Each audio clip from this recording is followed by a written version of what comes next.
Hello.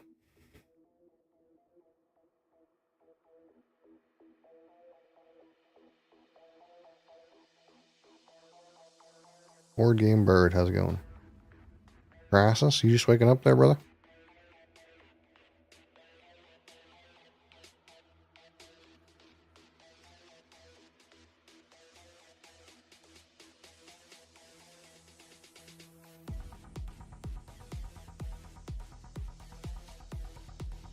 I wish.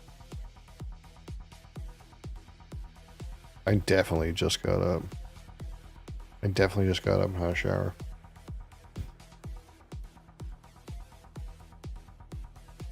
I'm definitely not working this week, but I definitely have a whole bunch of stuff to do anyway. Well, that's just how it is, right?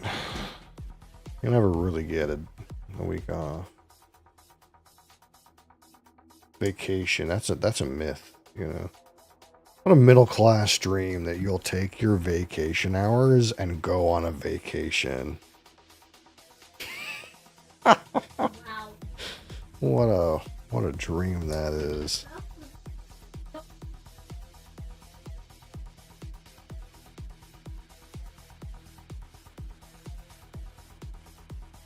Instead, you kind of just book some time off and then do all the shit that you probably were supposed to be doing, but were too tired or didn't have time. At least that's the case for me. I don't know. Too tired and didn't have time.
Oh.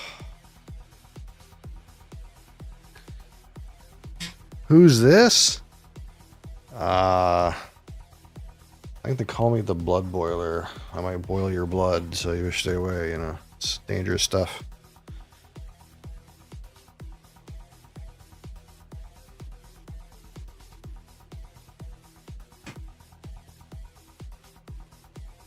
I get some good work done yesterday, though. I got most of my YouTube shit done. That was good. I updated all of the energy drink stuff in the Discord. That was good. And then I was going to cut clips, and then I was like, I'm going to go to bed. Things are going. Hamish Hawk, how's it going? I still didn't write my news post. I really should do that today. I've been kicking that can down the road for 2 weeks.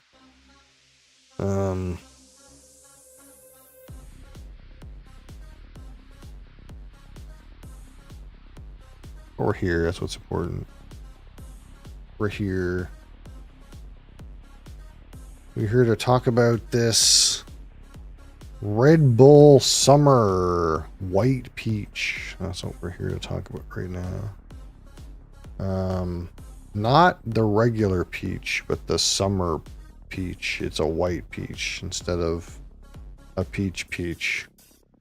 So see how we feel about it. And then we'll probably play some more games, because that's what we do these days. I'll see if I can get some games of Castles of Mad King Ludwig. We'll see if that happens or not.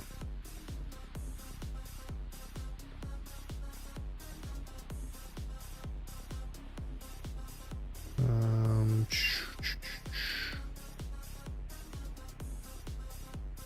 feel like my struggle on BGA is I like to play with 4 players, and everyone else would rather just start a game with 2 players. I think that's my struggle. Ever seen a different flavor Red Bull anyway? Oh, we do all kinds of different flavors. But today it's the summer edition. Summer 25, I suppose. I don't remember what they had last summer.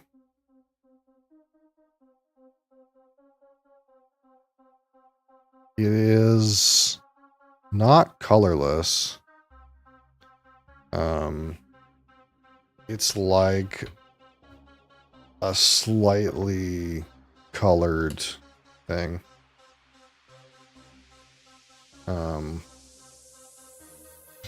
Again, this consistency always reminds me of, if you know, the Korean sports drink called Pocari Sweat.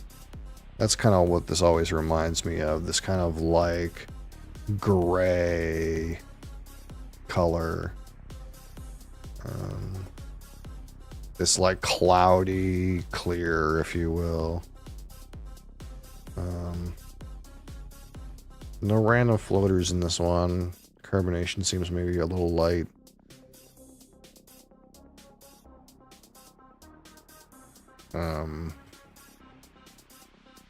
Ooh, it's very sweet. Of course, this is a sugared version here.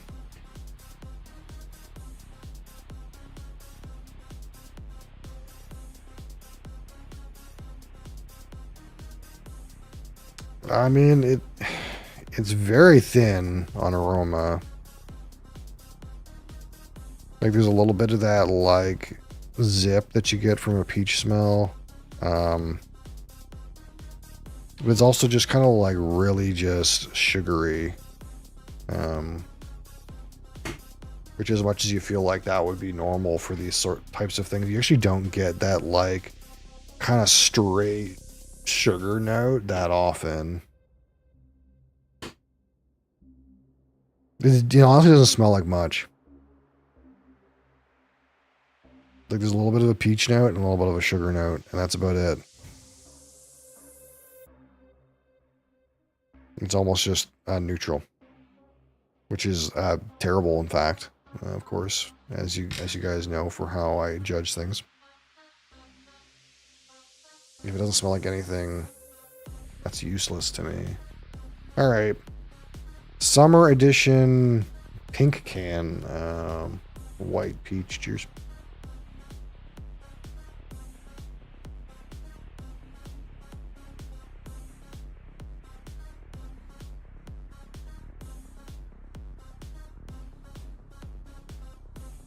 A little bit of a couple developments there.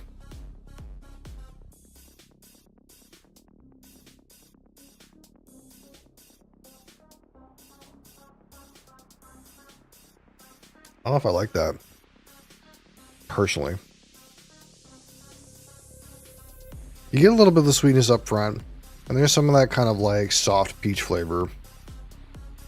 But then as you advance into the mid palate, on the sides of the tongue, you get like a harsh peach flavor, if that makes any sense.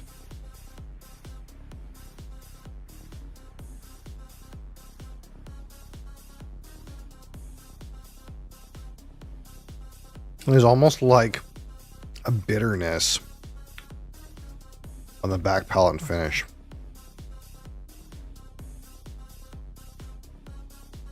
That's not optimal.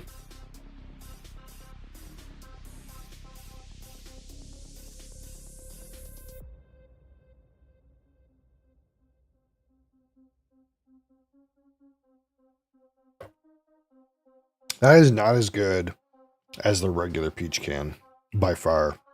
Um, I haven't officially reviewed the regular peach can.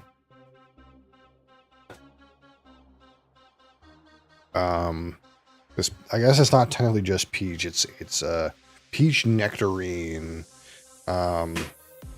This one is significantly better tasting than this one. It has a little bit of like that creamy sweetness, vanilla kind of thing on the top end. Much softer flavor. This one is like drier, harsher flavor. Not that I mean to, well, maybe we'll get into these A-B comparing energy drinks. That might be a weird world, but a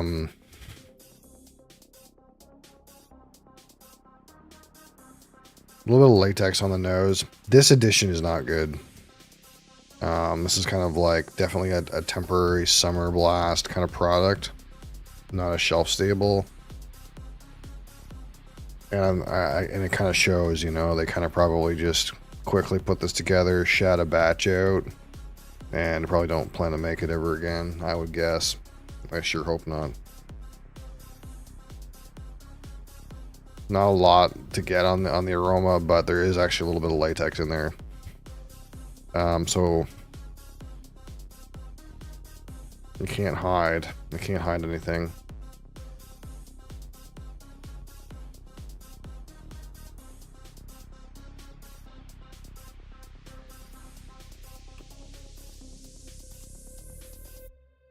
The peach fades into that kind of like harsh peach, sort of bitter note really quickly.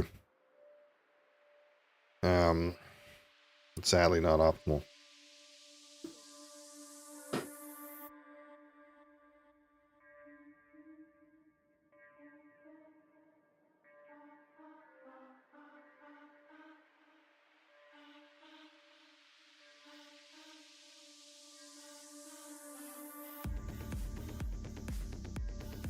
All right.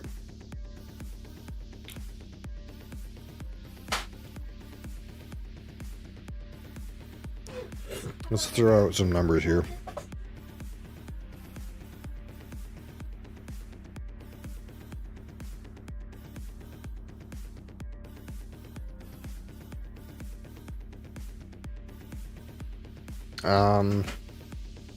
Again, a couple soft aroma notes into latex. Got a hunt at this point. It's not great. I'll give it a 9. Easy 9. Palette.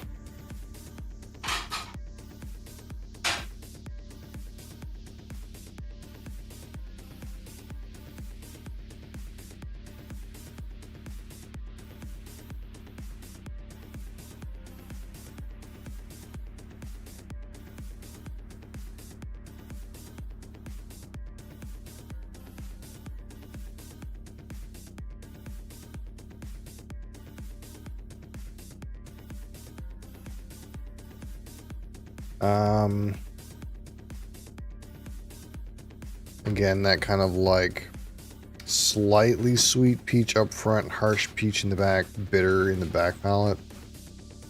I'll go with 14. And finish.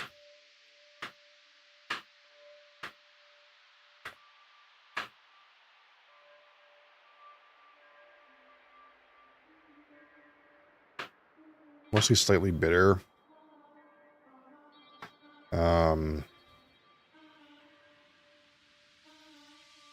Kind of not great. I'm gonna go with 7. Carbonation seems a little low on this. It seems undercarbonated.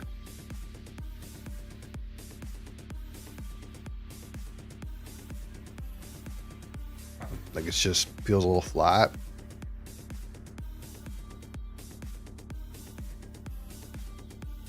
Just an optimal. Maybe a little thin too. I'll go with 3 on texture.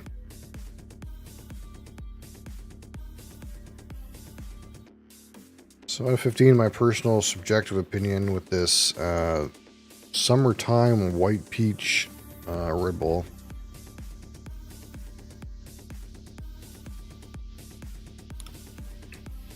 Overall, it's kind of just worse than like the regular peach one that you can get. It's drier, harsher, not as sweet despite having the same amount of sugar.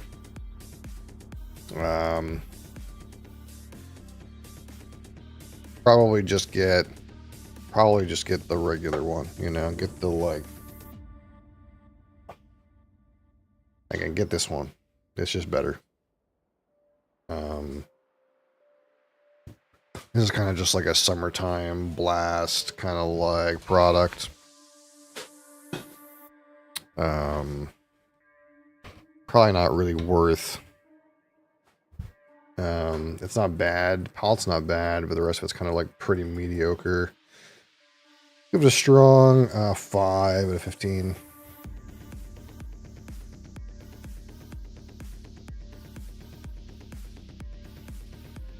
So put this together, get 5, 15, 29, 38. 38 out of 100. We'll call it okay. It's okay. Okay.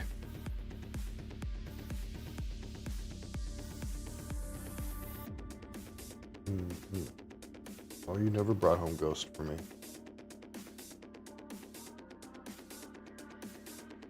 I never took any of your ghosts.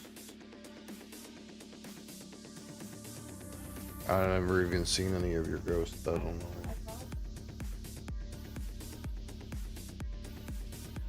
Ever. Or water.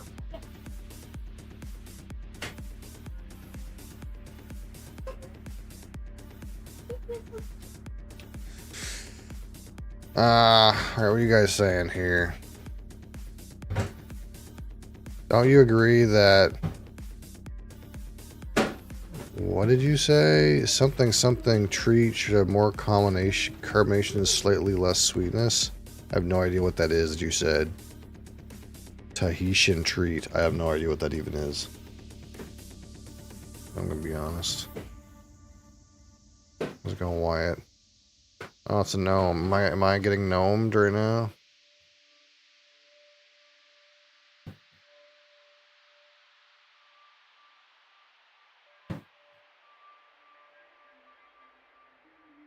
Oh, okay, yeah. Yeah, we got some of these. I'll probably do them closer to October. There's this Alani Witch's Brew. And this one, Pumpkin Cream. Although the one Alani, the Dream Float, I think I did. I was not super impressed by. But we got... There's a whole bunch of Alanis I haven't done yet.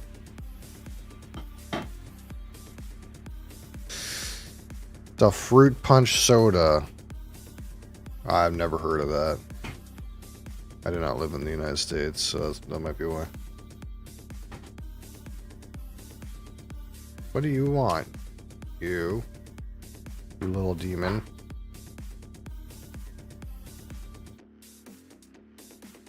You got something right there, baby. Oh, it's just you got into something. It's all sticky. What did you get into? Hold on, baby.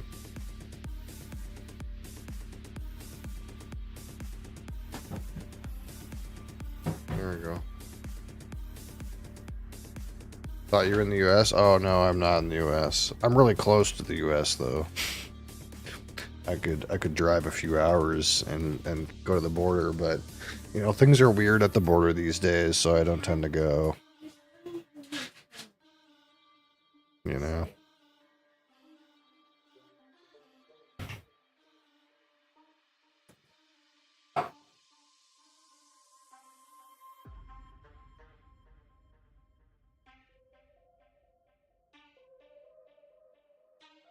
This stuff, it doesn't matter. I know, it's just what I'm...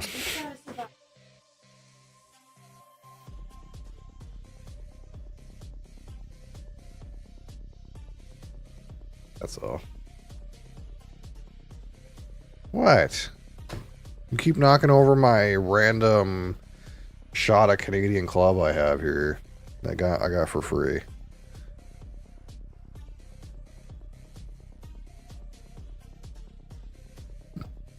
What? You're gonna lay there, are you? That's suspiciously close to the XLR interface. I don't know if I trust you there. This thing's still spinning.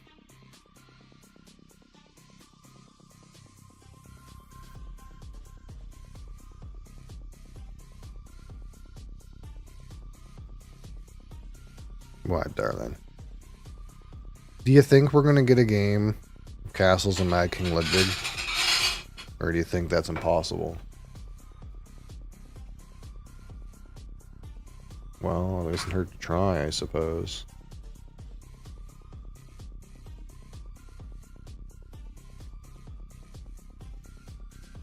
Doesn't hurt to try. Pioneer Days. I remember this game. I never played it for any reason, but I do remember it coming out.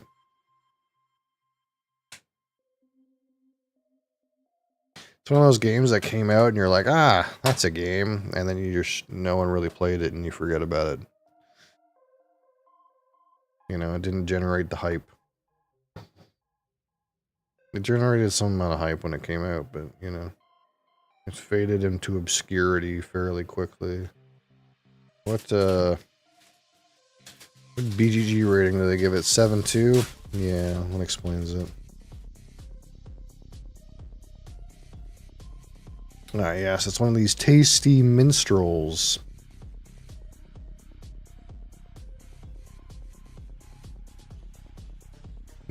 Do they, other than Orleans, do they even have a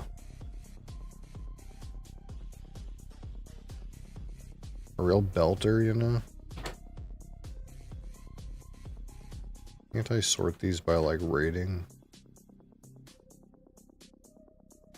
Rank. I guess Yokohama and The Village are games I know. Gates of Loyang. Gugong, Amunri, yeah, there's some of these that I know. But nothing, no real classics, you know.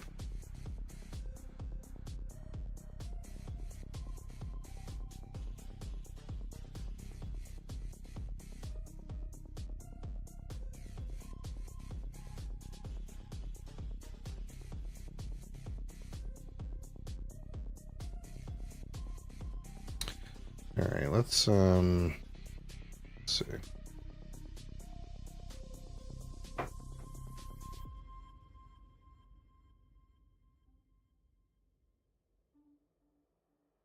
Alright, we're gonna go edit.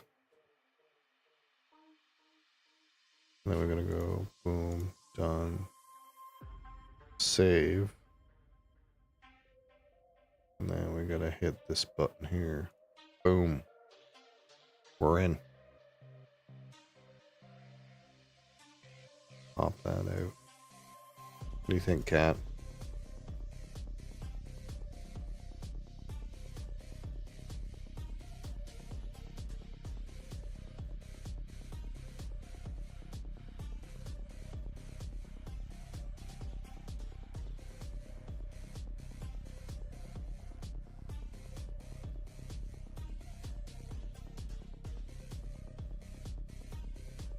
Hold on.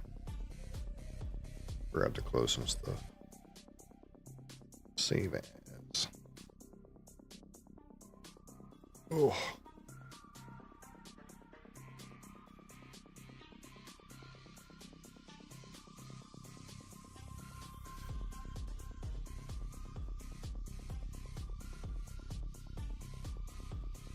All right, here we are.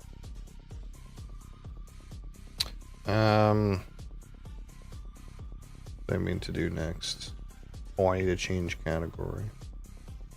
We gotta go to Board game. Board games.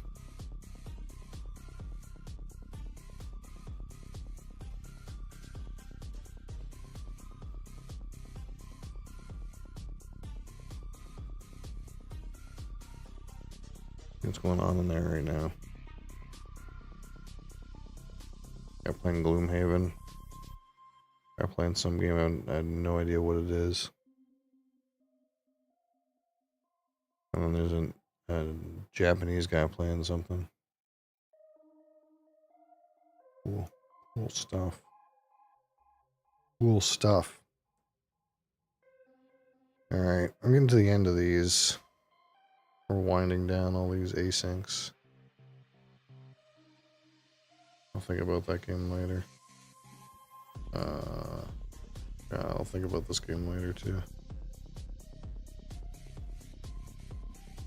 Thought there was gonna be some easy ones. That's an easy pass.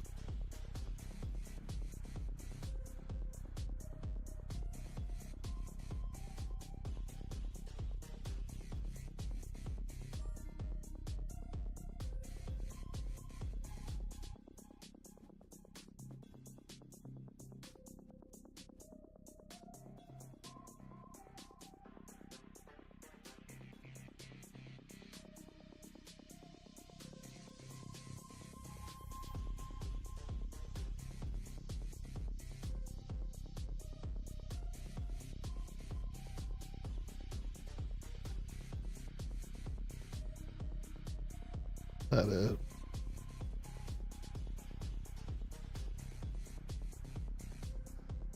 I thought there were going to be a choo-choo game in there.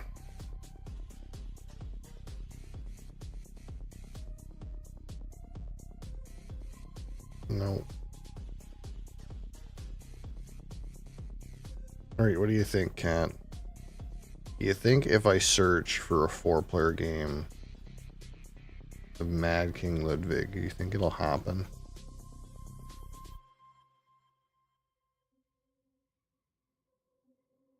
Do you think it could happen?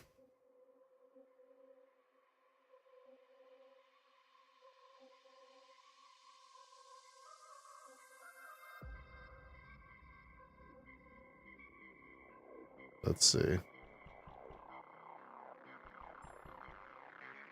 Oh man, instantly. We're instantly in. Instantly in.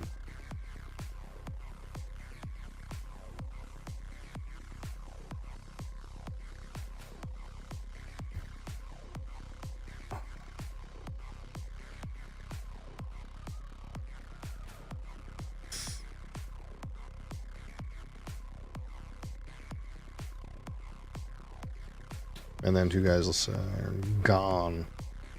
They gone.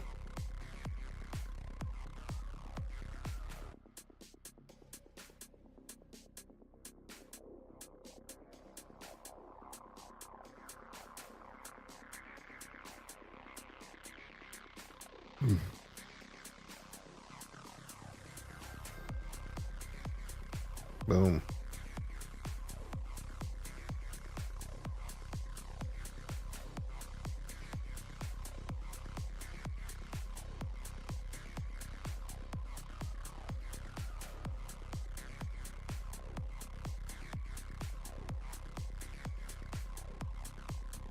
We're in. 2 points for each of your downstairs rooms. 1 point for each of your, what do they call, like hallways or whatever. What is this? 3 points for what?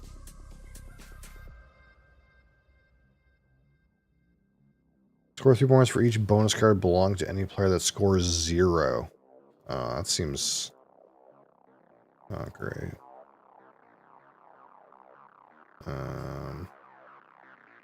Let's go with these 2. It's time. It's time to duel. It's time to duel. There's time to Beyblade. Is that what it is? It's time to Beyblade. Time to let it rip.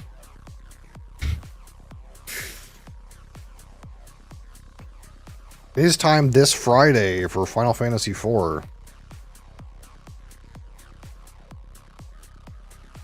The next PoE sessions. Oh no, what's happening?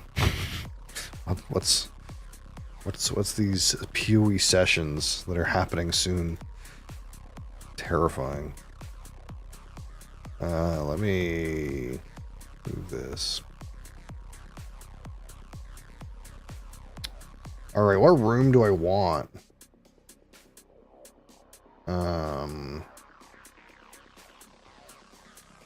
This is a very small room for 5 points. 4 points. What is this? Likes connected to food room.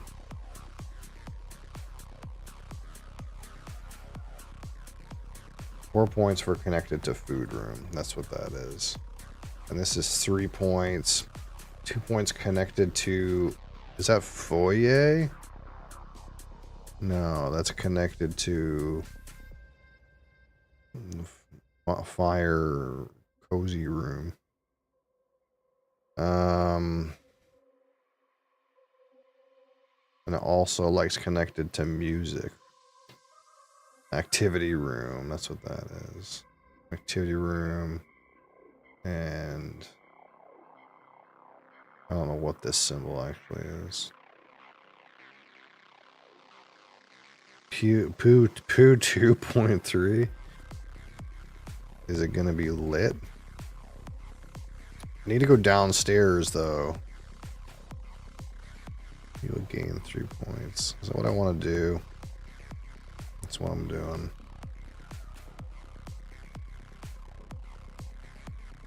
I do need to go downstairs. Okay, so in this game we generate bonus points for square rooms, for small rooms.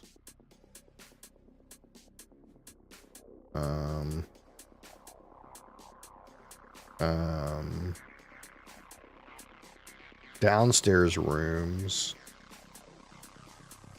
And money, but we already knew that. Is it extra points for money?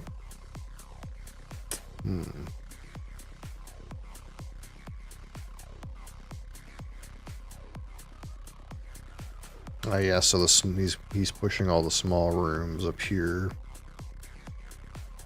Surely it's better than Bobby's Maze. I'm sure that that is the case.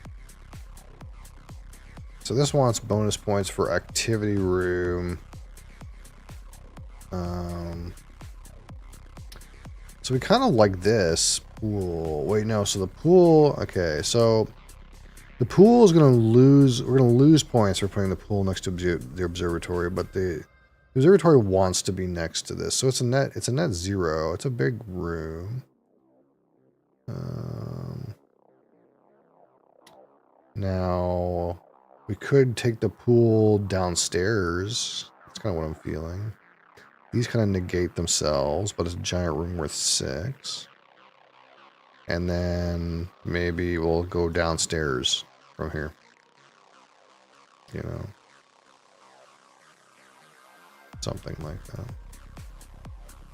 I guess it also doesn't like these staircases either. Really, what does it want to be beside? Not much, eh?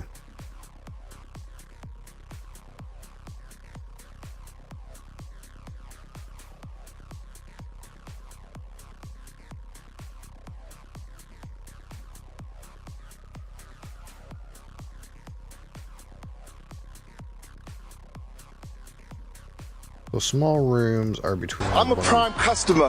What's above being a prime customer? What's above being a prime customer? Thank you for being a customer. Really appreciate it. Mr. B's knees. 15 months. God damn.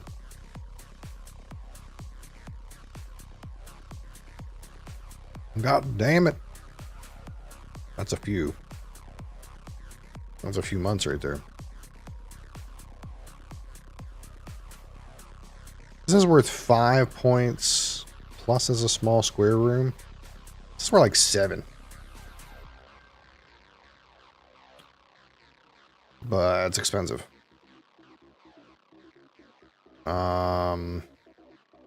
We got some bedrooms here that I don't really want.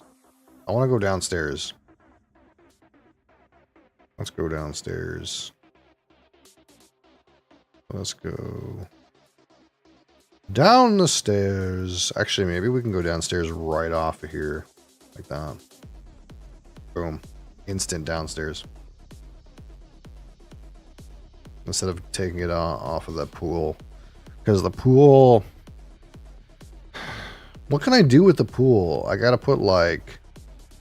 whatever the fucking anvil room is.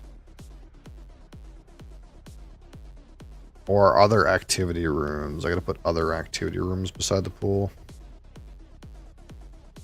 I guess.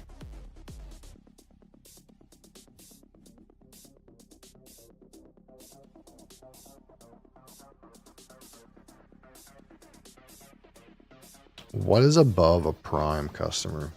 Oh, I forgot. I didn't see these coins here. So this is like at a discount. Yeah, I should have taken this focus room maybe because it's worth 5 plus 2 plus its small room bonus. Oh well. It's fine.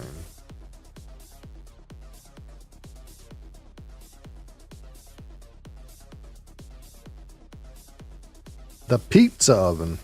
Ooh, we could have got a pizza oven. I'm not that rich, though.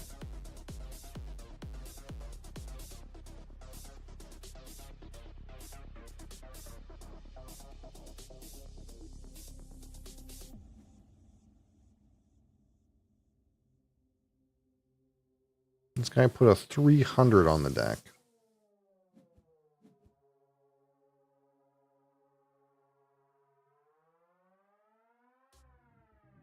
Alright, let's see what I got here. What do I got to work with?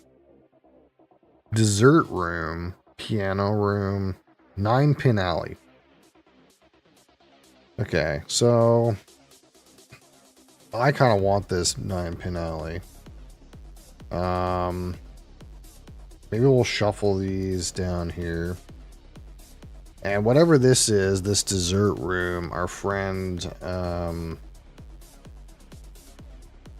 Green wanted this in the pool. I also want this focus room.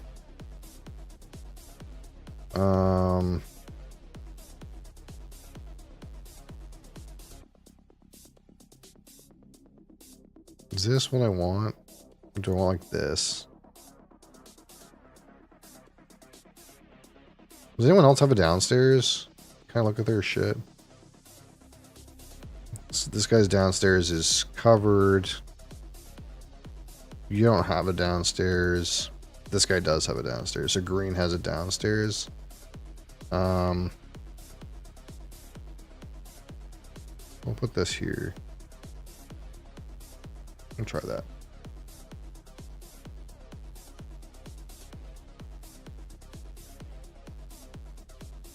So we got these small activity rooms. They're circle that nobody wants.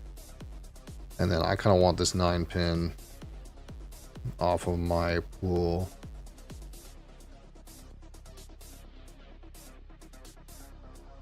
Because it's the kind of room that doesn't get a penalty for coming off the pool. That's worth a lot of points, and the pool doesn't penalize it either.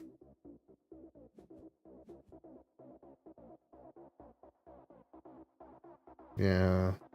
Red bought the downstairs? Oh, I didn't actually notice that he had a hole in here that he could put another room in the downstairs. It's alright.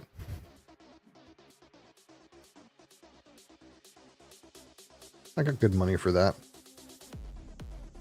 This focus room is real.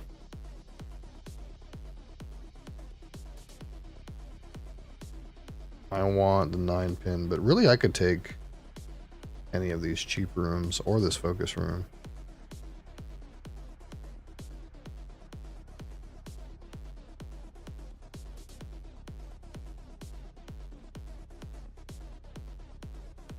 What are my bonuses? Hallway and downstairs. Yeah, I'm really fucking slacking on downstairs, aren't I?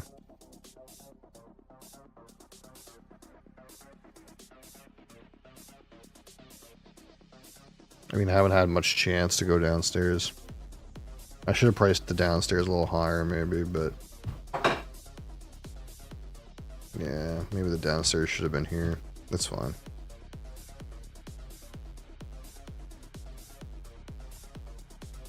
I'm actually not sure why the pizza oven's so expensive. Why are we pricing the pizza oven so highly? I just left it there because the last guy had it there. There's like no reason for that pizza oven to be so far up, eh?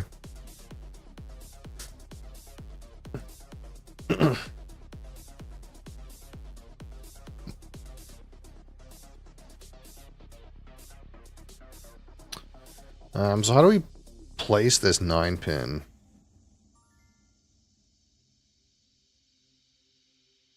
It's really hard to get rooms to come off of it when we place it like this, you know? I guess we could, like, do like that.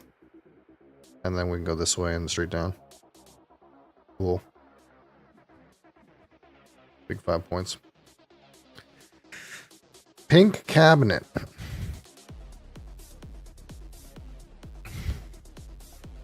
Gallery of mirrors. I'm in for that. I'm in for that gallery of mirrors.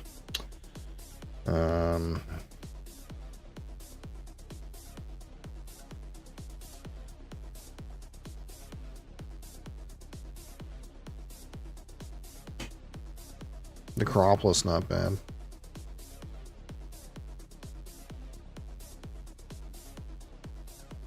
Yeah, see, this guy put the fucking pizza oven all the way down here. I don't know why we were pricing the pizza oven at 15K other than the pizza oven makes pizza. We like that. I'm not really sure why I left it there or why it was there to begin with. Nothing downstairs is getting into play, though.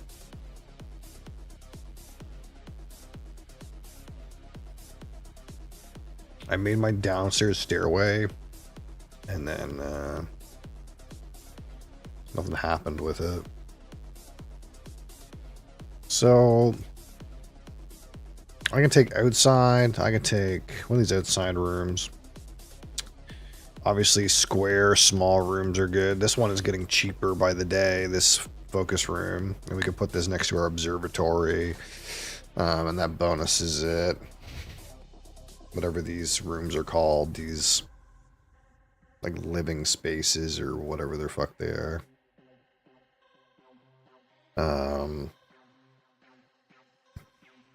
For $1,000, piano is like a good value.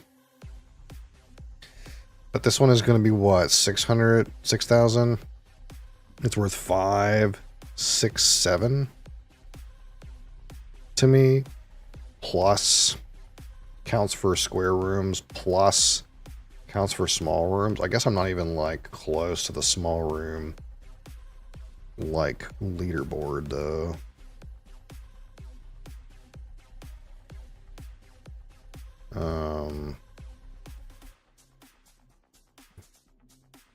And then like this is worth what, 5? Probably worth like 5, 6 to me. This is worth like 6 to me. This is worth like 7 to me, and they're like the same price, so I'll definitely pick this. But it cost me roughly half a point. Yeah, I think I still take this.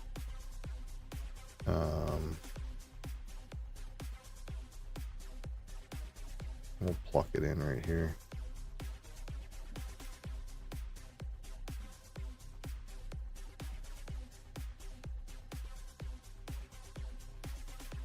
Still doing exceedingly poorly on my bonus cards.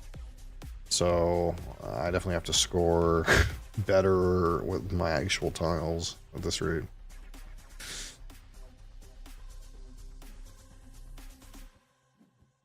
Also, I haven't completed any rooms yet either. John's Throne. I think that's what we call the shitter.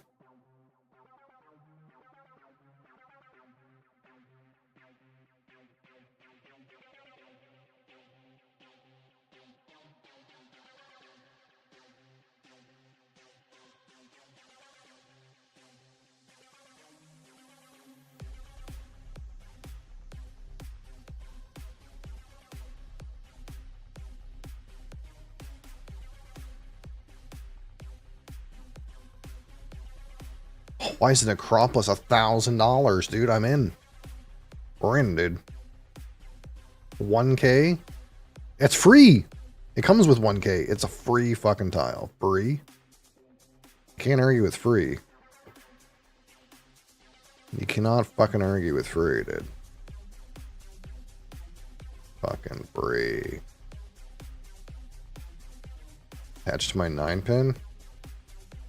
5 points. Easiest 5 points of my life. You walk into the bowling alley, or not the bowling, yeah, the bowling alley. You walk into the bowling alley, and then right across from you is a Necropolis. Makes sense, right?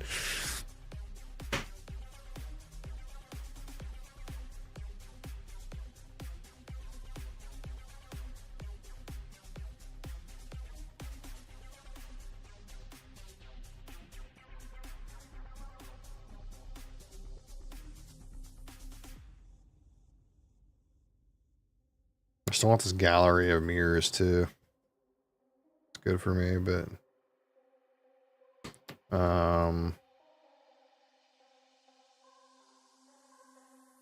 oh, we could also take John's throne, I suppose, and get a bonus card. But this is literally cost 0. And I think I'm the only person who can really place it. That's probably why it's so cheap. I'm like the only person who's got the guts to place a fucking Necropolis next to a bowling alley, dude. Look at my castle. Fucking weird, dude.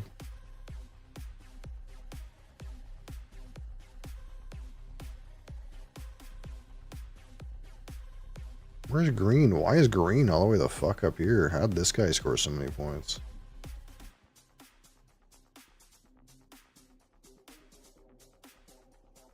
Oh, he re-scored a room for 13?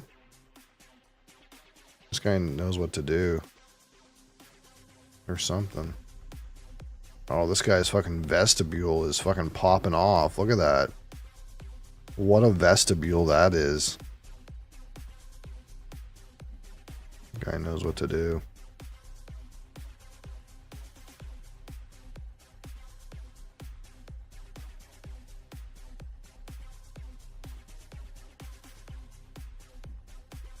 I haven't completed any rooms yet. I think that's part of the reason why my score is doo-doo. Singer's Chamber.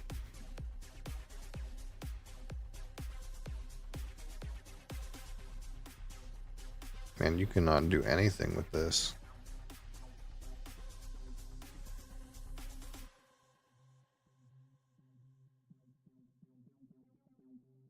Oh yeah. Oh yeah, we got one. We did. I got some other random stuff too. It's pretty random. But yeah, we did get one. And like I was saying on there, it like sold out in like an hour. It like restocked at 1 a.m. at my time. So I don't know if they have night receivers over there or what, but I got an email at 1 o'clock in the morning and they came back into stock. And I've never ever like, you know, like when you're like on a website and you're looking for something that's hard to get and it's always like, you get to, we're out of stock, but click this button, notify me when it comes back into stock. I've never had that ever work. You know, you click on it, you put your email in and you're like, this is never coming back into stock. I'll never see this email. It actually worked. Actually worked for once. Hey Cap, how's it going?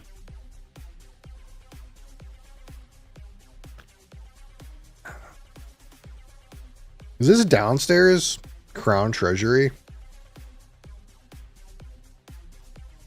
I need this downstairs. But I also need to finish this observatory.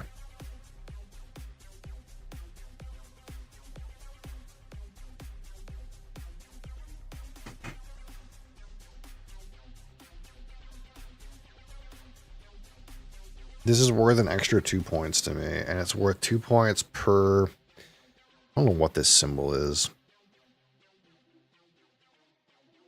I'm not completing rooms. That's the problem right now. That's the problem with my current situation. I'm not completing rooms. Okay, he put the crown treasure way the fuck over here. So we got here. Warehouse.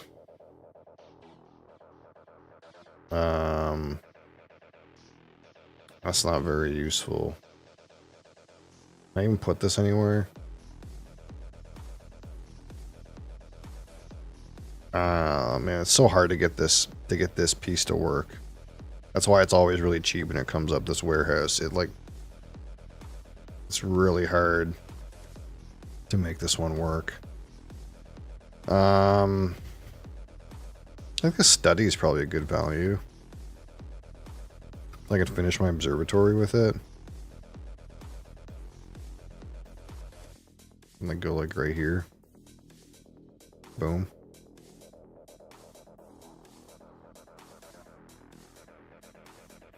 So how did this work? So I scored 4 points for this. 1 point for a new room connection. That bonuses this. 2 points for an existing room connection. And then I completed this observatory. So I rescored this room for 3, 4, 5, 6, 7, 8, 9. Because it's worth 3. Plus 2 for this, 2 for this, and 2 for this. So this is worth another 9. That's why my score went up so high. Is it Lafroig time? No, that's not going to be here for a while. That's kind of like what I was saying. Is like, I gotta buy these things from the other side of the country. They take some time to come here. It probably won't be here for like 2 weeks. Because it comes in a temperature-controlled land van.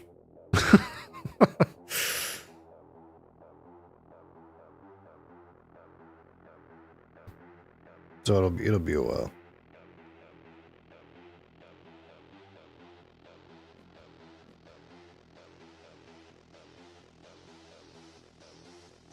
Okay, so my bonuses are what? Hallways and downstairs. I have 1 hallway. I'm a fucking idiot.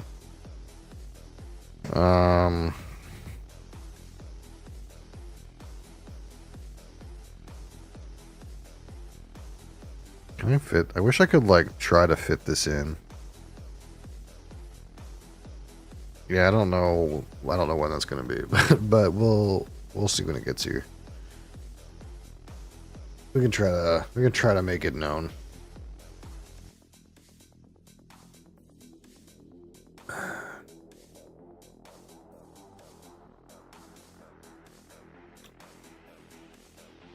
We got here council room.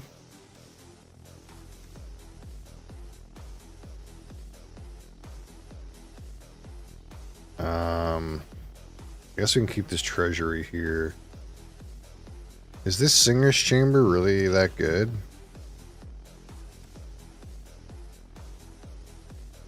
Well house. I mean, I could be looking at other people's shit. This guy's got lots of random hallways you can use this with. What about dining room? Oh, thank you, whoever that was. What about this guy who's got the friggin' cheese factory? Let's pump the price of this up a little bit.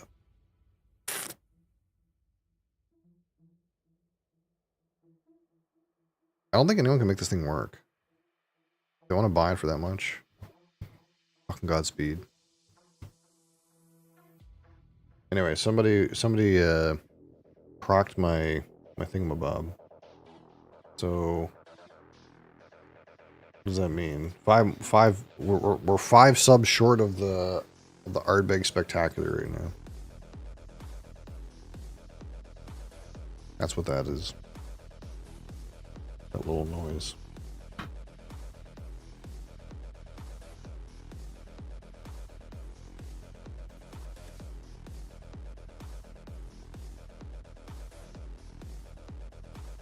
The funny part about this situation is I can take all of these activity rooms. I'm like the only person who can.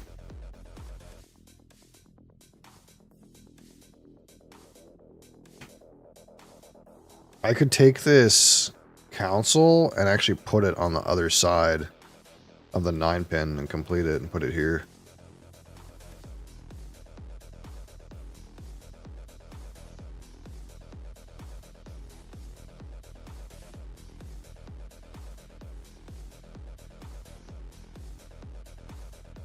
What does completing an activity room get you? I don't remember. I know if you complete an outdoor, you get money. I guess if you complete one of these, like, living rooms or whatever, you get a rescore. Completing a food room gets you another turn.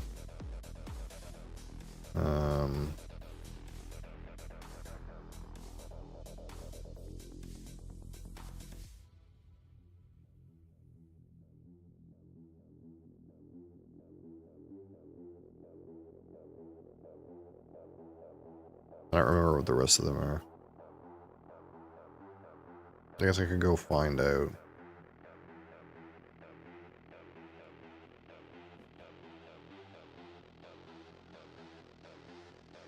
Living room. Sleeping rooms, you could go through the stack. Yeah. Activity room is bonus 5 points. Okay. And every second downstairs, you can, like, gain another reward of... Okay. I get it. Okay. So... We're in this situation.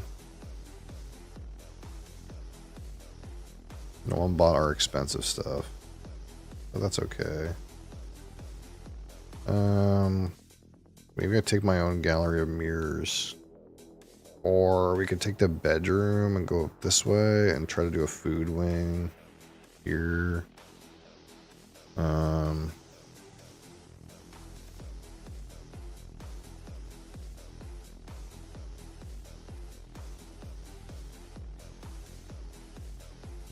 It's 3, 4. Is that worth? Or we could take the downstairs. We could pay big money for the Crown Treasury downstairs room. It's worth 1, 2, 3, 4, 5, 6, 7, 8, 9 points. But I'll be broke. I'll be flat out broke if I buy it.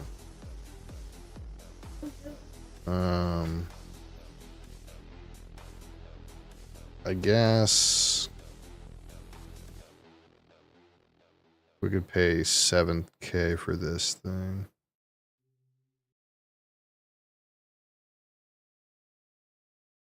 Where do I want to put it though? Here.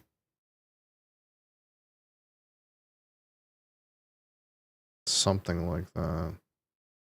Or no, because that's gonna... Yeah, let's do this.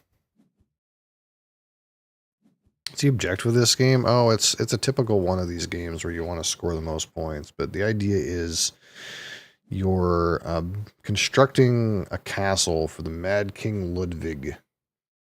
And at the start of a round, one person is the, like, price setter guy. So there's all these rooms that are available, and this is the price. And then right now it's Red's turn, and Red's going to decide what the prices are for all these tiles. And we each have our own kind of money. And depending on which tile we buy, we pay the guy whose turn it is to set the price. And then we get the tile into our castle. And all the tiles have their own, like, point value that they're worth. Plus, they typically have a bonus for connecting rooms like that they like to be beside or don't like to be beside. And then if you cover all of the doors, then the room is complete and you get a bonus.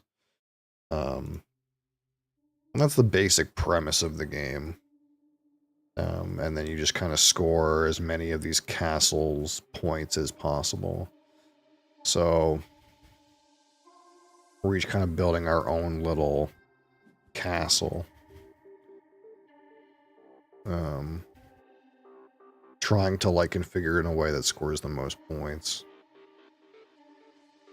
But also, like, trying to, like, when you're the price setter, you want to price things that like other people want highly so they pay you more but not too much, and this kind of idea.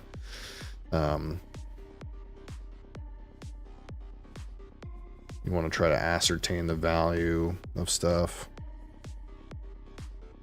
but there's also like some total objectives. So in this game, rooms downstairs score extra points, small rooms score extra points, square rooms score extra points, and then for me personally, hallways score extra points, and downstairs room scores extra points. But I'm not doing a very good job with that. So this outdoor rooms is 3 formal garden, 3 plus 1 for every living room attached to it. That's kind of a mess. Or we got the archive, which is 3 plus 2 for every living room attached to it. This isn't going to fit in here.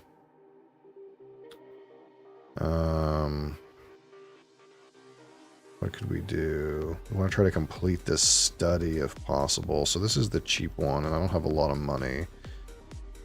If I do this, then I'm kind of blocking off the chance that I can complete this pool.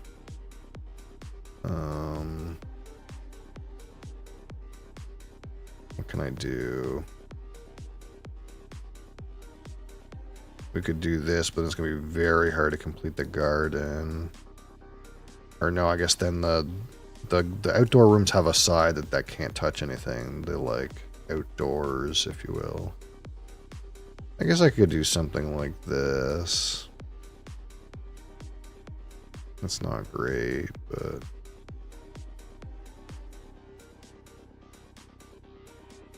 it was a cheap room, I suppose. Our friend Green is really blasting. He made this vestibule that scores 4 points for every food room beside it, and he's got a bunch of food rooms beside it. But he's really blasting here.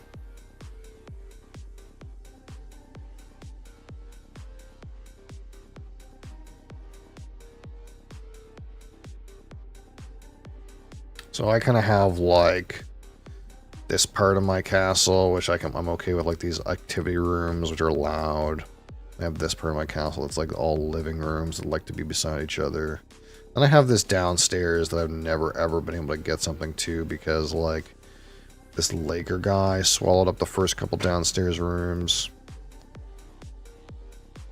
And then this guy took one too, this wine cellar.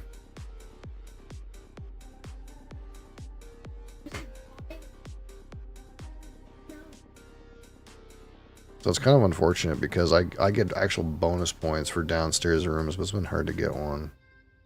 I'm also really poor right now. The only person with money right now is Red. Red is really rich and everyone else is poor. Now, instead of taking a room, you can also take $5,000. But that's really not great. Yeah, so this is a real life game. But this is like the online implementation of it.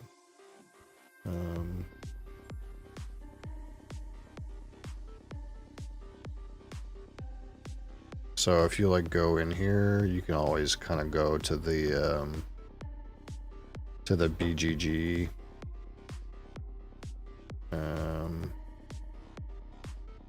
site. So this is the physical game.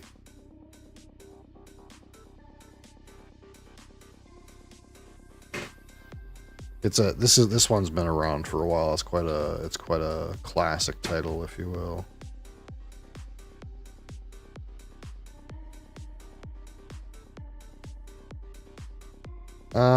Okay, what can we do? So we can French gazebo or necropolis and dig us out of our cash pit. I think that's kind of a good idea.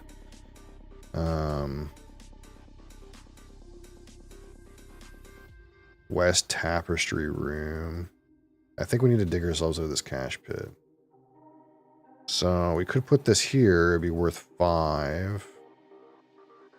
It's a weird place for a bedroom, I suppose. Not a bedroom, living room. The French gazebo would be worth 3 here. I really want to shut this necropolis up. Idea being that if I cover the last hole in this necropolis, then the outdoor room will be complete, and the bonus for completing an outdoor room is money. And this room gets a bonus, gets 2 points, but 3 points if it's beside an outdoor room, which the necropolis is. So, boom. And then we'll get 10,000 coins for completing an outside room. Even though most, like, activity rooms, which is what I want to put down here, have negative points against a living room, but this living room has positive points against an activity room. It's kind of a weird one, so I guess putting it down here is not so bad.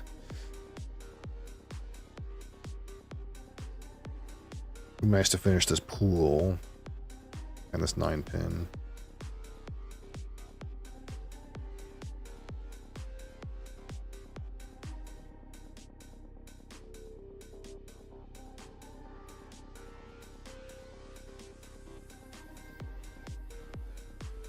These square rooms, I guess, are square. That would have been one of the benefits of taking the French gazebo as well, as it counts as a square room for scoring bonus.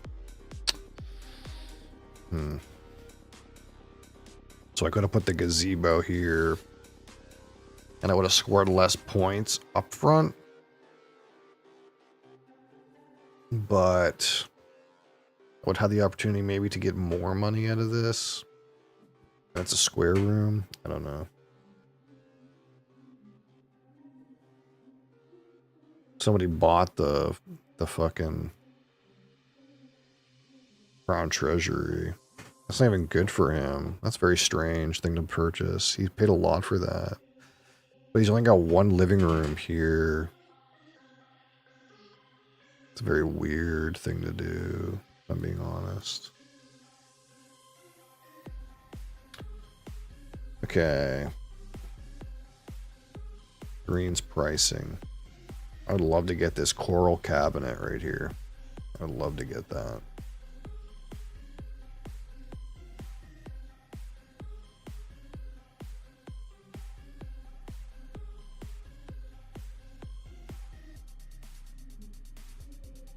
Or I'd be down to take this salon. This salon. Can go beside this 9-pin. Le salon.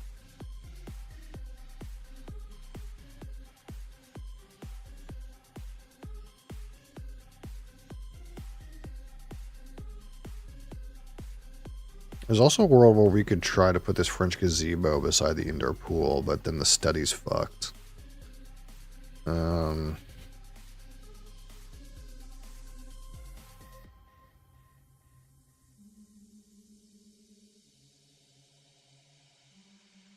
Now we have the dungeon here, which scores points for each downstairs room. This is going to be worth 4 points to me, but I get the feeling it's going to get sucked up by somebody. It's going to be priced highly because some people have a lot of downstairs rooms. This guy's got tunnels in here now.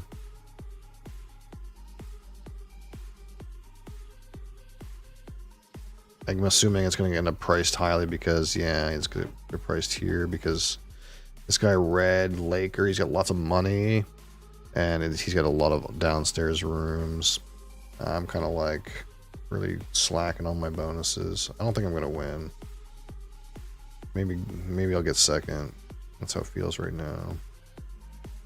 Because I just don't have the potential. Coral cabinet is expensive as hell, of course. It's a small square room.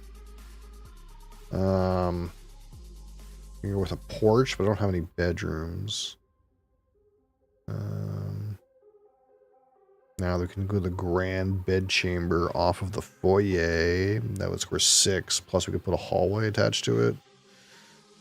So it would score 8.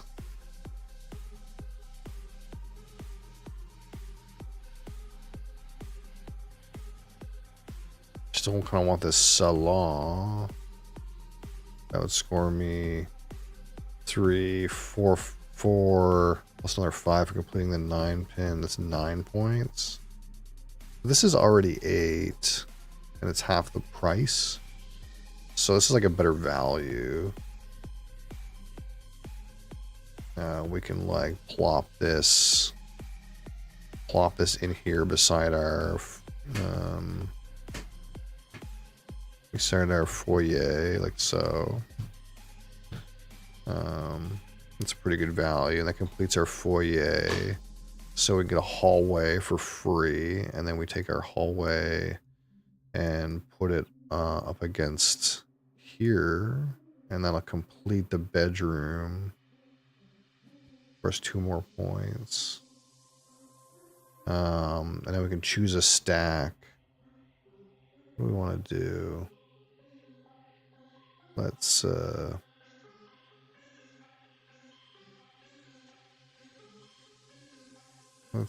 go through this stack. Choose 0, 1, or 2 rooms. Really, I'd like a purple cabinet, or maybe a broom closet is also fine.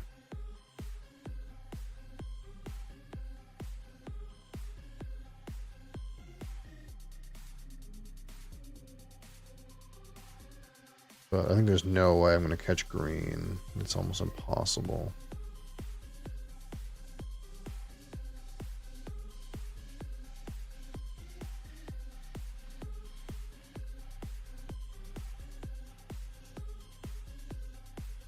I'm quite a ways ahead of red and yellow, though.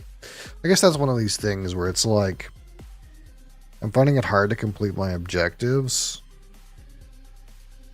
And maybe if I did complete my objectives, I would have a better chance of catching red, because red had a really lovely, or not red, green had a really lovely vestibule. This was a fucking huge amount of points. But I'm still like almost doubling red and yellow score just on the board. So there's that. That being said, they have bonus cards. I don't have any bonus cards, really. Like this hallway bonus is going to give me what, like 2 or 3? You know, I didn't get any downstairs rooms yet. And they got some extra bonus cards from having, what do they call those? Utility rooms, and I haven't been able to get one yet. I did put one on the deck, but we'll see what happens. Oh, this is the last round, so actually I'm not even going to get a chance. I'm not even going to get a chance. Yeah. I kind of did okay, but not super duper good.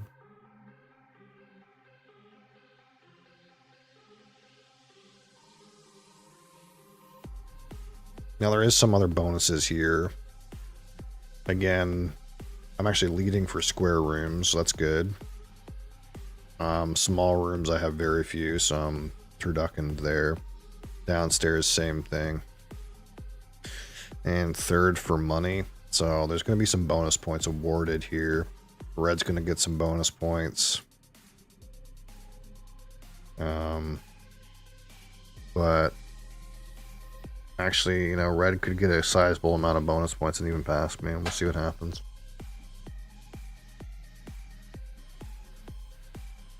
Ooh, it was close.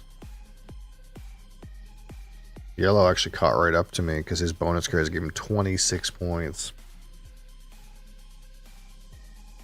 Not bad, not bad.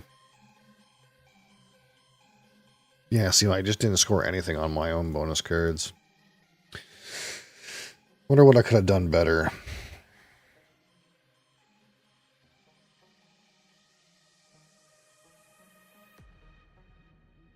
This guy beat me in a tiebreaker because he has more money than me. Is that what happened? Player with the largest castle square footage wins. Okay, so he had more square footage in his castle. His castle was bigger than mine. That's why he won the tiebreaker.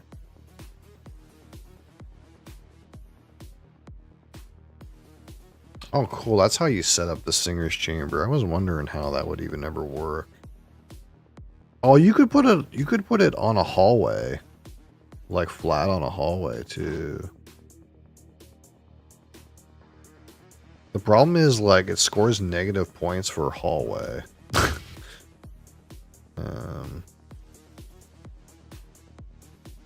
So it's kind of weird like that.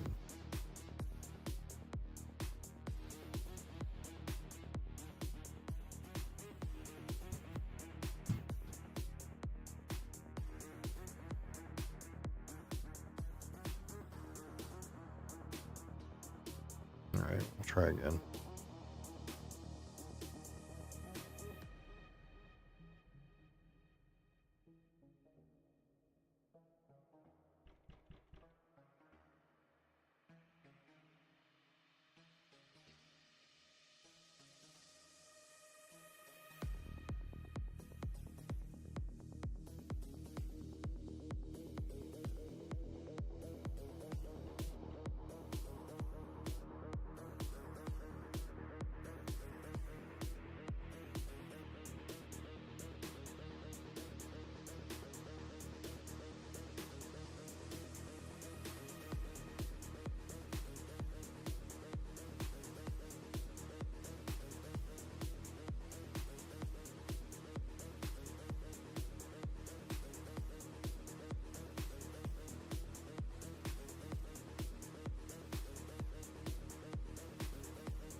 One more.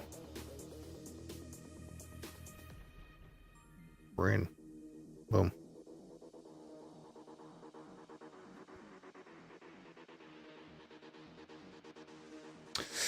All right. So I get a point for every 2 of your completed rooms. 2 points for each of my 250s. Or 1 for each of my hallways. 1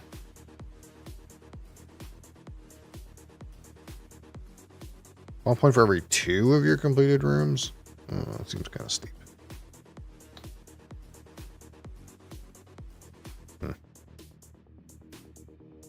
Let's try this.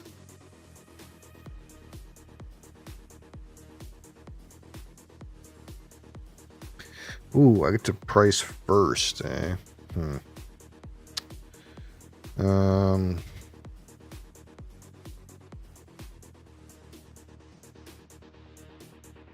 Well, point per downstairs. Forum.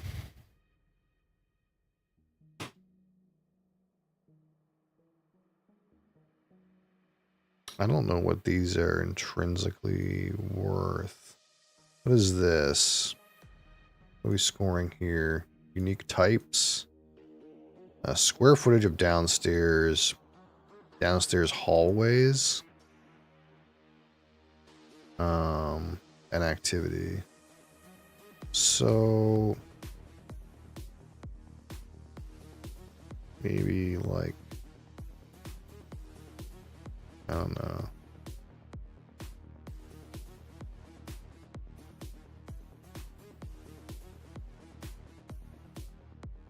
Something like this. I'm not sure.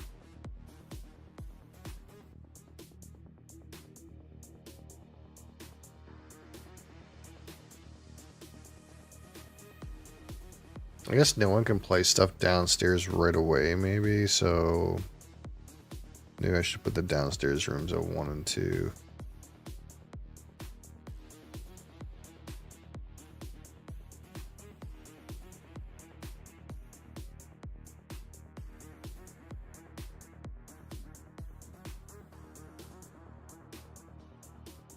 But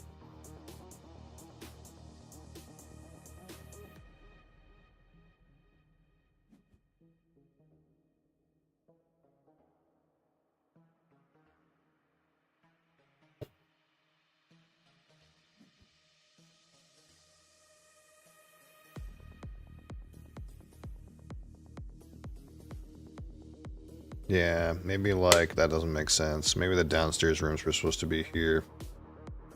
I pushed everything up. Yeah. Kind of fucked up a little bit. These guys are making stairs downstairs, and I think that makes sense. That's a cheap focus room, but square footage downstairs is, and hallways downstairs are a big thing in this game, it would seem, so. The dungeon. Troll in the dungeon!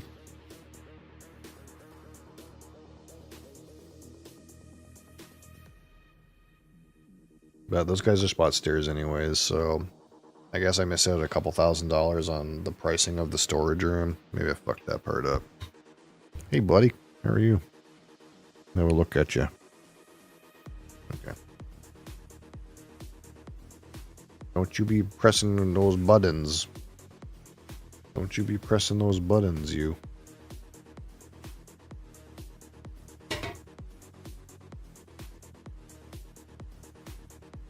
Freaking good thing that was basically empty.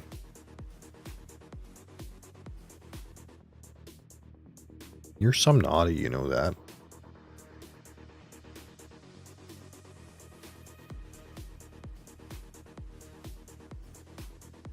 Ooh, the dungeon's fucking expensive.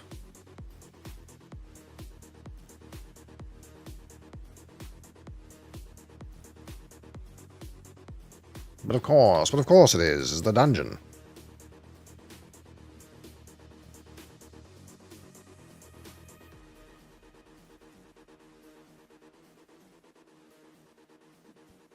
I should get a bonus 2 points from this mold room because it's a 250. So I kind of want to take a snag of that, you know. Snag that. That's right, Mosley. These downstairs rooms seem to only have a one entrance and one exit. He stole it. It was stolen from us, Mosley. Now what do we do? I can never build a dungeon, Mosley. How come I can never build a dungeon? Everyone's against my dungeon building dreams, Mosley. I think a focus room right up here sucks. Bowling alley? Bowling alley?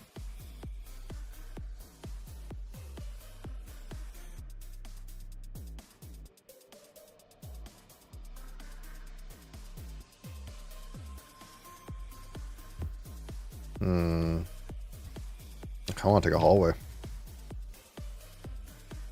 It could be a downstairs hallway, but I kind of want to take an upstairs hallway.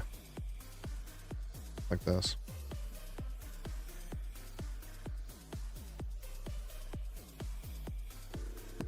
Okay, no. Cat. Don't you be doing that. Don't you be doing that.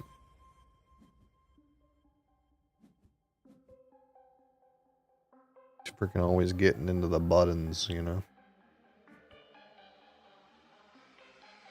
I'm gonna have to move you. You're not in a good place. Come here. No, come over here. You gotta stay closer to me and away from those ruffles. Yeah. Yeah, because you get into stuff. No, you're not going over there getting into stuff. You start fucking around with the keyboard.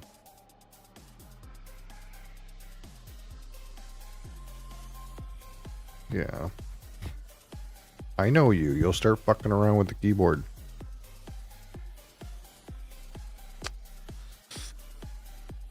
Spare bedroom. Wants to be outside.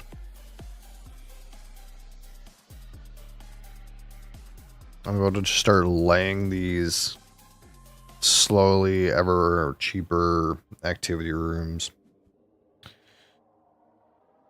I wonder why he put the council room all the way over there. It's very strange. Huh. Very strange pricing. What are you doing? You little fart. What are you doing, you little fart? You keep knocking stuff over. You bugger. Why you keep doing that? Stop. You're gonna hang out with Dad or you're gonna get down.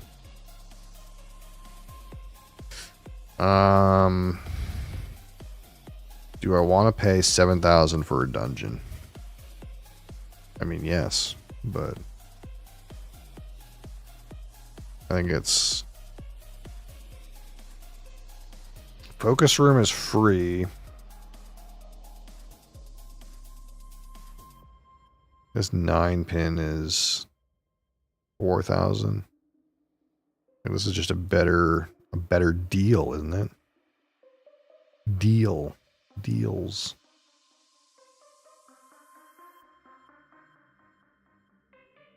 How do we make this work? I kind of don't hate it here.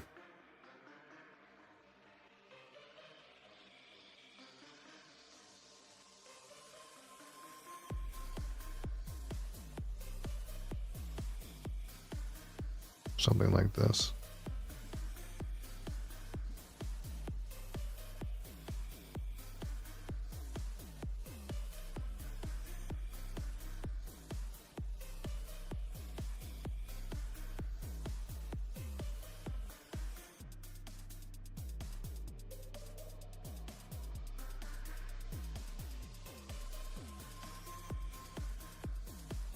What you?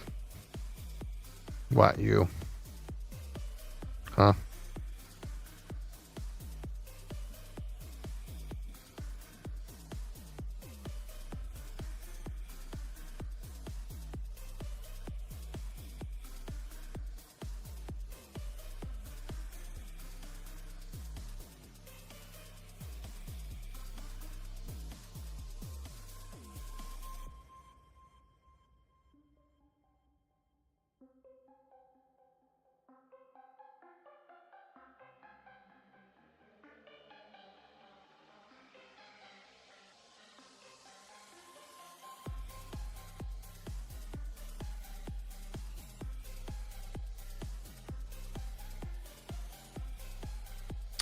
Alright, so what's this guy got going on?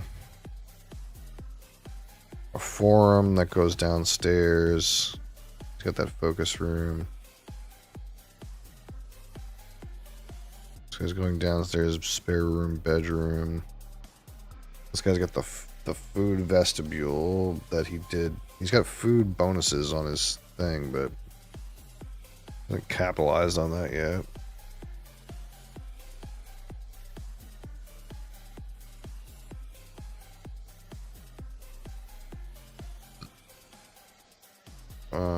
Oh, billiards.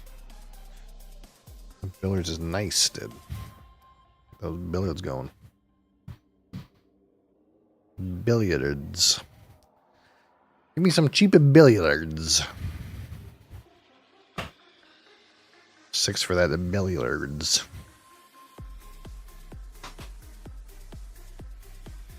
But he's gonna contend with the price of the dungeon too.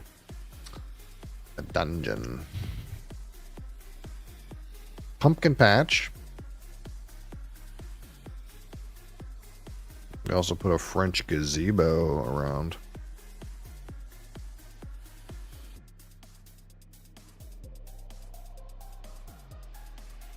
Kind of like the billiards.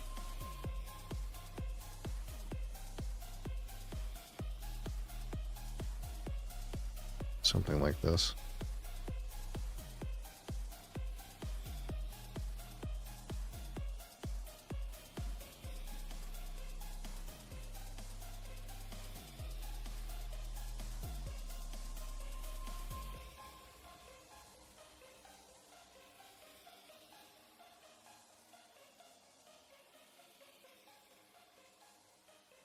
There's a world where I could have maybe taken the French gazebo and then relied on the billiards to like come back to me.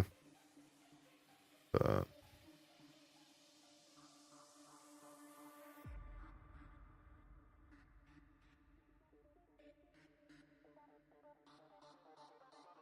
What, buddy?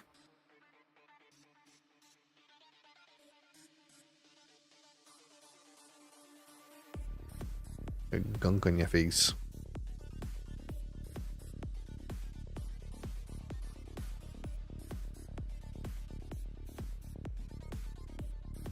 This guy's definitely gonna... Oh, this guy wants the dungeon. Yeah. I kind of feel it. I also want to take that dungeon too. Now, this guy is definitely going to want the ice cream parlor.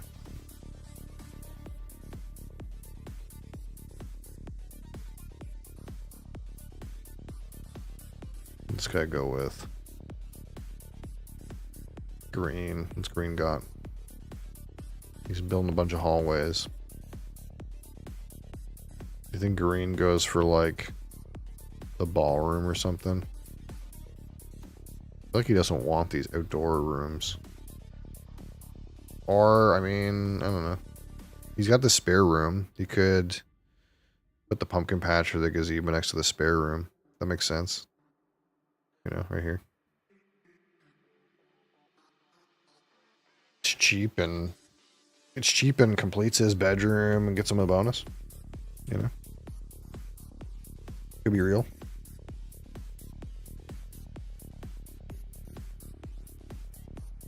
That's probably what I would do. I'd probably like take that pumpkin patch and put it right here.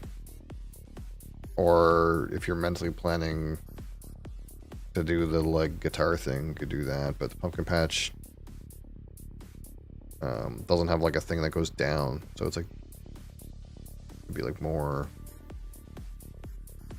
Oh no, I guess it does have. Yeah, it does have a thing that goes down. Yeah, maybe the gazebo is better. I didn't realize there was 3 entrances to this. Yeah, maybe it's the gazebo.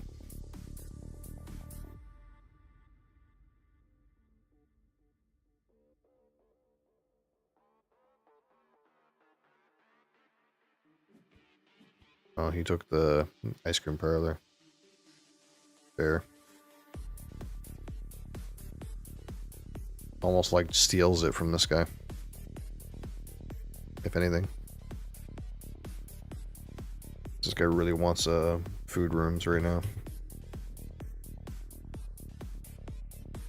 Ooh, he's gonna throw in a big fat ballroom right there.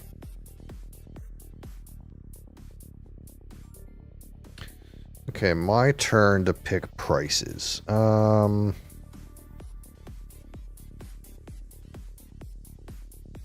kind of want this oratory.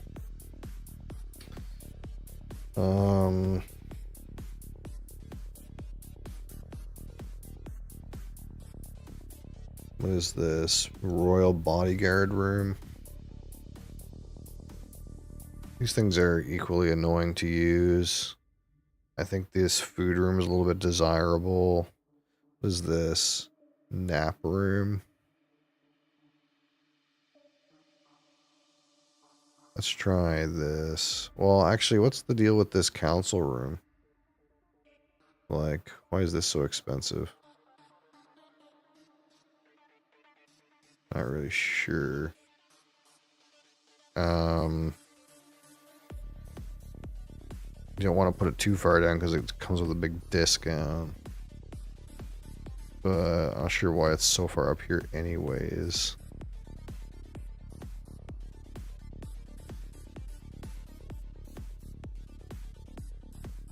Let's do this. Ugh. That prices these guys out of like the 2 better rooms, I think.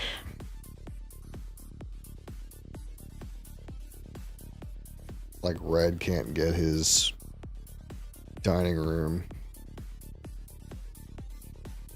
And then I think the nap room is probably pretty good too.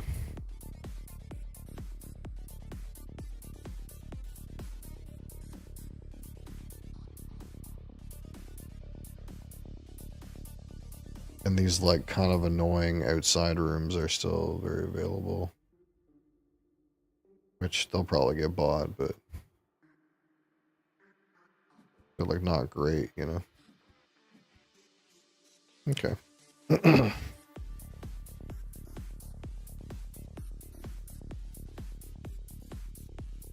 I got big cash for that, so, you know, it's fine. I could have taken it myself, but I would rather have this oratory, I think.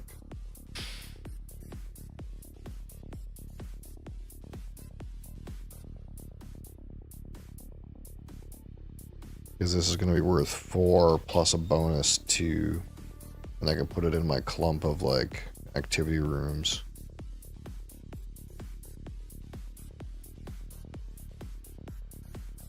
The question is, like, do we put it off the hallway?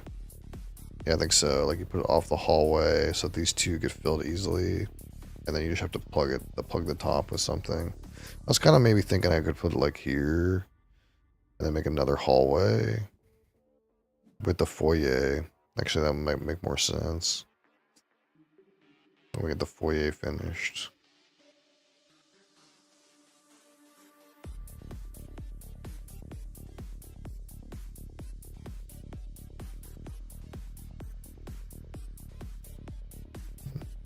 Yeah, put it like maybe like upside down here on top of the billiards.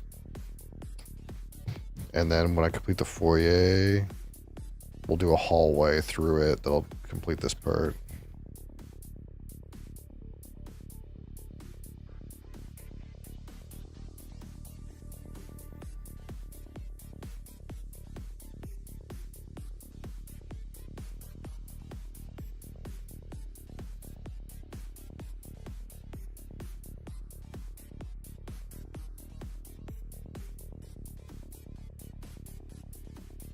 Why is yellow scoring so big?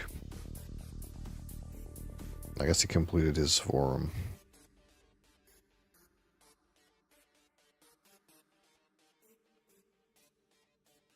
He's got a troll in the dungeon. Troll in the dungeon.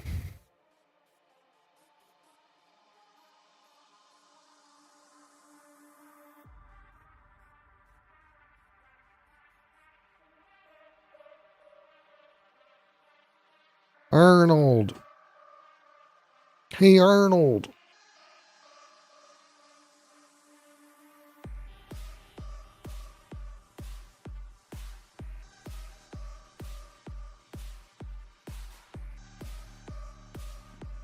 Yeah, the pumpkin patch. The pumpkin patch.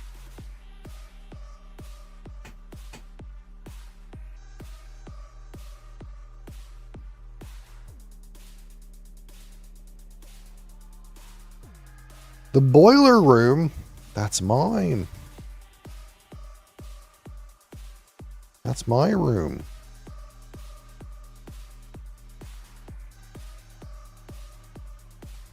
Greenhouse.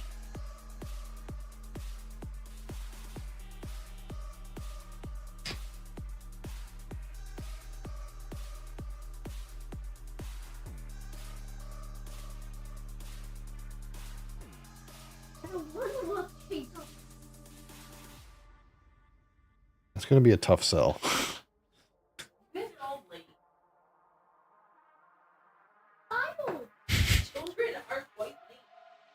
Wow.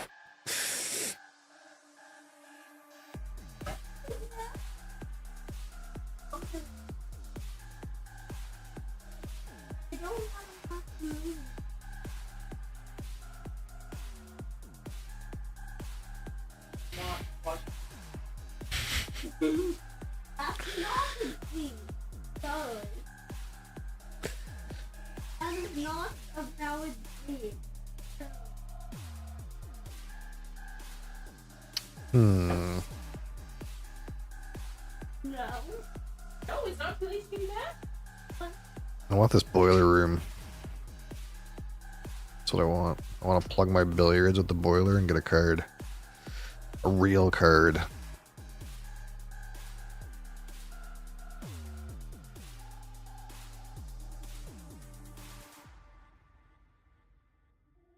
Real card.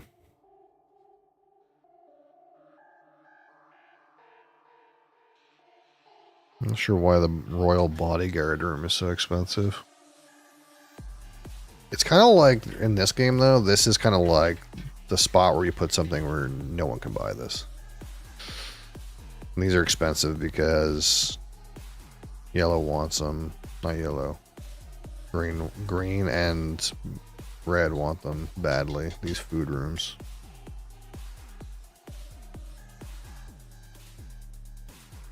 What did he buy? Oh, he stole my boiler room, dude. Oh, no, dude. What do I do now? What do I do?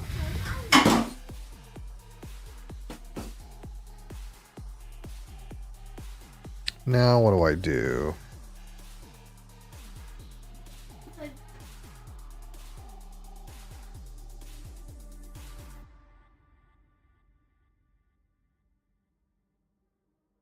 Maybe I put the greenhouse off of the foyer. What do you think about that?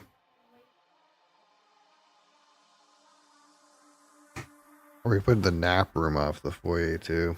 But I think it's the greenhouse.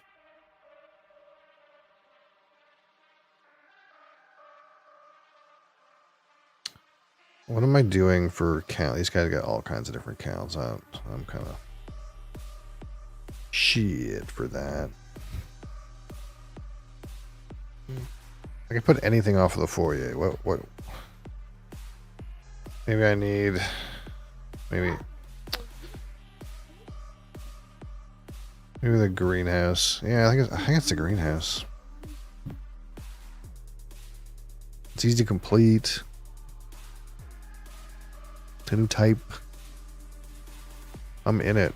I'm in it for the room type activity, but different room types, I'm boned.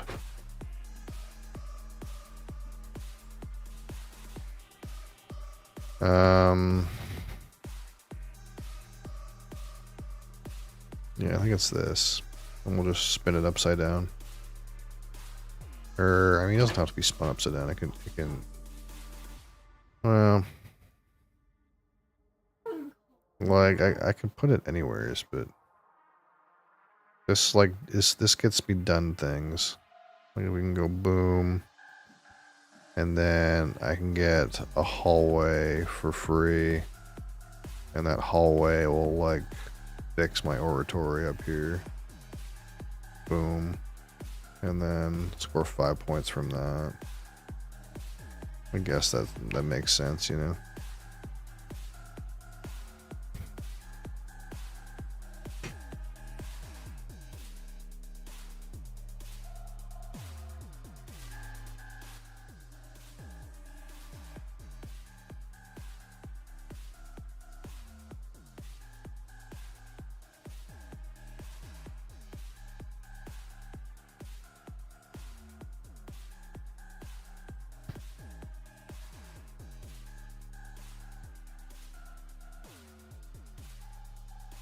Really wanted that boiler.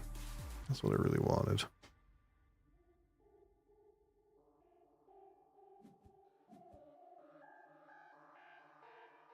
There's a boot room. I could take that too. Armory. Ooh, the armory, dude. That's for me. The armory. That's what we need. I'll also take the boot room, but I get the feeling that armory is going to be like friggin' jacked up in price, dude. He's going to jack it up.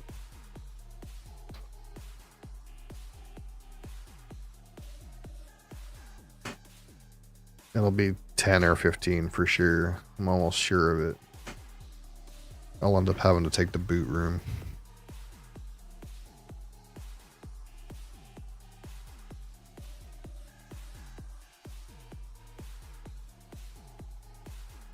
Other one was weird first, but grew on me. This one's wrong. This is an abomination. What the fuck am I gonna do with 9 of these?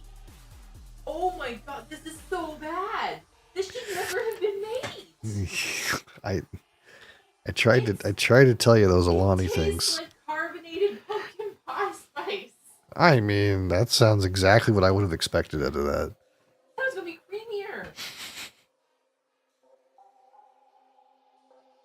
That is actually really bad. Have fun. I got fucking half a case of them. Yeah, you sacrificed for me, I guess.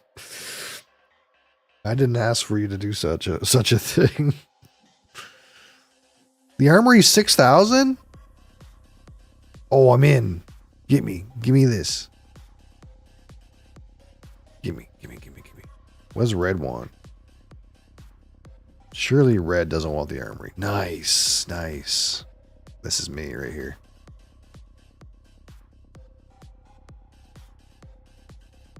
Big downstairs room square footage. Big bonus points for all my activity rooms I got up here. Big points. Although I really want that boiler. That boot. The boot and boiler. Here it is. Boom. 6 points for that. So now what do we do? We get a hallway for free? Downstairs hallway? No, I don't want that. I get a hallway. Downstairs hallway square footage.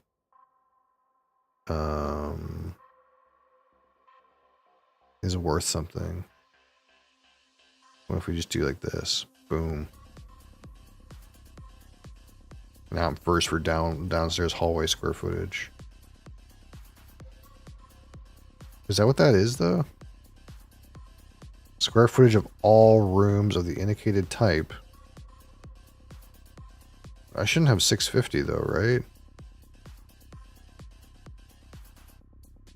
That's not right. Oh, it's not the square footage of all downstairs hallways. It's the square footage of all hallways, period. I'm an idiot. It's fine. It's fine. We have a downstairs hallway in case we ever need that. I feel like we won't need that, but it's there in case we do.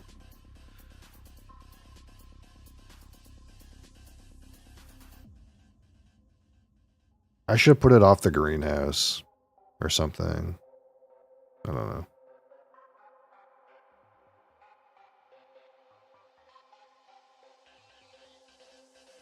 Because now I'm fucking broke. And I would have completed the greenhouse and I would have got 10,000 bucks. Yeah, that was a mistake. I misread this objective and thought it was downstairs hallway square footage, but it's all hallway square footage. So I should have taken this hallway and put it on the greenhouse. And I know that's ceding the opportunity to get 1 point for putting a living room beside it. But I need the money because now I'm fucking broke as a joke.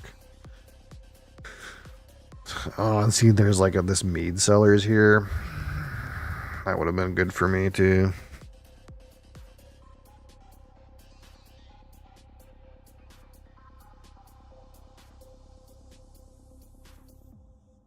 Now it's kind of like, what can I get for dirty cheap? So this sunroom, can I get it attached to anything really? I can get it attached to my billiards.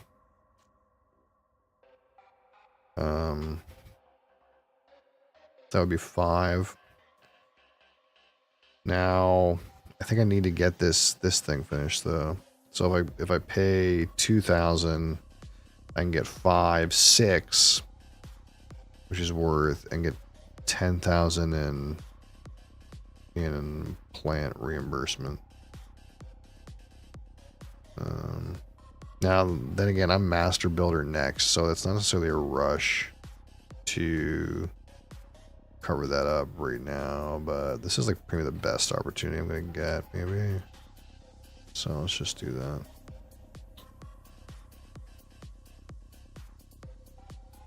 But I definitely fucking ate shit on this hallway. If I put this hallway here, well, I don't know. Yeah, it's probably wrong because I could have taken this powder room, put that in my 9-pin. No, that's not great, is it?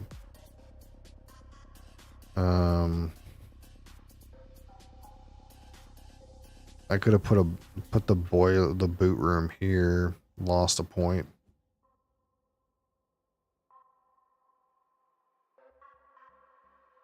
Remember the powder room here and like paid less or whatever. And I would have got a bonus card. I guess it comes down, well, if I complete the 9 pin, that's 5 points, which is like all the points I got here. Yeah, this hallway is just wrong. Then I got a bonus card. Maybe that bonus card would have been good or bad or whatever, but I would have got the same number of points. Plus a bonus card.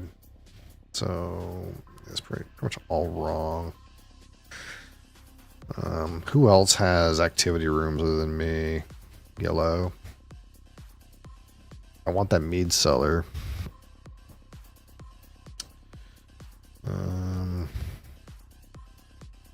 I got a dungeon that's not doing much for him too, but I bet you he'll want that mead cellar.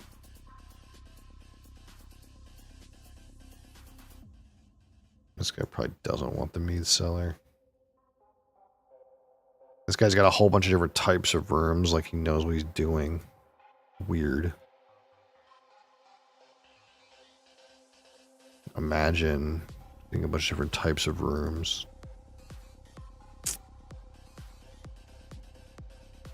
I've kind of like just given up on this fucking unique types one.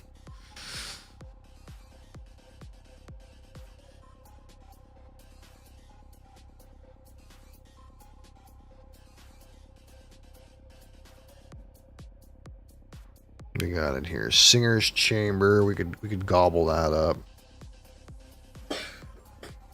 Bunker.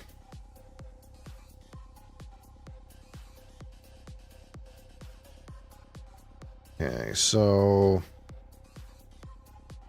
this sunroom thing can stay down here. This shed is like pretty shit too. I mean, you score, or you get some money for it, but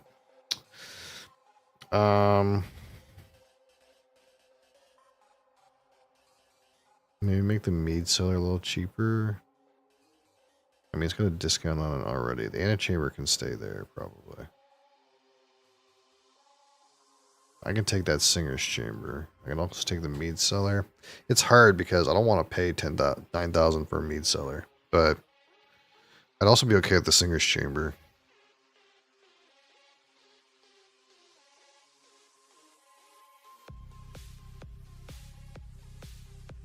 And these other things I don't like give a shit about.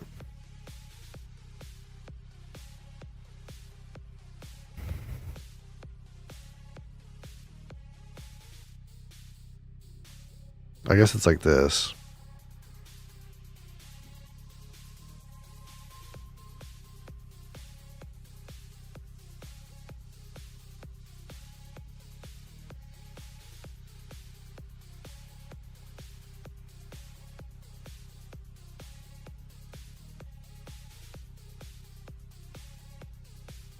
So how much is the mead chamber worth to me? 3, 4, 5, 6. 6 points. Plus its downstairs square footage.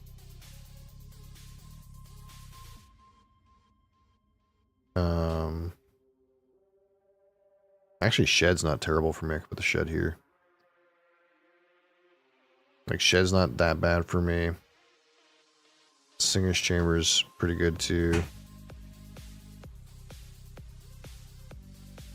Singers, I can just dump it here and get 5 points out of it. 5 plus 5. Actually, this is 15 easily. Or not 15. 10.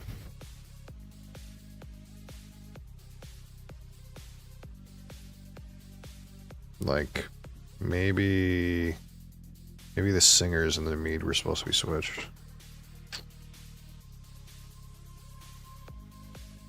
I don't know what to think of this propylaeum.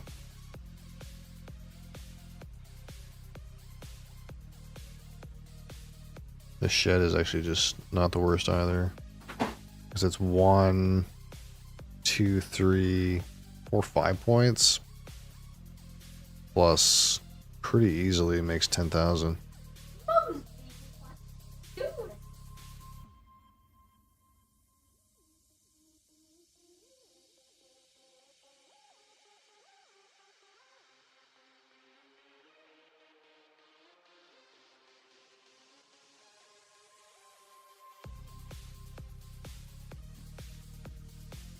Yeah, that's okay. It's okay. Yeah, these were probably supposed to be switched. It's alright.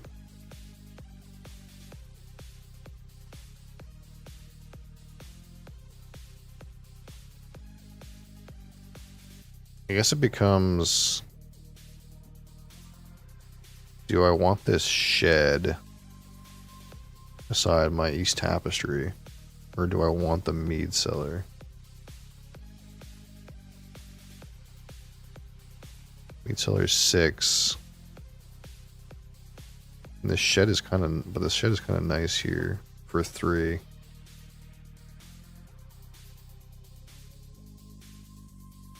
It's more price efficient to take the shed, obviously.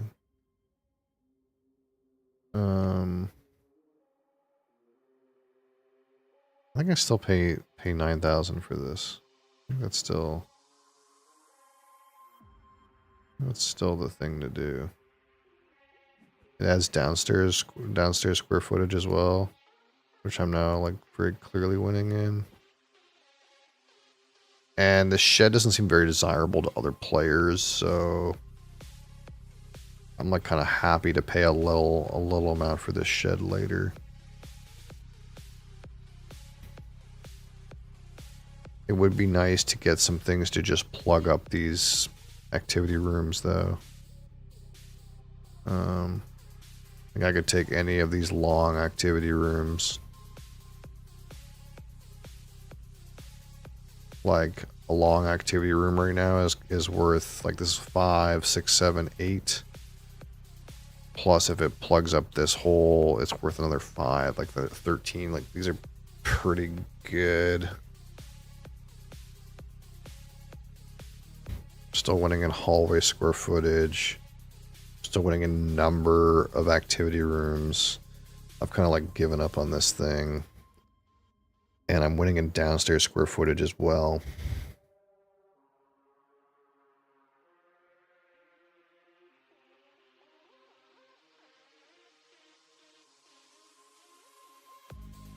So it's kind of interesting that this downstairs hallway doesn't count for downstairs square footage. Hallway's a room, right? Or nah? I guess nah.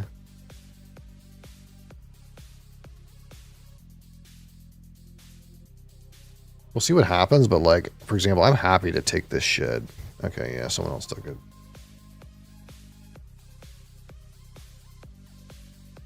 So probably this train room.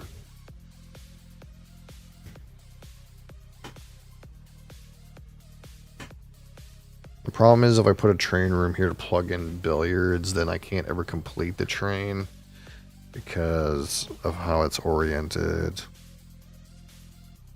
But that's kind of fine. It's already worth 13 on its own.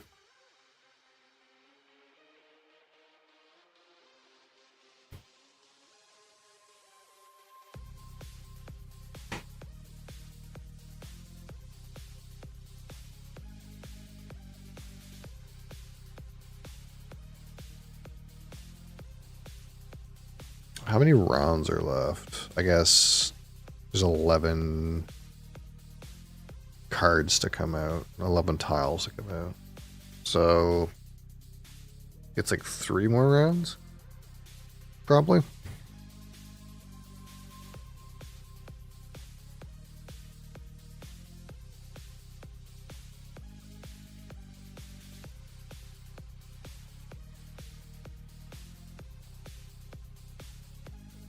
So it's like this. There's no way for me to put this in here where the train is completable. But it's still worth 13 points. Plus it adds another activity room to my activity rooms.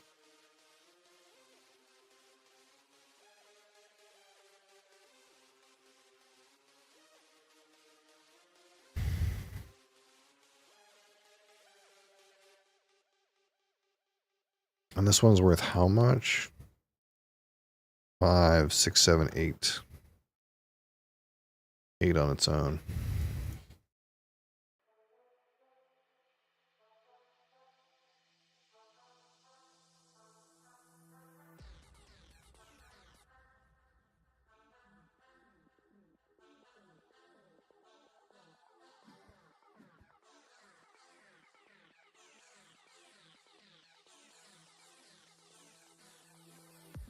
Cheese. Cheese, please. Cheese, please. The cheese. Does this dirt room fit in here? 1,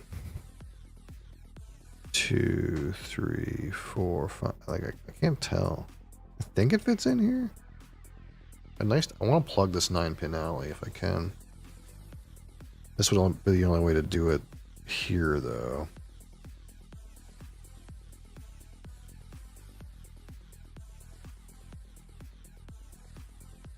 I'm down to pay a reasonable amount for a violin room, I suppose. Cheese is also fine. Cheese would get me up on this track, but I think I'm just gone on this track, so I don't care about that.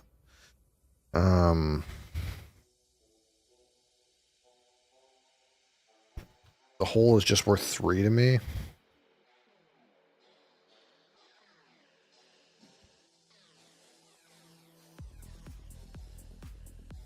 I mean, the hole would complete me a room, so I could take a bonus. It would complete a downstairs room.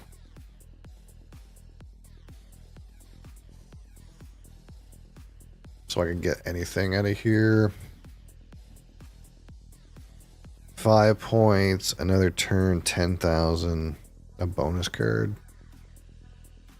I mean, 5 points seems pretty good.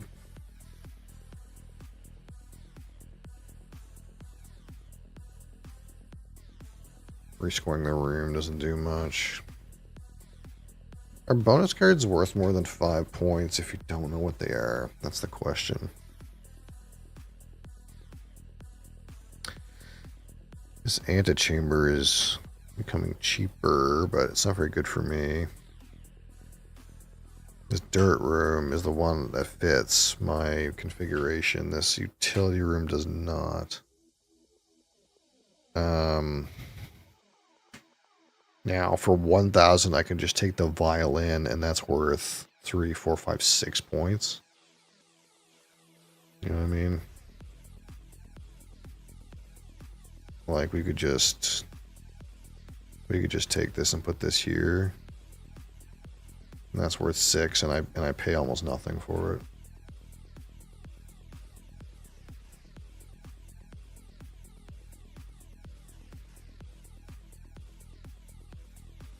Now I could have paid 5,000 more.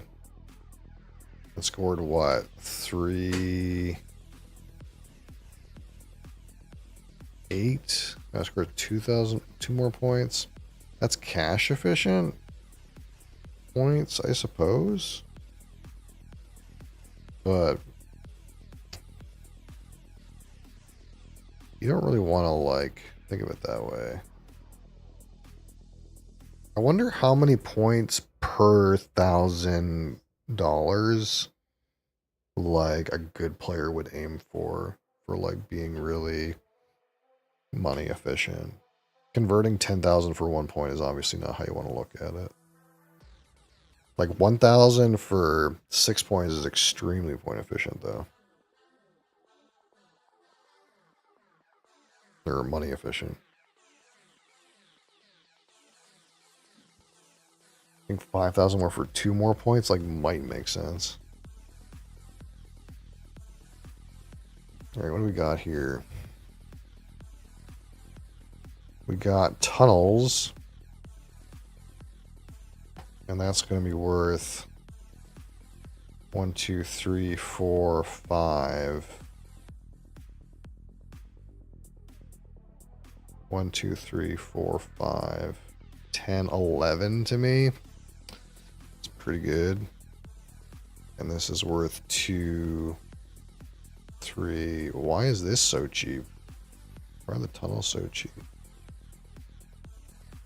This is 2, 3, 4, 5 for me, and this is what, 10, 11 for me. This is just better in every way, I think. Very strange pricing, I suppose. This is 11, right? 1, 2, 3, 4, 5, 6, 7, 8, 9, 10, 11. Yeah.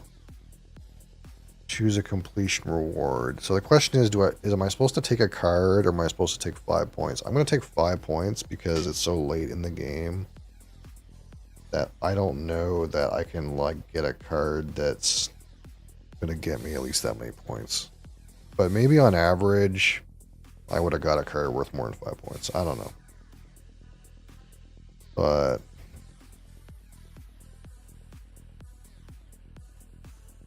as it is right now, this card's only worth 3 points. This card's only worth 4 points, and I knew about these since the start of the game. So 5 points seems pretty good. But if it's earlier in the game, maybe taking a card makes more sense. I don't know.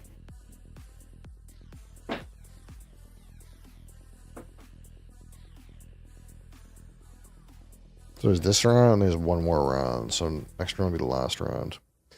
I guess there's something to be said for, what if I took extra turn and bought this for 2, 3, 4, 5. That's not worth it, I guess. Would have given me more downstairs square footage, but I think I'm good with that.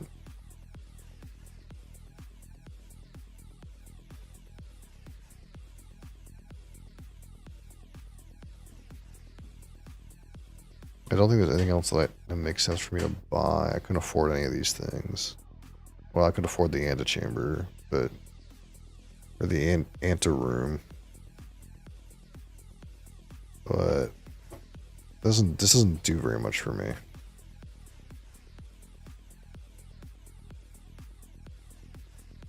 So I would have ended up taking the porch instead. I don't even have any bedrooms.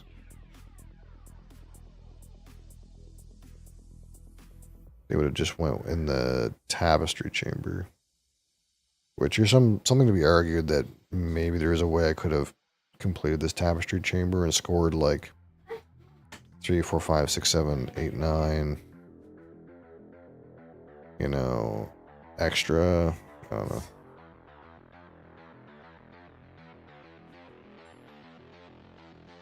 Okay, so there's a crown treasury in here. Does that put anyone above me? This crown treasury, if yellow bought it, it would put him above me in square footage, if you can believe it. But he doesn't have any money. I want to complete this 9-pin.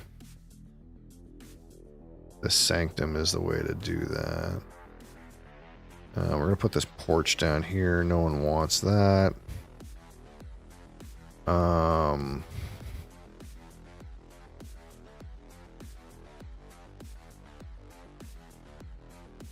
think no one who I care about can afford this thing. You can afford it. You can afford it. What's it worth to you? 3. That's not a lot. And you could afford it. That's worth what? 3, 4, 5, 6, 7. You can't place it though. So this is kind of fine where it is. Even this is probably fine. Because Maximilian wants this, but he can't buy it. The other two guys can't place it.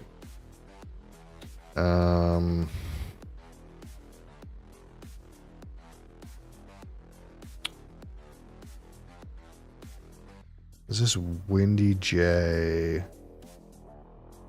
worth more? It's worth a good amount.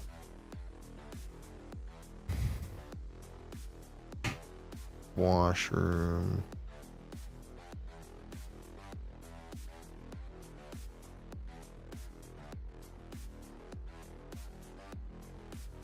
That's so much money on it. I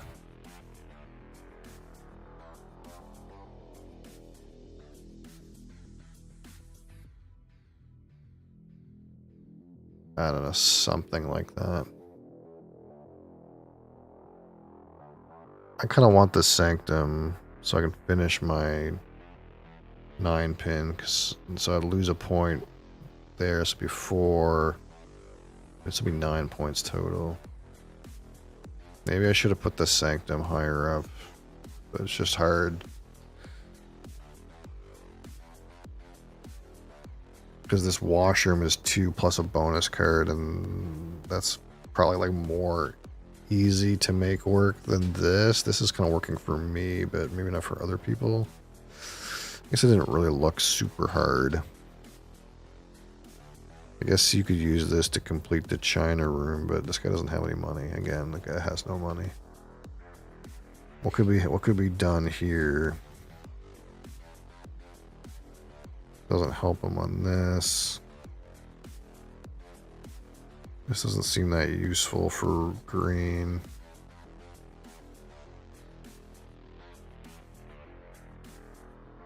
Six points might make this point efficient for red, I suppose. He can afford it.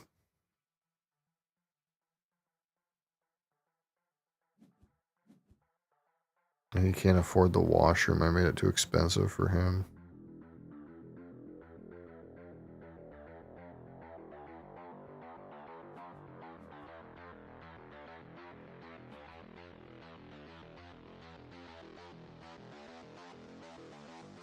So I'm going to probably end up with the washroom or the cheese room, I suppose. Oh, no. You went go again and bought the washroom. Huh.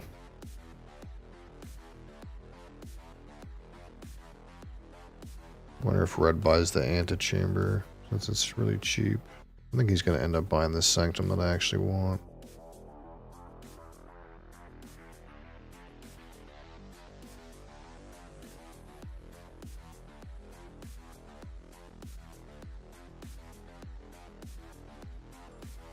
Yeah, kind of figured.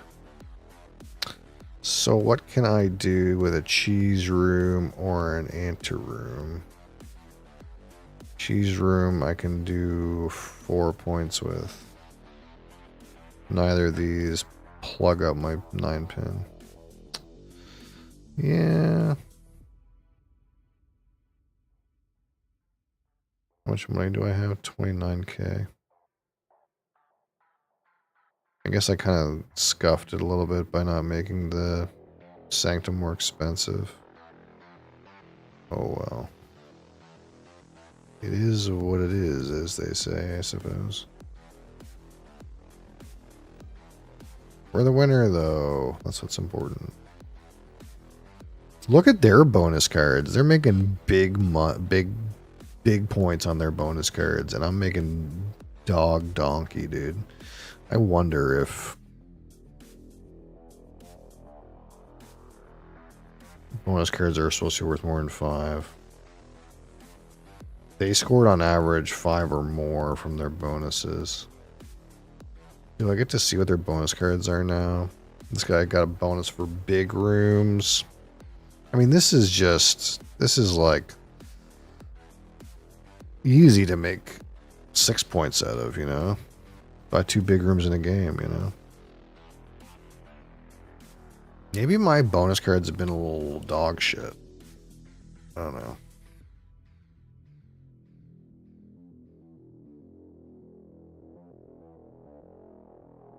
Now, this one is 7 points if you have all 8 room types. So that's probably like slightly overvalue for a hard thing to do. You think maybe like 5 is kind of 5 or 6 is maybe 6 is the goal they try to make these worth if you like work them properly, which makes them better than the like 5 points without any work you get from a activity room turn in or bonus. Yeah, I think I could have got another 5 points out of this score too. I just mucked up a little bit. Not bad. Not bad.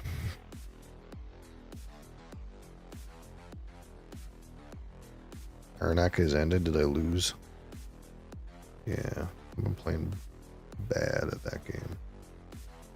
Some games I just can't. It's hard to play them async. Every time I get into my Arnak games, I'm like, what the fuck's going on? And I do something random and don't like don't like do the right thing. And I'm like, oops. And then like I end up realizing after I make a play that I fucked up.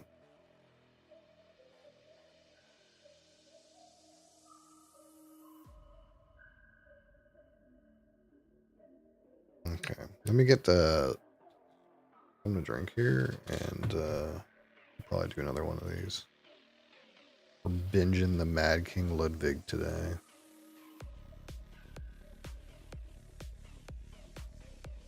What's happening? Stop.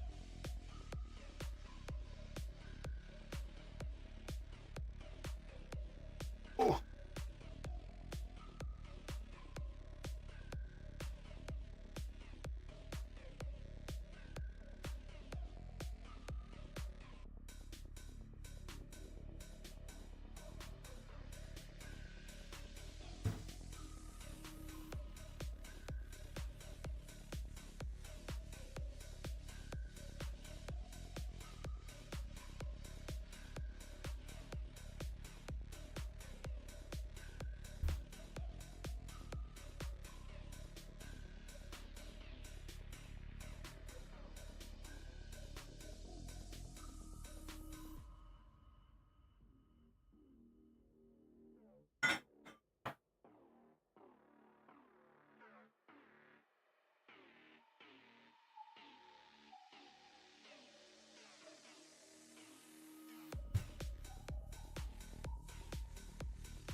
All right, we have some of this Grimross White.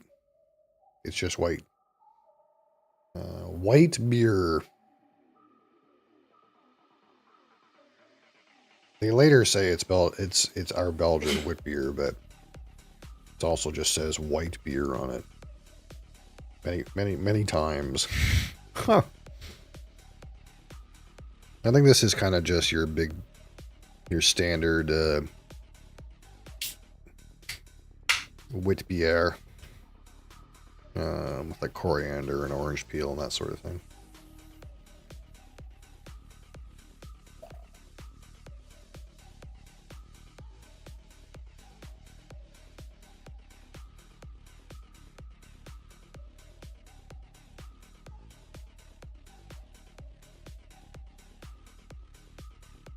There it is. Not bad.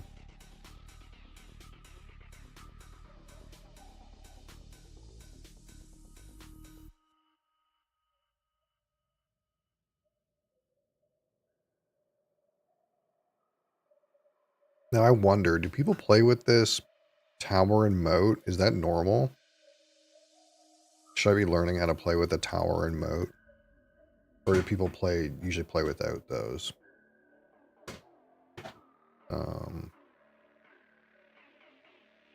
Like if I go into arena Is it going to tell me? It's kind of annoying that you can't see, like, the arena settings easily if you're not quite at 100 yet. You kind of have to, like, go in and find an arena game and see what the settings are. And it seems like this is 2-player. That's kind of weird.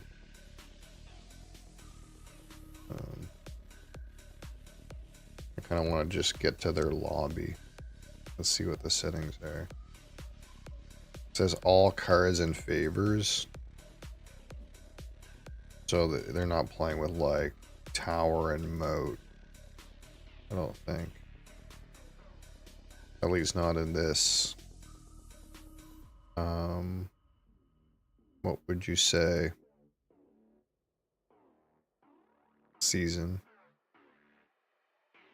Yeah, they don't play with that. But it's 2-player? It's 2-player in arena? That doesn't seem right, but what do I know?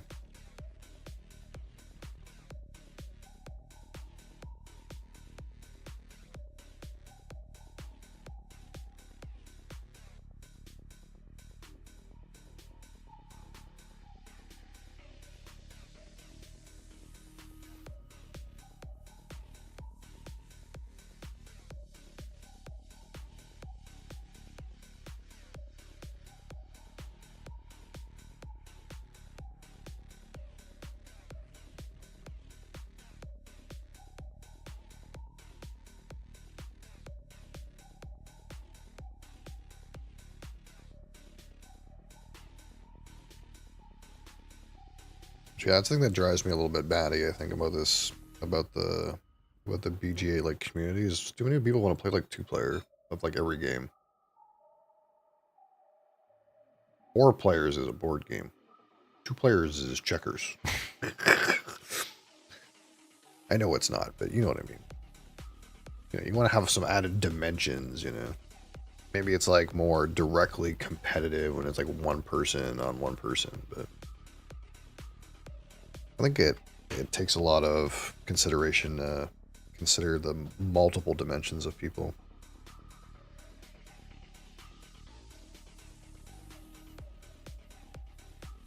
That is really tame for a wit beer. That's really tame. Like I'd say like Belgian Moon has more bite than this does.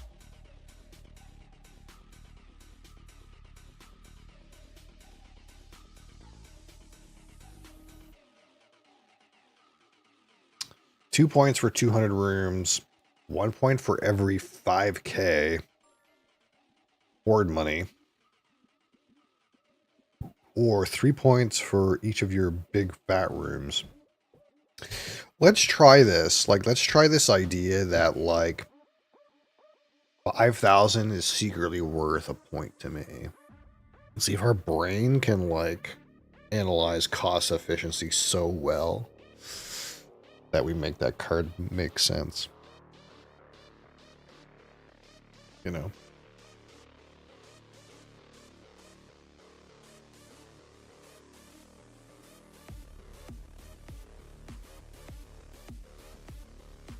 Pundig's Hut.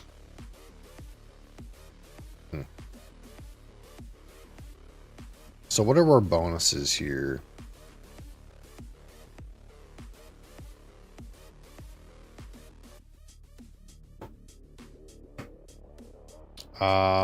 So exit doors, square footage of utility rooms, number of square rooms, number of large rooms. Okay, so no one can place these downstairs, so that's why they're there. So do we pay like 3,000 to make a thing go downstairs? Or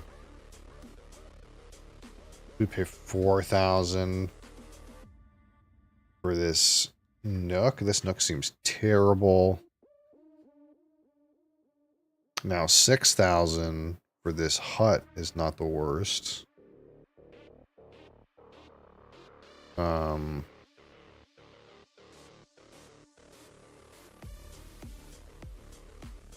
It's not the worst.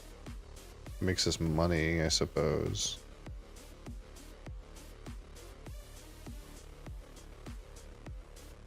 I kind of don't hate the hut. It goes with large rooms. It doesn't go with square rooms. There's nothing obvious to use this wine cellar and armory on. There's no bonus for downstairs rooms. I don't have bonus for downstairs rooms. I don't have bonus for these kinds of rooms. Let's just go with this. I think it makes some amount of sense.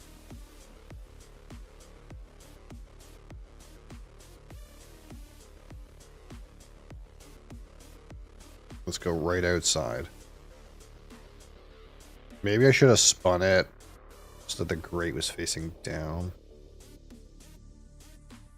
Or not, actually, maybe. Because then we're going to like build in this direction and not interfere with something building in this direction. So no, I think that's right.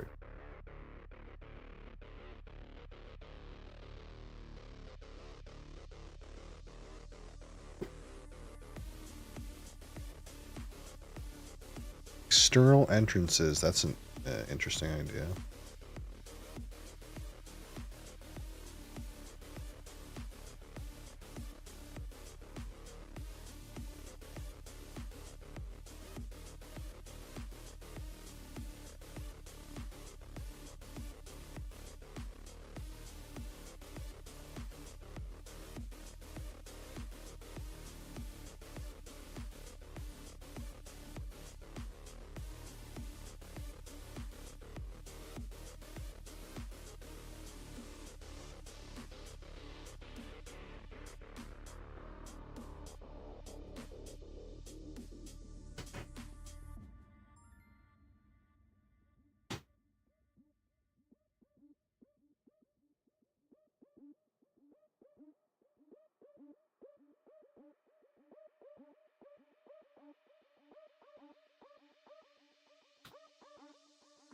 Okay, I'm pricing now. So who made it downstairs? This guy, everyone made it downstairs. Okay, so except for me, everyone made it downstairs. So let's price up these rooms that these guys spent time working on. This thing is still dog shit. These things are still expensive, probably.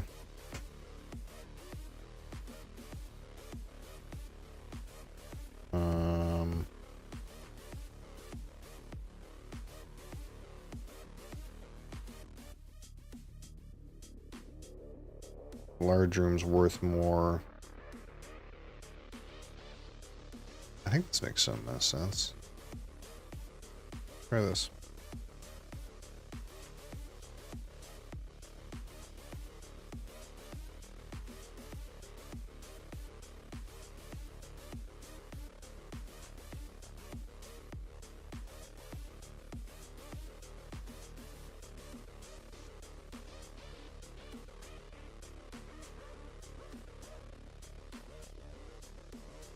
So what do I want? None of these really go with what I'm doing right now. I might go like hang a dining room off here. I might go... Oh, we could hang a cheese room off of here too. That's bonused.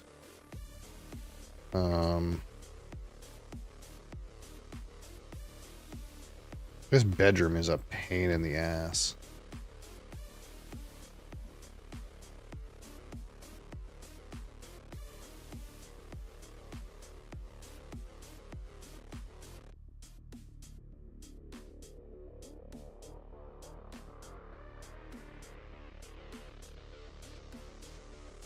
I could have reduced the price of that panic room because I think that panic room is like not buildable, actually.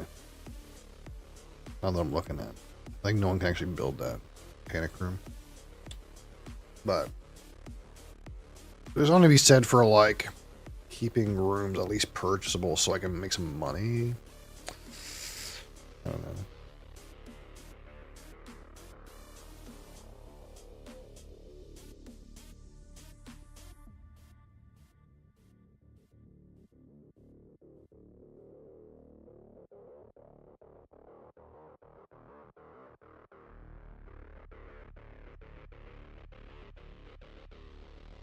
We're really gonna try to like be frugal in this round, I think.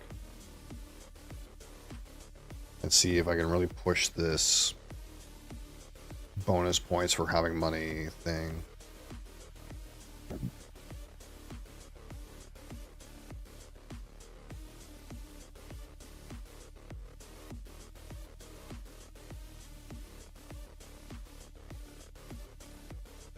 Like this panic room actually probably should have been at the bottom.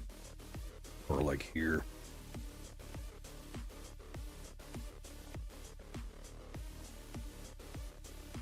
Because I really don't think anyone can make that. I can't make it. I think if you're in situations like this, you can't. Well, you can place this. Maybe you can place it like this. Didn't try. But it feels like this is maybe too long. No, maybe it's not. You actually may be wrong. Maybe you can hang it. Like, hang it off of here, you know?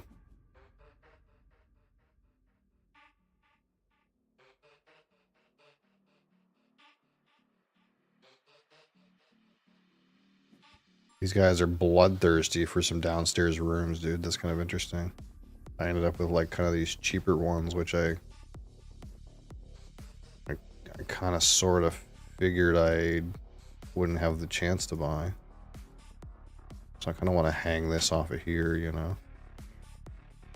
And then we'll try to get some living rooms on this side.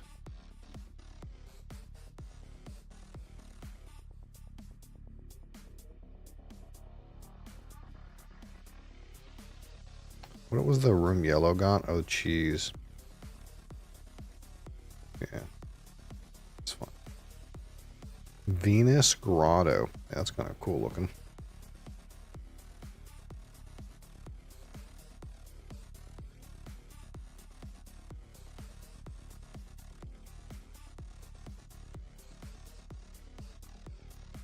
So what I want is this vestibule to put on my dining room, but I can't imagine that that's going to be allowed.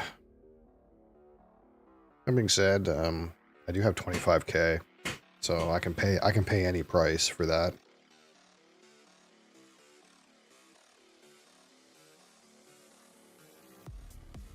So kind of our game plan now is that classic, like vestibule game plan. It's like the classic score 13 again, vestibule fucking strat. I'm thinking Japanese whiskey for my Monday sipper. Japanese, eh? Yeah, I have that. I think that Yochi is okay. The struggle with Japanese is it's just so expensive to get the good stuff right now. That Yochi was okay. It wasn't my favorite. Again, right now I have this. I have this Grimross white. And it's just a wit. It's just a wit beer, a regular old wit beer. But kind of like I said when I tried it, is like it's not the best. Like it's very tame. It's kind of like a Belgian Moon probably has more bite than this, is what I said. Like it's very soft.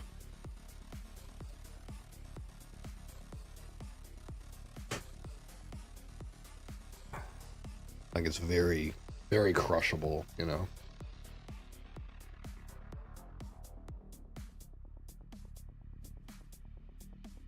In a meeting with the boss, that's very important. Very important. Really? This guy put the vestibule down at $1,000? Wow. okay. I don't know what's happening, but I'm going to get a vestibule for $1,000. How do I want to do this? Like this, probably, right? Okay, and then I'm going to get an extra turn. What do I want to do with my extra turn? We want to be frugal. That's the theme of our play here.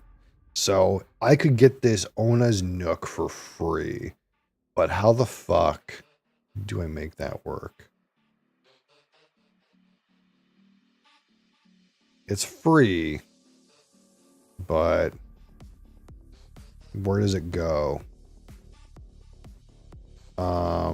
Like we could do this, I guess, and try to hang a utility room off of here. There's some rooms that fit the bill for this. Okay, so that's what we're doing, I think. Okay, now I get a free stairs or hallway. Now we don't have a way to go downstairs right now. Going off a Hundig's hut is not optimal, but we definitely don't want to hang it off the vestibule. So, we at least need a way to go downstairs somewheres. So let's make it off the Hundig's hut, which it loses us a point in sort of in theory, but it's okay.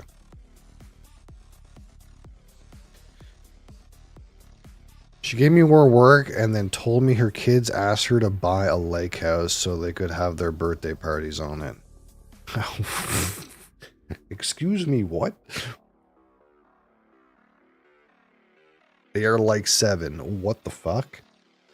That's some spoiled ass shit. If they know that they can, well, either they don't know that mommy can't really afford that, or they know that mommy can really afford that, and that's fucked up. Like they're spoiled as fuck. You know what I mean? She's rich. Nice. Nice. You know, like,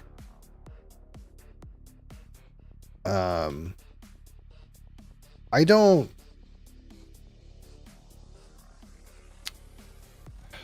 like, what's his name? Oh, what's the guy's name? I keep forgetting the guy's name because he's not important to me.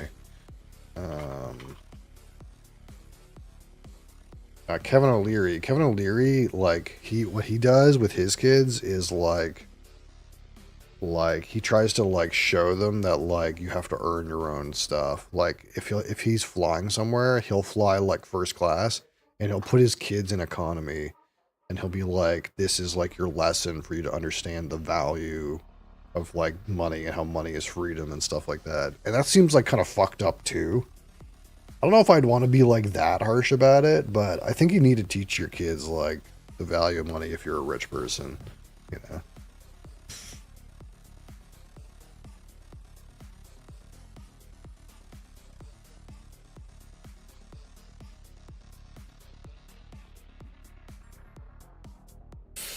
Okay, what situation are we in here? No food rooms for me. We have a coral cabinet, which is like just kind of value. Like this is kind of like 5 points for $2,000, you know, good economics about it. We could spend more and get this laboratory, which is a large room, I suppose. And that would be worth 3 points in here for 8,000. But we can also get 5 points for 2,000 with this really cheap cabinet, and just hang it off the Hundig's hut, you know, and make money from completing this room.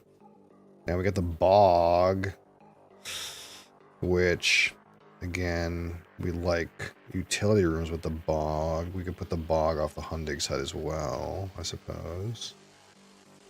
But I think again, if the theme here is we're trying to be as economic as possible, this coral cabinet is 3 points. No, it's 5 points for $2,000, and we're gonna get 10,000 bucks from completing this room. You know, I think the economics are sound there, you know. We're literally hoarding cash. Okay, that's our strategy. And we'll see if our opponents realize that. Right now, I have the most points. I'm tied for square rooms. I had the most external entrances by far, and I'm tied for large rooms. And I have $32,000. Okay, so they don't even know right now that this money leftover bonus is gonna kick in, dude. Give me some fat stacks. Okay. Even if our castle looks like dog shit, okay, we're gonna try to be most economical as possible and see how far we can push this bonus card.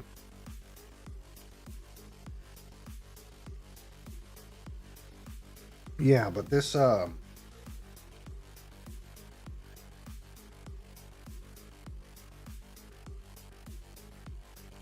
hi. I don't know if you were here for this Yochi. It's a peated Japanese whiskey. You know, it was fine. It was a good, like, reasonable for the price I paid for it, but nothing outstanding, you know.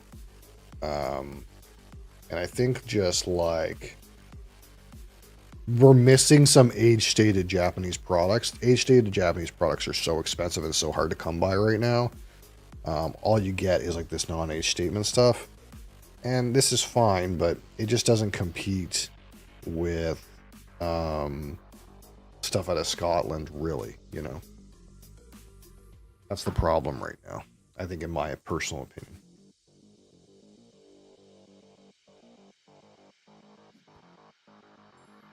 Johnny Hill, how's it going? I have no idea how long ago you said that. I'm sorry. I'm sorry, I wasn't paying attention.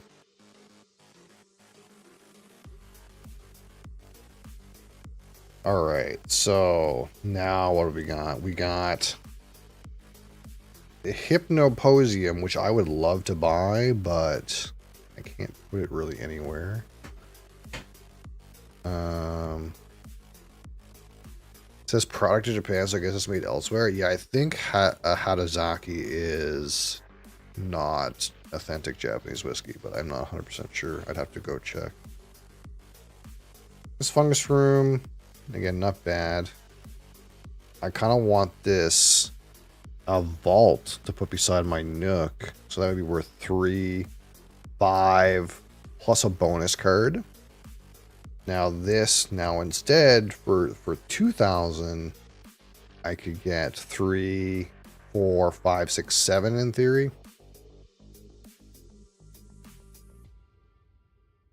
This is probably still worth it.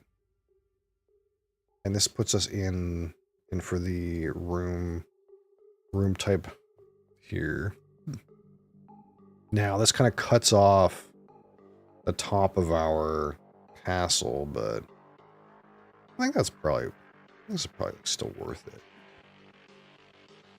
I must resolve these. Okay, so first we're going to resolve the bonus card. Food room bonus or 500s. So I have a 500 and a food room. And we're going to want to try to get more food rooms. So let's take food room bonus. Boom, that's big. Okay, and then we're going to resolve this. And we want food rooms again. Doesn't really matter what size food rooms.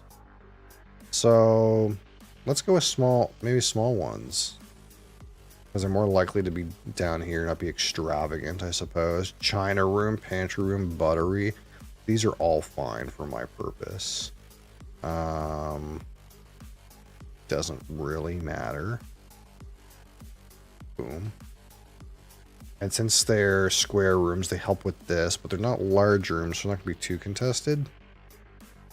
I don't know.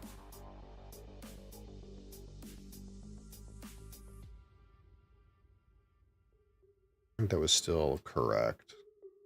We could have taken this fungus, but I kind of like what we did.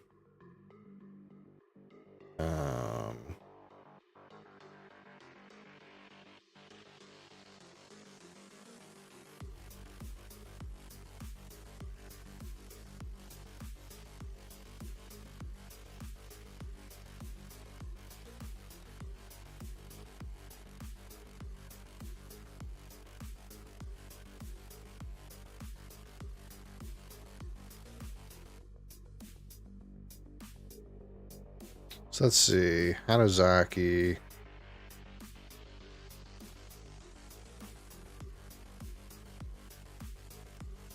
Let's get a search going here.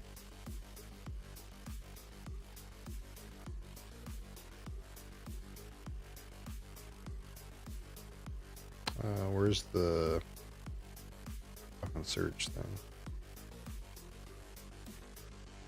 Let's see the search thing, but maybe we can figure it out just by. This says Hatozaki comes from the Keikyo distillery, and is not real Japanese whiskey. So either it's got Scotch blended into it, or something like that. It could be all Scotch, or it could be Scotch is blended into it. One of those things.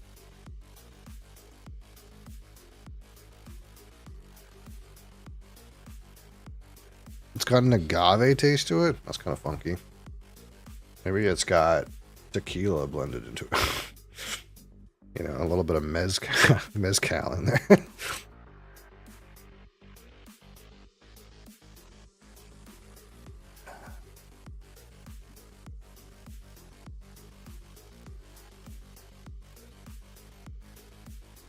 You're allowed to do that.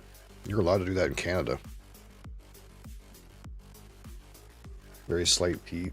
Yeah, it could be like a lightly peated Scotch.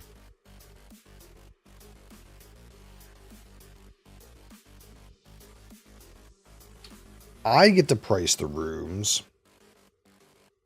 I kind of don't hate this lounge too. I want these food rooms. I have plenty of money, but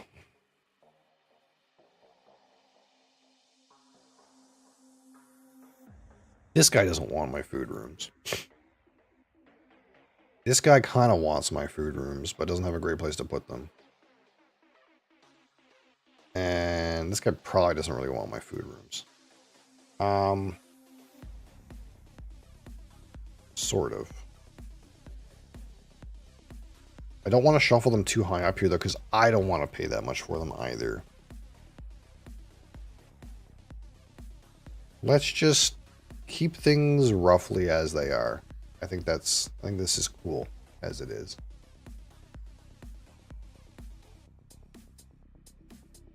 Like, I'm kind of hoping somebody goes for some of these, kind of like starting to more heavily get discounted, utility rooms, because it's cheaper for them. I get lots of money, but I don't want to pay like 15 or 10,000 for these small food rooms.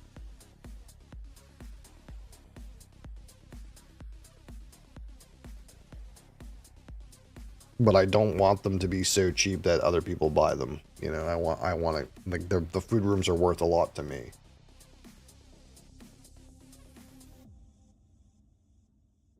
Because they're worth 2 plus 4 plus another 4. So, like, this food room is worth 10 to me.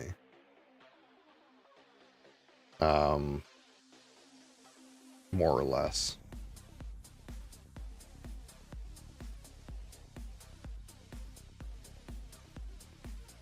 Pairs well with citrus zin.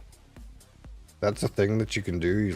You have the, like, fucking pouch and you have whiskey. You know, it's not quite tobacco, but I guess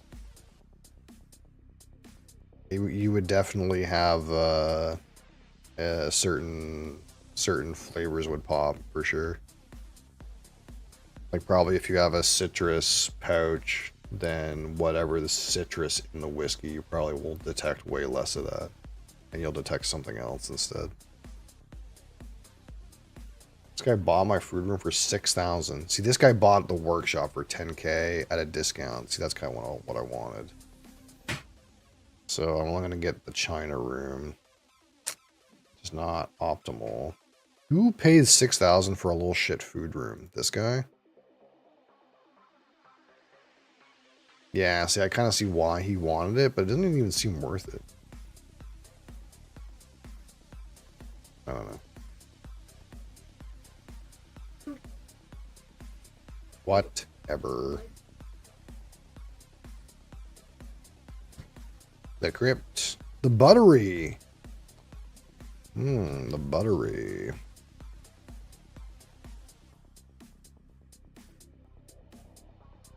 I want that buttery. Actually, it's worth 3 more. Again, food rooms are worth their printed amount 2. Plus, they're worth 3 for my cards, so that's 5. Plus, if I put them on the vestibule, they're worth another 4. That's 9. Plus, if the vestibule gets filled, they'll score again, which is 13. So this buttery is kind of worth 13 points to me, which is a lot. To be clear, last game I won with 126 points. So this would be 10% of my points from last game. Just this one little tile.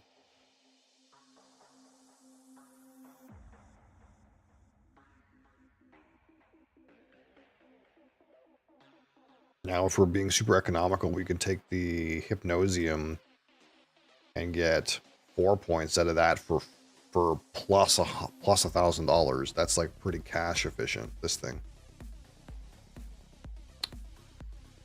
And the lounge even is worth for $3,000, but 13 for 6, I think is, I mean, this is mathematically the most cash efficient one. It's positive, but you're not going to find a better conversion, I think, than this buttery, I think.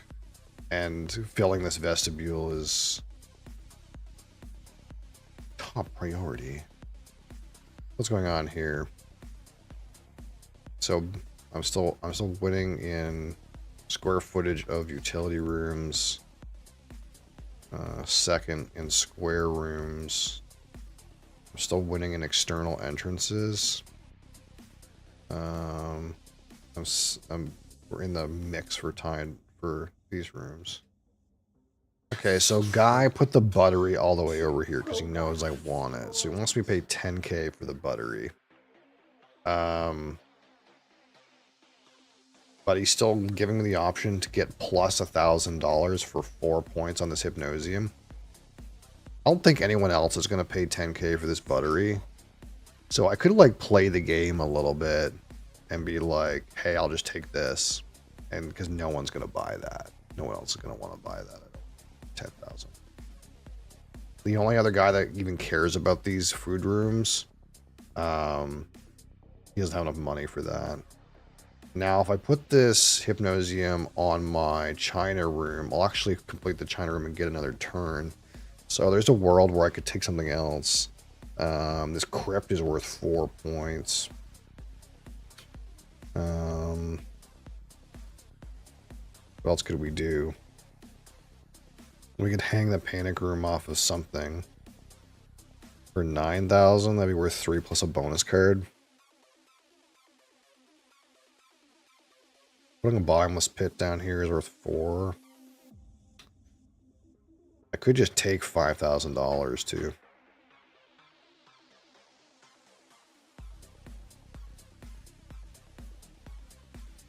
This Kaiju Yeager guy might even go for this discounted panic room. This discounted panic room is kind of looking pretty good, to be honest. It's 9,000 for 3 points and a bonus card plus 300 square footage in utility. It's not the worst. Ooh, he took the singer. Does he have a hallway for it? That would make sense. Yeah, okay. That's good. That's a good, good play there. So I think there's no way we don't take this Hypnosium for plus 1,000 and just poke it in right here. I think that's a no-brainer. The question is, do I pay off this guy, give him 10,000 for the buttery that nobody else wants? Or do I pay 6,000 for 5 points on a bottomless pit? This is 13. This is more cash efficient to buy the buttery. Now the panic room, I'll pay 9,000, get 3 points plus a bonus card, which is probably like 5 points. This is like 8 points. For 1,000 less. This is still the most cash efficient thing I can do, other than just taking $5,000 for, which is worth about 1.5 points. So I think we still do this, even though it's kind of just well priced. I think I guess the guy just priced his stuff really well, you know. I can't like fault him too much for that. Because it's worth so many points to me.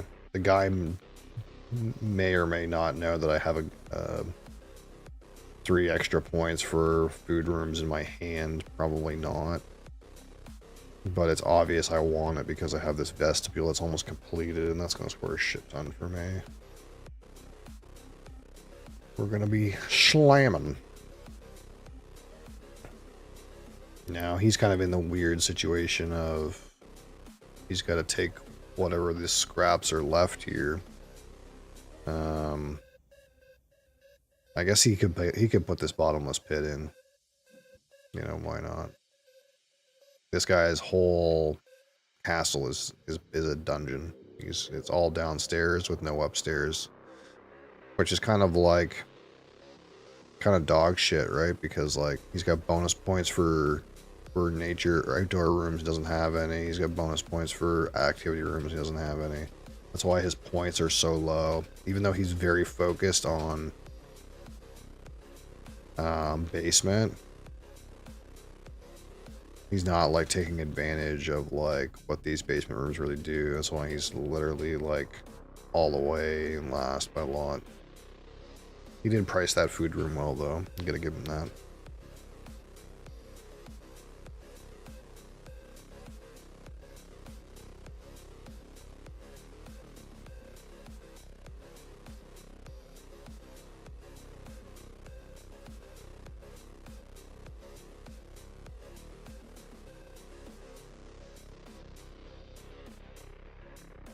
Yeah, we could pour some of that that Yochi. It is can't remember what ppm this is. It's like it's like 25 or 30 ppm or something like that. It's like Bamor tier ppm. It's not like super heavily peated.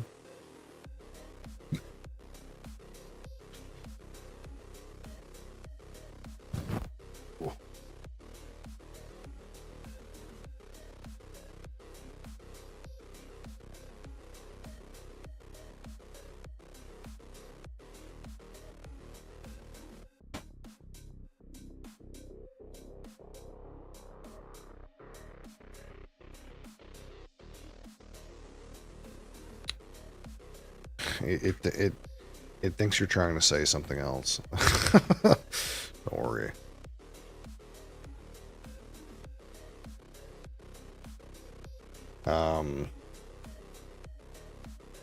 Yeah, I had people really highly recommend this bottle or similar bottles from Nika. I wasn't like super duper impressed by it. Like I heard in the United States is actually like could be like $80 or $90 a bottle. I only paid like 70 Canadian. And I think it's fair at that price. I wouldn't pay like 90 American for this. That seems way too expensive. I don't know what you'll find it at. It's fine. It's not like crazy good. It's fine. The thing is like, I think maybe this is a good price for Japanese whiskey in general, maybe. I don't know. But like when you compare this to like Scotch, it's, the value's not there. It's not nearly as good as like a same price Scotch. Really. At least not off of the neck pour that I had. We're going to try it in a Copita just to do something different. And maybe we'll get something more out of it. But,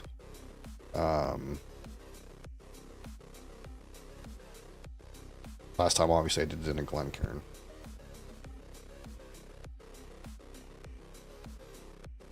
Screw top? Yeah, Japanese always do screw tops, man. That's like really normal. Even in their expensive whiskeys. They kind of like are okay with that. Okay, what do we have come up here? We got the pizza oven. This pizza oven is so good for me. It's 1, 3, 6, 7, 8, 9, 10, 11, 12, 13, 14. It should be 3 more than this though. No, 2 more than that. So it should be 15. 4, 8, 9. Yeah, 15. 15 for this pizza oven.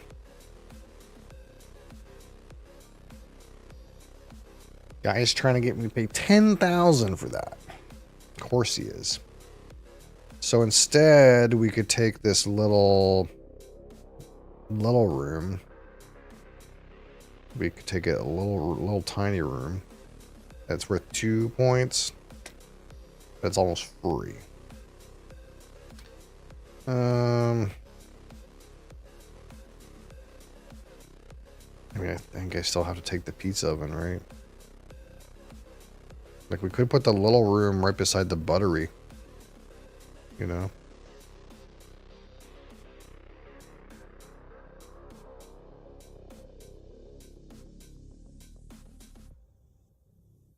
But I think this is probably it.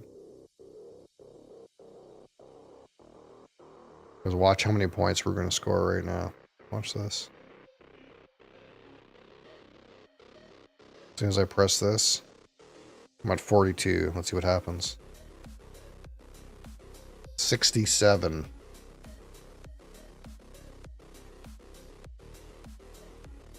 I mean, it's pretty fucking good. Scored 25 points on that. Total.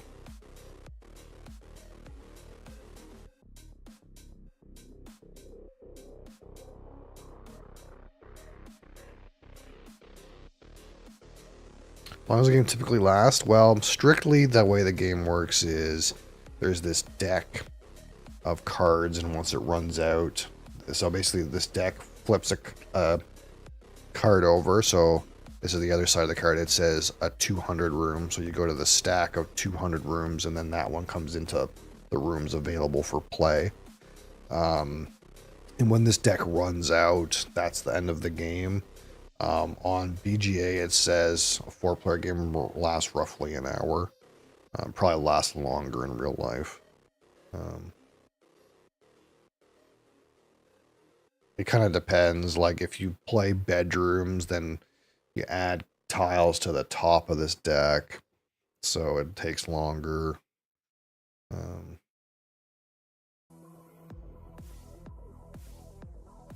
But on this client, give or take an hour, I suppose.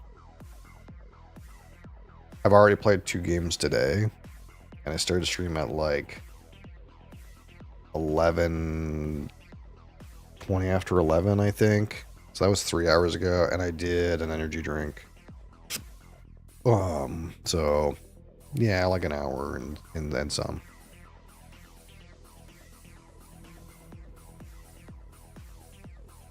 Someone finally bought that panic room. I'm gonna let this Yochi kind of just chill for a minute, but very fruity. You get a little bit of that smoke, but it's almost a sooty kind of smoke. We still have this wit beer, so.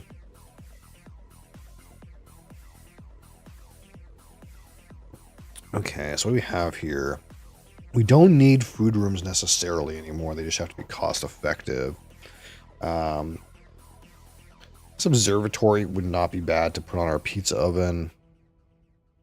Putting a food room next to another food room up here would be not terrible too. But that's not an option.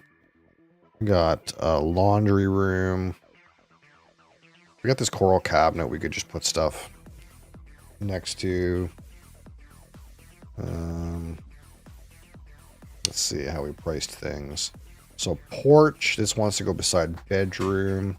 So I could put a porch next to the hypnosium. That'd be like 2 points for 1,000.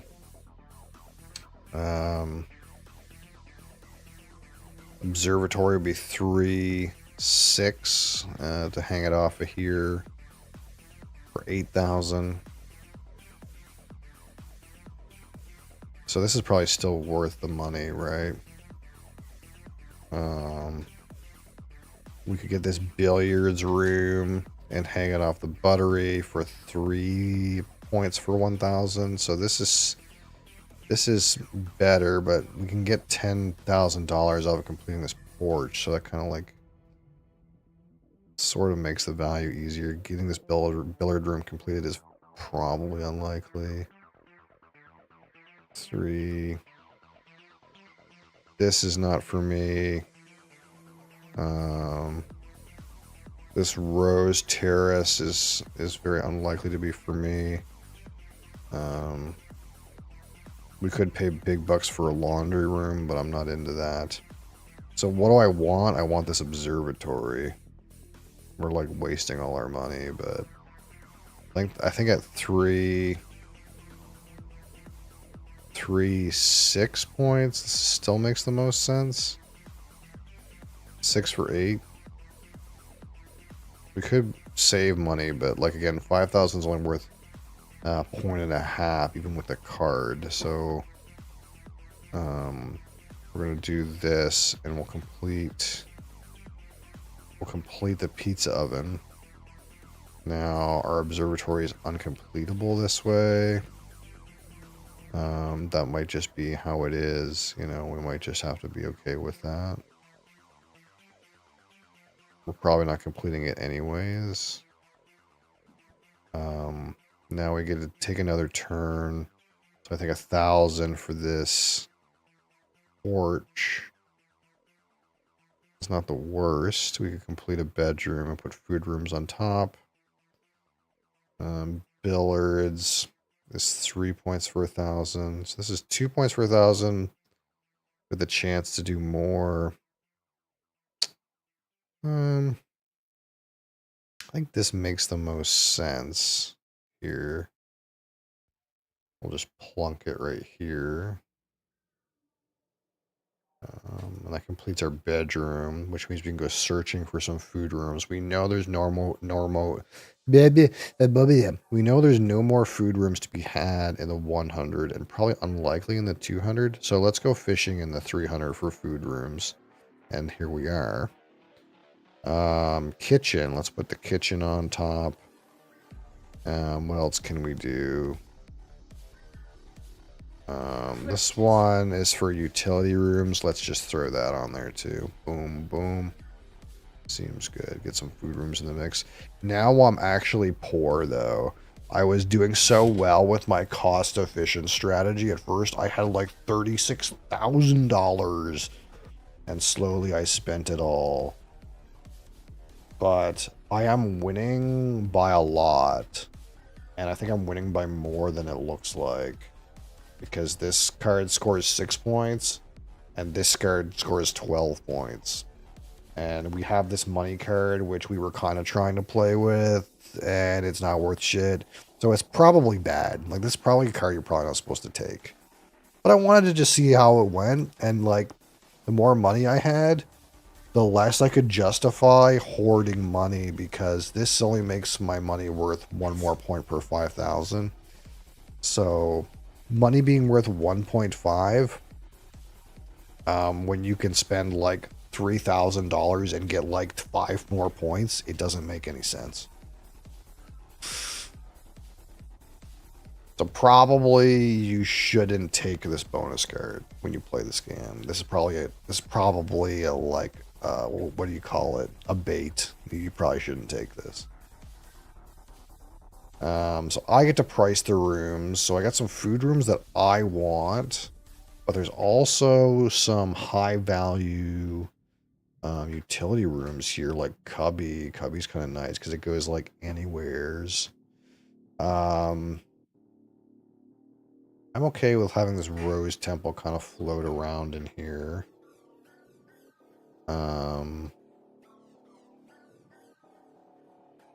Let's, you know, I'd rather someone take this than that. How much is this kitchen worth to me? 3, 6,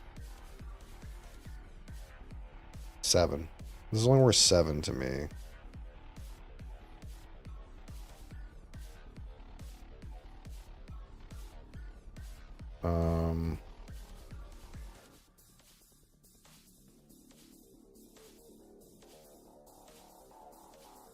This is fine. I think that's fine, you know. How are we doing here? Tied for first on utility room, square footage, first in square rooms. We got passed in external entrances, but that's okay. And we're like, you know, in the mix here for large rooms. You know, I think we're doing just fine. We're doing just fine. This vestibule thing is pretty nice, you know, it just scores lots of points. Never really got anything in the basement, but that's alright.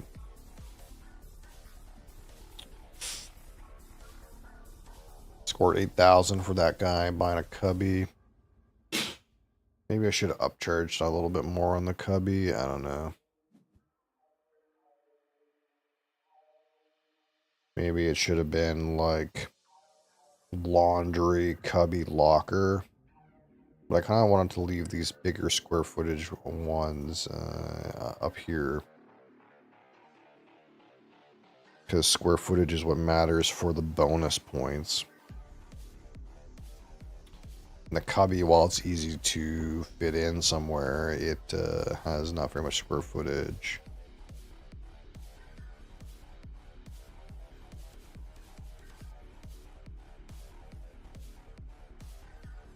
How are we doing here? Okay, this guy's finding some... Green's finding some activity rooms at least, so he can bonus, but... You know, this is still a rough situation for him. Yeah, there's kind of got a cacophony of things going on. Kind of a little bit disjointed.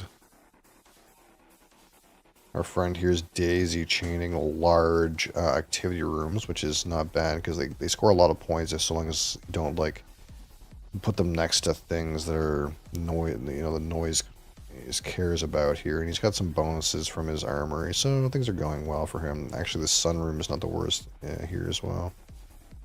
You know, this guy's got activity rooms, large activity rooms. So he helps him with large rooms. I guess that's why he's scoring pretty reasonably.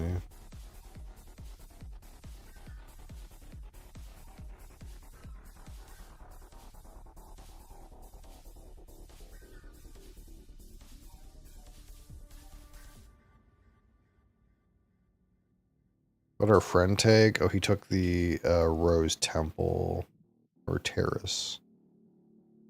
Okay. I mean, it's a big room. 5 points. You know, there's something efficient about like paying 4,000 for 5 points. It's like not the worst, right? Even if you don't like do anything with it. Unfortunate, like this guy's hallway could not be used for this because it kind of bogged it down with like weird placement of this billiards room.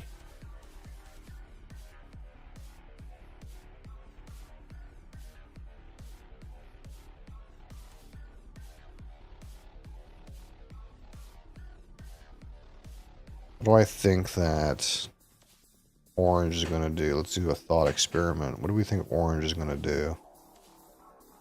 I think orange... Okay, he took this, the scullery, and put it here because food rooms aren't penalized for the orchestra. Okay. So, I mean, it's 3 points for 2,000, I think. What did he pay? Yeah, that's a pretty reasonable value, I suppose. So, we're going to pay 6 and get 3, 4, 5, 6, 7 points, which is quite a bit nicer, I suppose. We can't do it that way. We gotta like stick the butt into it and end in like that. So now we're gonna get a bonus turn. And we can pay 5,000 or 1,000 for this 5-point pink cabinet. That's just pretty reasonable, right? 5 points for $1,000. Just daisy chain it off this coral cabinet. There's some world where we could just put a bunch of little small rooms beside this coral cabinet and just score 5 again. It's not the, you know, it's possible. It's quite possible, you know. Alright, so our friend Yellow put a bunch of large rooms in the pot here. We got, what is this? Audience room. And we got a stable. Good sign. These are not things that I really want. They do contribute to large rooms, though. 9-pin alley is probably more where I am. We can put the 9-pin in a few places, I suppose. Just like finishing this porch and getting the $10,000 is not the worst, eh?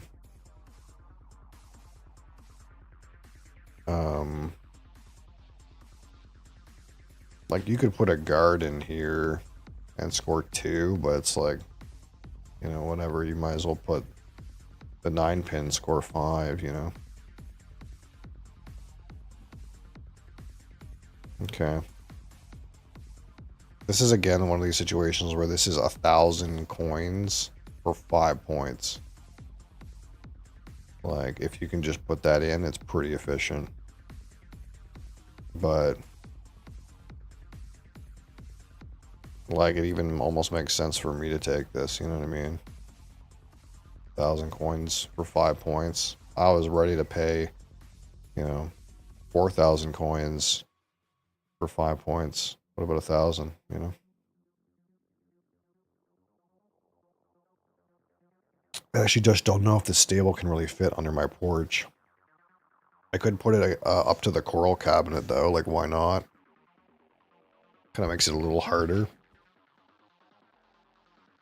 But, you know, why not?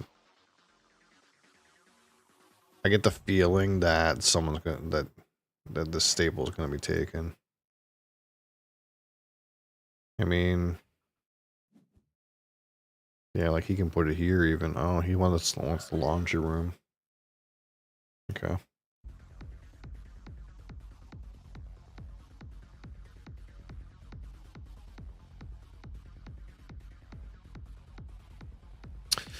So what do we do? I don't need the dungeon. The dungeon is really good for green. So that's probably why you put it up here, because no one else is going to want to pay 10,000 for this. But this is worth what? 1, 2, 3, 4, 5, 6, 7, 8, 9, 10, 11, 12, 13 to him. See, it's worth a lot to green. But if this guy scores 13 points, that's fine. He's so behind that it doesn't matter. So what do I do? And this guy's popping off. What happened? Oh, he completed a food room with the laundry room, so he's going to go again. He's pretty poor, though. He could still take this stable and put it here, I think. Yeah, that's pretty good for him. He's already caught up to me now. So what do I do?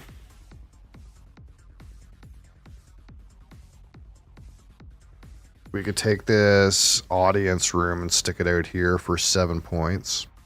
For 6,000. That's probably worth. I don't think I'm paying this much for a locker room. Even though it would put me... Well, I mean, let's think about this for a second. What's the difference between first and second? 4 points. So this is what? This is like 3 plus a bonus card, which is like maybe about like 4 points. That's like 7 plus 4 points. So that's like 11 for this locker. It's going to cost me 1,400, or I could pay 6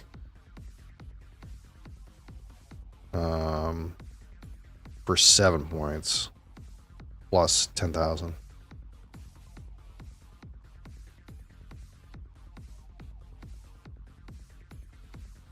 This will help me with external entrances.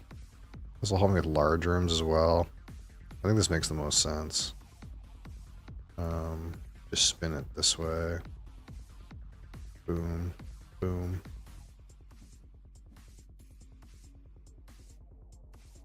Excellent. Now, Bad Dad Rules is going to take that dungeon and be happy with his gajillion points that provides him, but he's just so far behind at this point that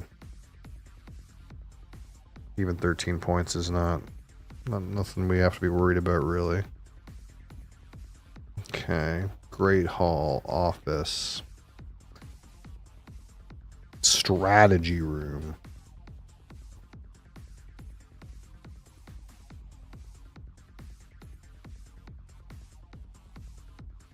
So completing this audience room, what can I put beside that?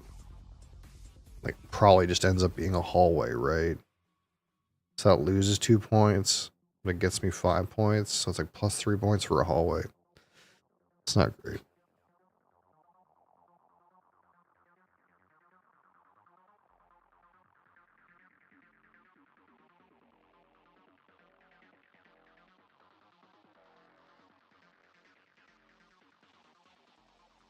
This is the last round.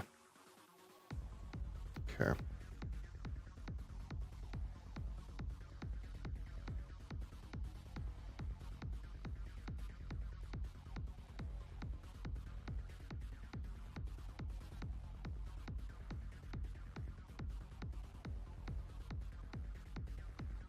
So obviously this locker is something that's on my mind. It's still expensive.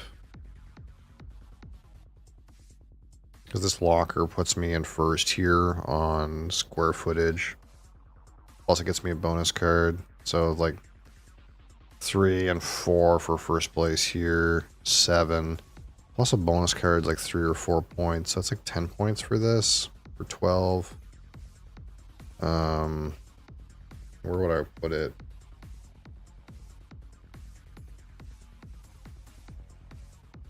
I don't know if I can put it anywhere that's relevant.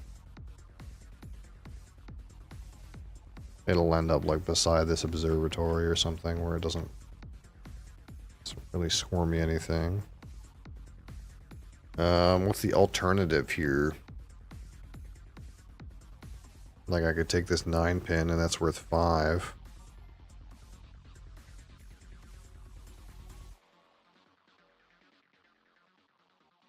Like I pay 2 points to take this instead of taking office. And the office, say I put it somewhere where it doesn't get negative points anywhere. Like, I don't know if can I even do that. I guess I can put it off of the audience room.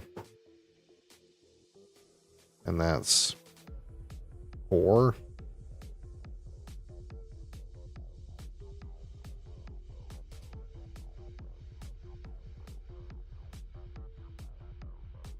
There's just no way it's not the locker room. I think this just makes sense. It's not going to go anywhere that matters, but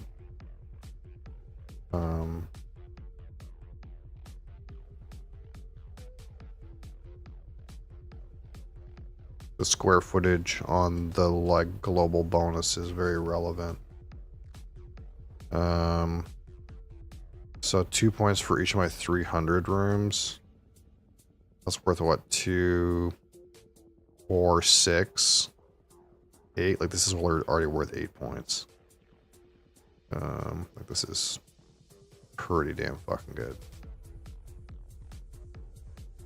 That was huge. Like that's like 20 points or something.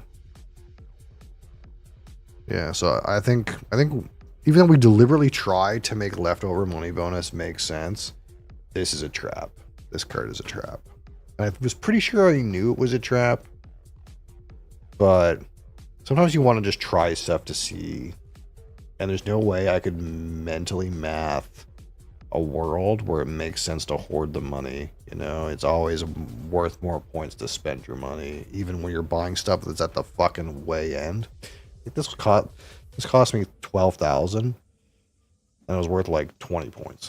You know, there's no way I want to save 10,000 for 3 points, right? I just could not find that to make sense. Rip off, yeah. Well, it was worth.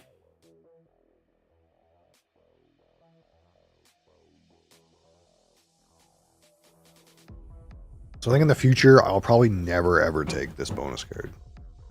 But I wanted to try it and see if I could make it make sense. And at the first, I was buying very frugally. I was saving so much money. And later in the game, it still doesn't make any fucking sense to have to use this thing. I should have taken, I don't know what my other option was. It was like large rooms or something like that. I don't know. Can't remember.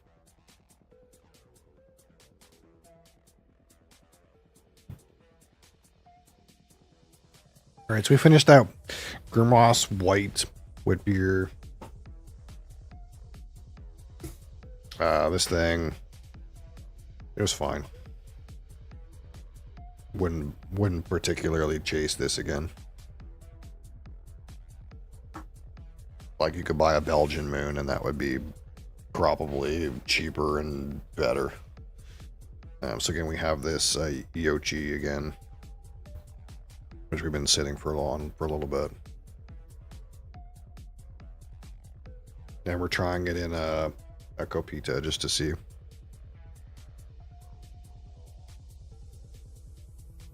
It's still on the fruity and malty side, and the peat really presents as like soot, like really black and sooty. There we go. Big score.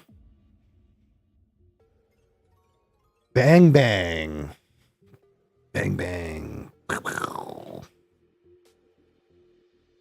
This means I won 2 games in a row. That's what that means, in case you don't know why it says bang bang on the screen. Bang bang.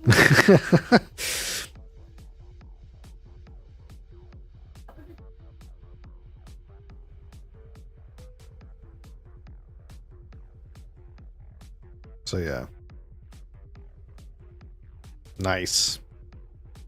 153, that's a fucking score right there. Nice. And this guy hits me with the question mark. You don't see it, but...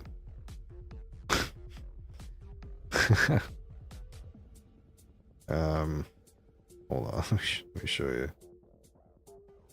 This guy, he hits me with the question mark, like... like what the fuck?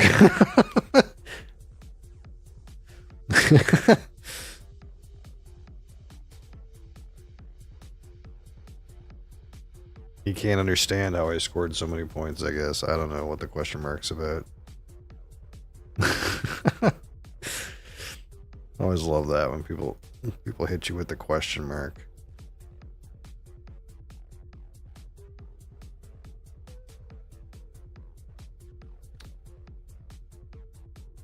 But yeah, I'm kind of annoyed that the arena setting for this is 2-player.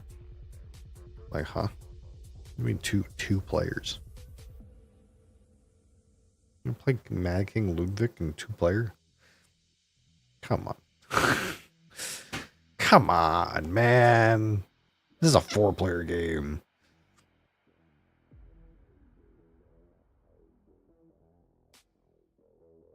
Alright, now we gotta restrict our table access. No beginners, no apprentices allowed.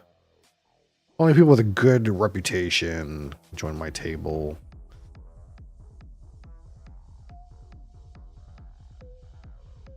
See how it goes from here. Oh, there's a guy playing Moon Colony Bloodbath. I want to play that game. This guy played Dominion. I'm so sad they took Dominion off this website. What a travesty that was.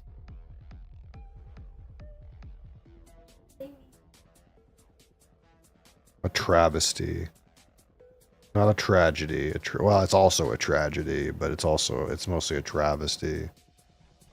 You know what a travesty is, child?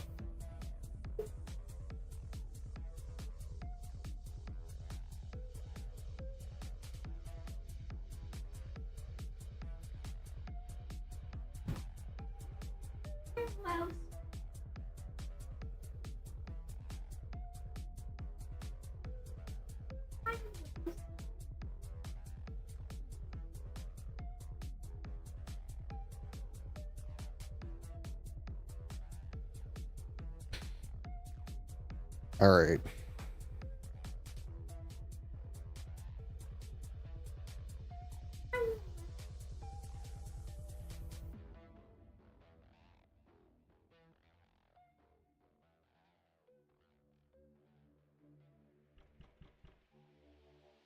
I wonder if most people play with these this expansion content or not.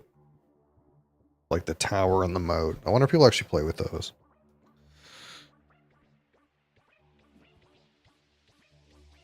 Oh, they went and played 3-player without me. That's so rude. Oh no, the Cookie Monster's here. The Cookie Monster's from Poland. I didn't know that.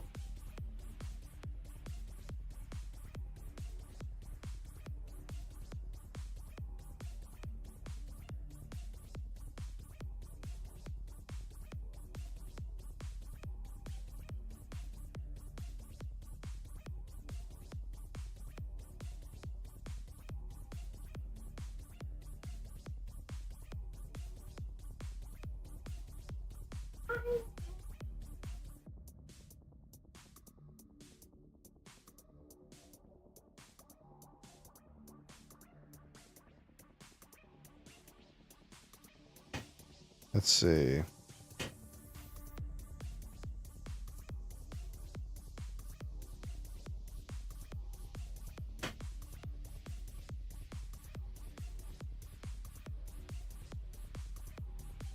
The moat and the castle, the moat and the tower have a good BGG rating, but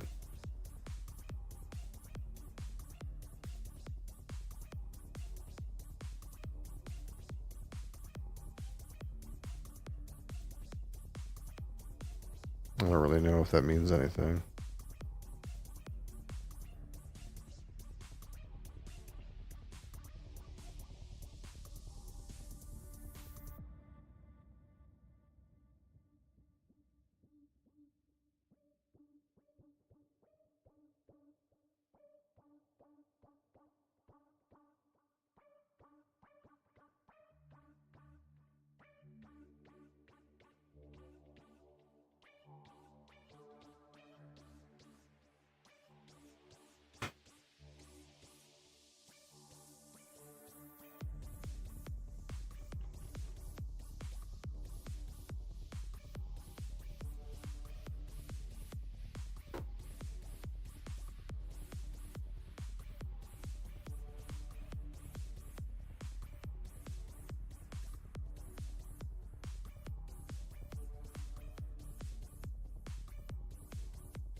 Come on, one more.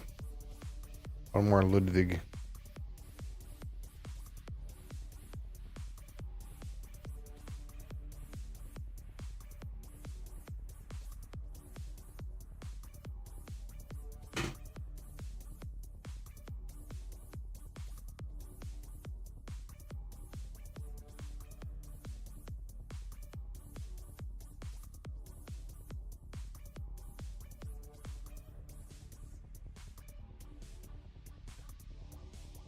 PC Building Simulator 2.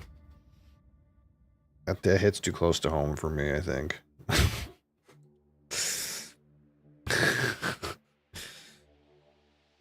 Does your RAM break and you have to get mad? you get like cases that have like a bunch of like tar because somebody smoked tobacco using the PC and it's like got all kinds of tar in it, probably.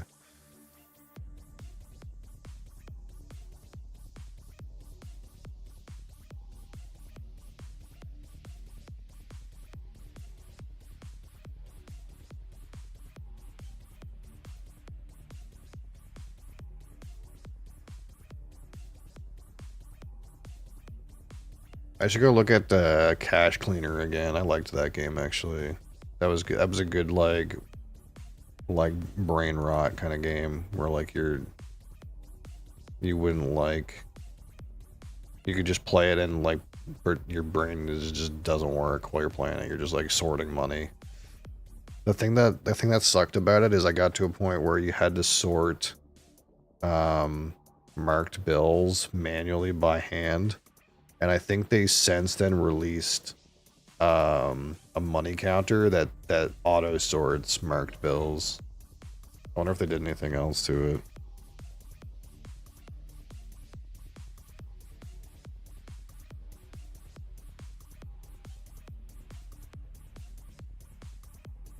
Let's see.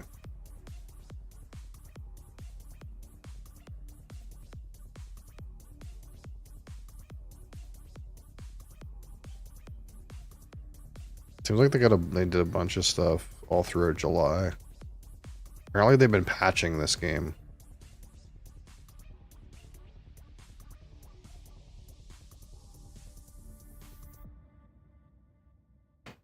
It's kind of a wild concept.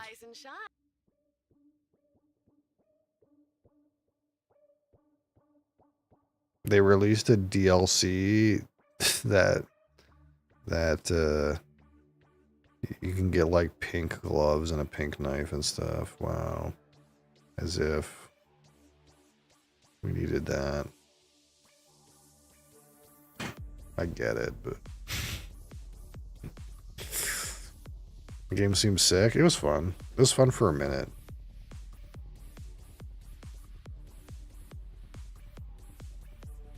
The struggle with Steam games is like, they're not worth, but they're not a good value, if that makes any sense. Like, I kind of get why people like just buy Game Pass and just play whatever's on Game Pass. Because like how much is Cache Cleaner? How much should I pay for that game? It was like $20. So like I got enough time at a Cache Cleaner that like it kind of meets that checkbox of like, did you play it at least $1 an hour kind of thing, which is like a good value for entertainment. But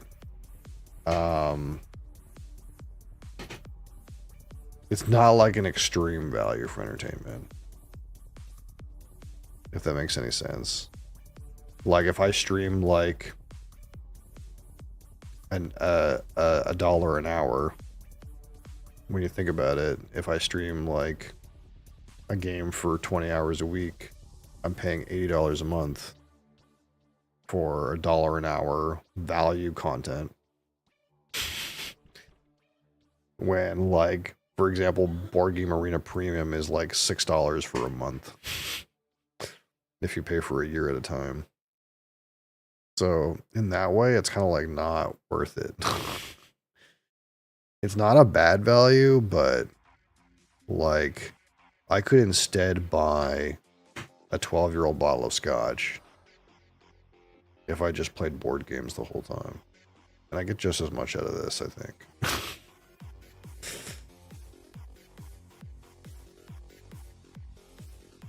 If the game would start, come on, get in here, get in the table, let's go.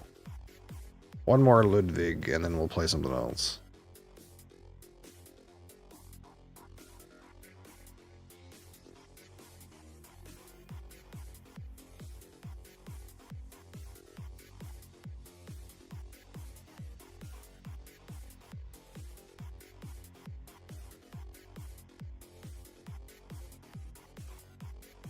Want some honey on this now? Yeah, some honey kind of getting in.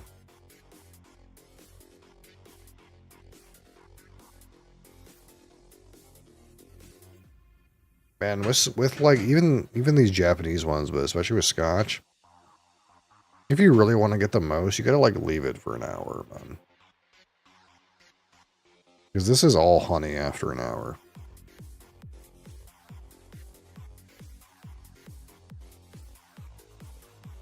Crassus, how are you?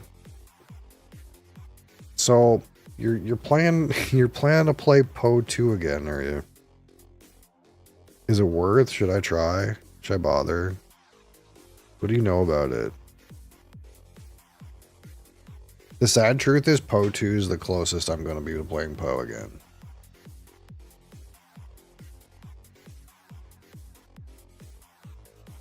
It's closer to my thing, I think. Did they gut Ruthless? What happened? Creechy's gone, right? What the fuck happened?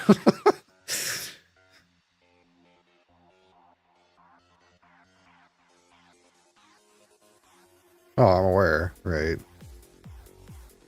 That shit's abandoned. That's what I thought, but is it actually though?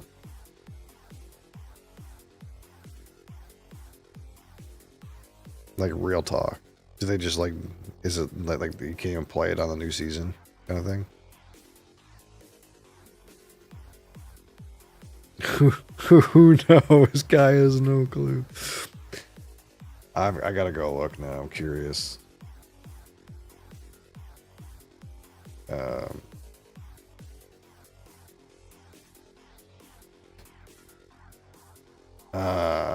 There's a Ruthless Reddit. Let's go see what they're talking about on there.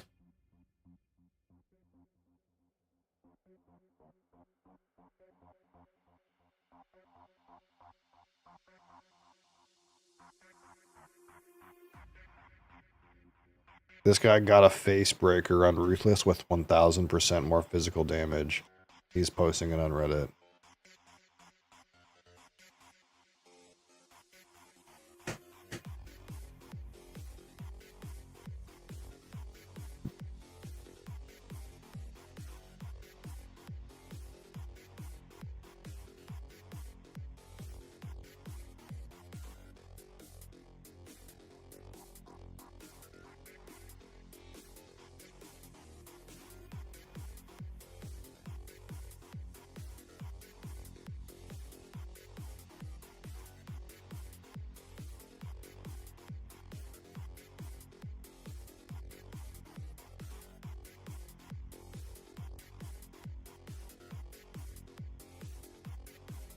There is a post 24 days ago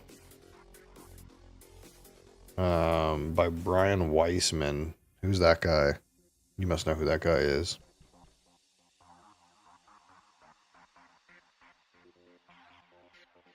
This is a co-founder, but does he still work there? Who's that guy?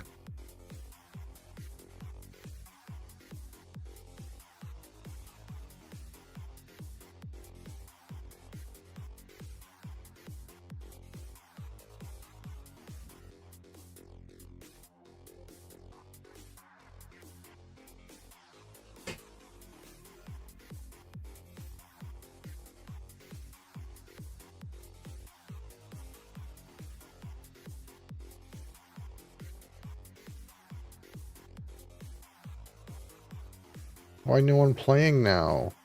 I got some games and now there's no games.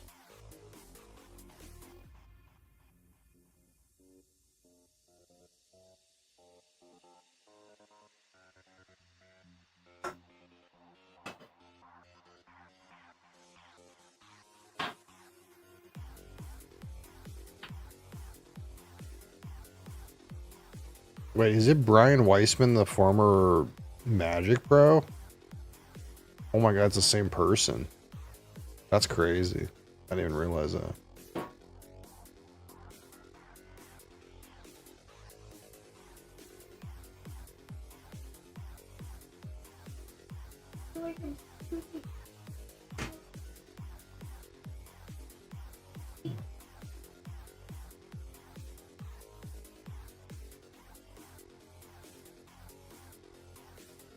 Anyway, he posted something about like Something about like he's a more like Richard Garfield kind to your players quality of life features designer. I don't know if he's designing that mode now or not, but if that's the case, then it's pretty much just not even the same thing anymore.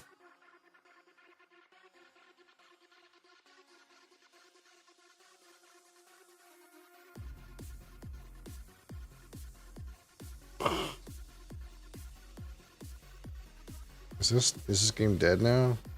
We got 3 games and now the game's dead. Is it because I took off the players? Do I need to unrestrict apprentices? Is that the problem? Or maybe it's... No, surely not. It's just no one wants to play castles anymore. How ruthless is ruthless these days?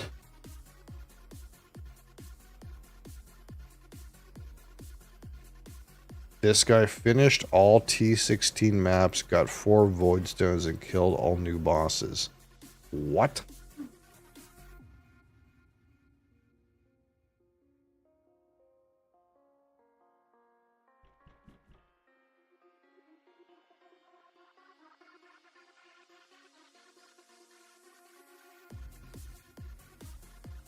That's very odd.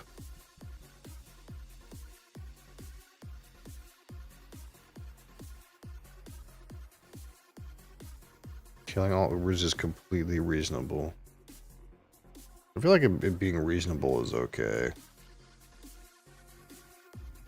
But it should be like hard, you know what I mean? Then again, hard is like a construct of how much time do you want to grind for items, I guess. So, I don't know. Whatever. You get time sync, yeah.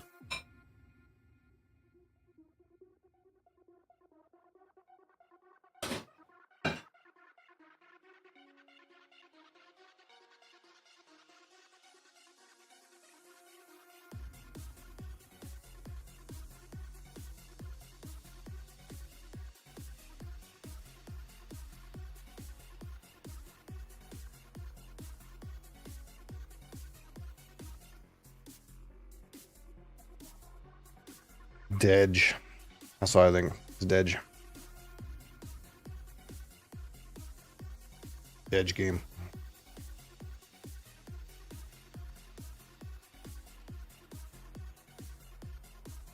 Did you look at that, like, random person, huh? Did you look at that,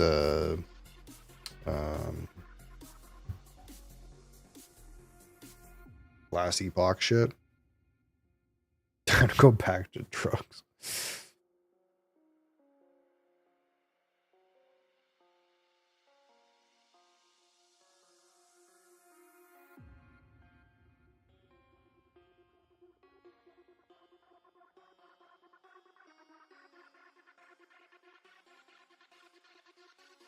Any Mad King Ludwig players in the chat? We're having a hard time making 4 people.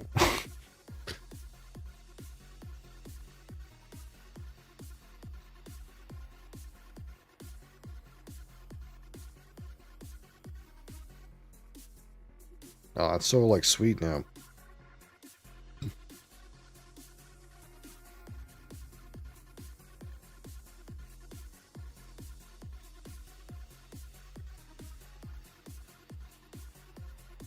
Do you remember me?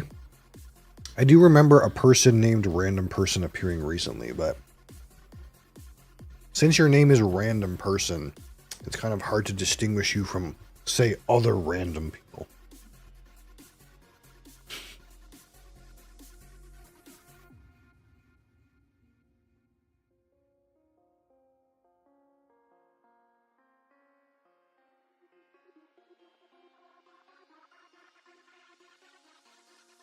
Why you? We have a hard time getting a game now. We were like slamming when I got on here at 11 or whatever, noon. I got a game in 1 second, and now I can't even get 4 people. What the hell's going on? Oh, well, I mean, I'm sure you knew that when you made your name Random Person, that you might blend in with other random people. What can I do about that?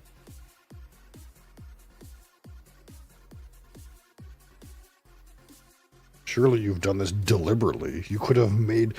maybe it's a crazy concept, but you could have used a unique identifier. Unique to you, so I would know who you are every time you come in. Instead of having your name be Random Person. Just an option. I'll float that with you.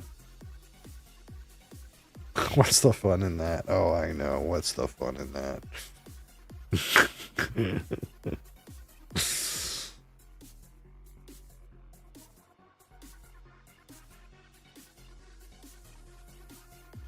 I'm trying to keep the whiskey away from the cat, and it's just so hard.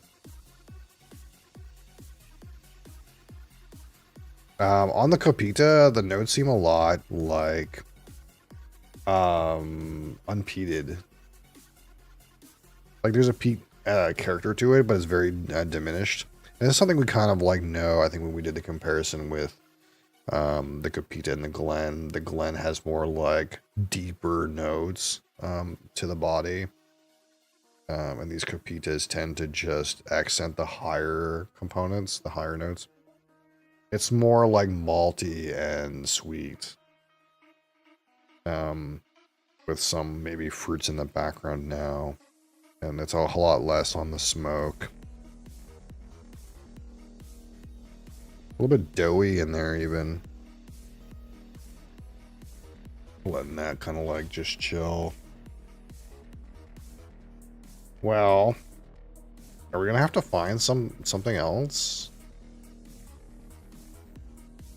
You know?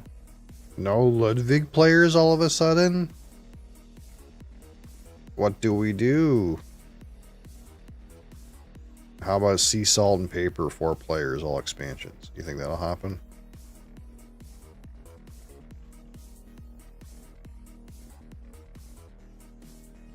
Back to dice game. You can always get a match of dice game. Oh, sea salt and paper fired immediately. Okay, I guess we're doing this now. Now my title is incorrect. I was telling the world I was playing Ludwig. I guess I'm just playing BGA now.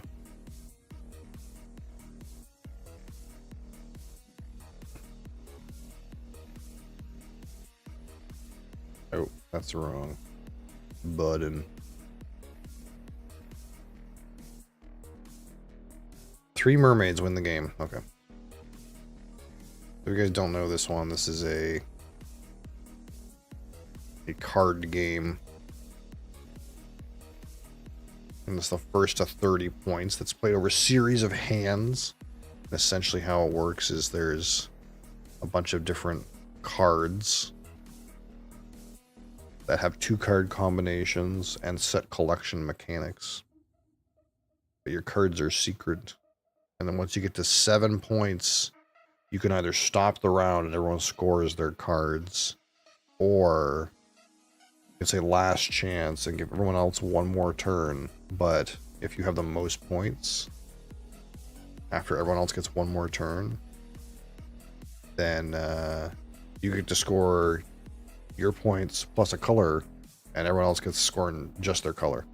The color is like the most of the same color that you have. Also, I have the option of drawing 2 from the deck and picking one, or taking from one of these 2 discard piles. So if I take this crab, now I have 2 crabs. So I could play 2 crabs, and the crabs let me go through the discard pile and find a card. And these 2 crabs together are worth 1 point. So I have 1 point. There's another crab right there. So we kind of just go until... Let's see what we got here. Oh, I'll take another crab. I got 3 crabs. I'll throw this in the discard pile, and then I'll play 2 crabs, which lets me go through a discard pile, and I know there's a crab in this discard pile. I'll get another crab, and I'll end my turn. Now, there is a card in the deck that gives me points for every crab I got. I would like to have that card.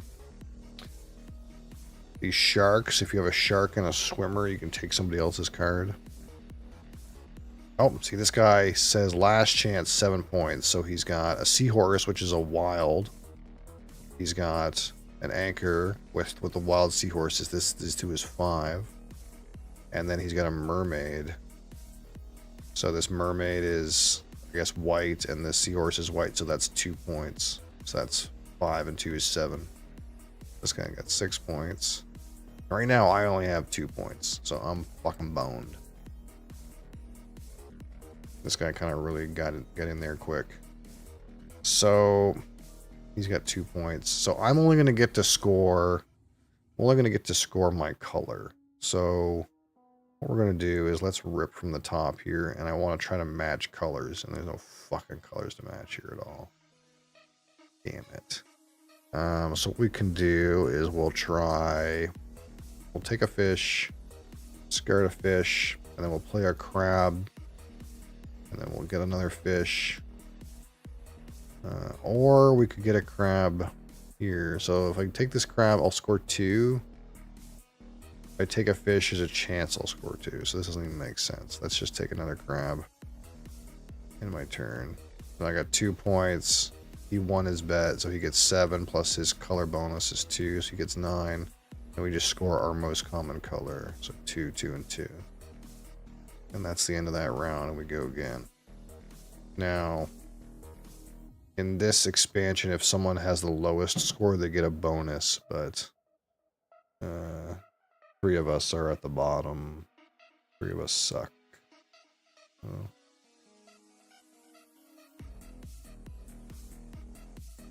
That's the basics of the game, I guess.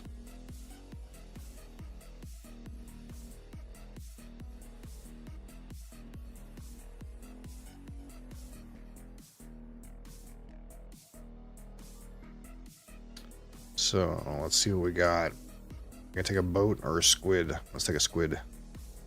And we'll shove the boat on top of this crab. So now I got a super secret squid. If I get 2 squids, that's 3 points. So we're gonna have our super secret squids. See if we can score some points that way. Now, in this round, we have the treasure chest. So instead of declaring at 7, you have to declare at 10. So it's going to be a bit of a longer hand.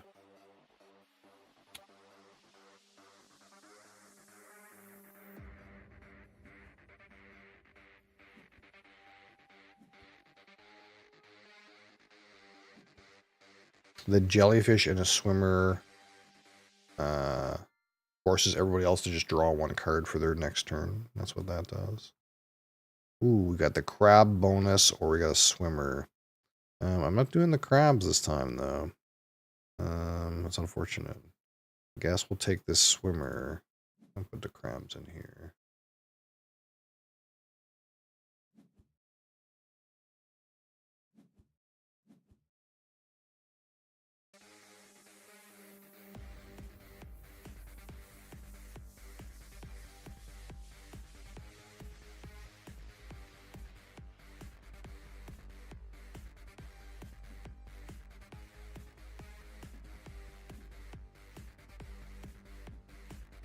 So one of the advantages to getting some of these cards paired up is you get to draw more cards and have a more card advantage on people, but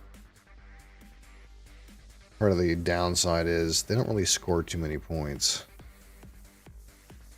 Do I want a boat or a fish? Boats are just strictly better than fish, really.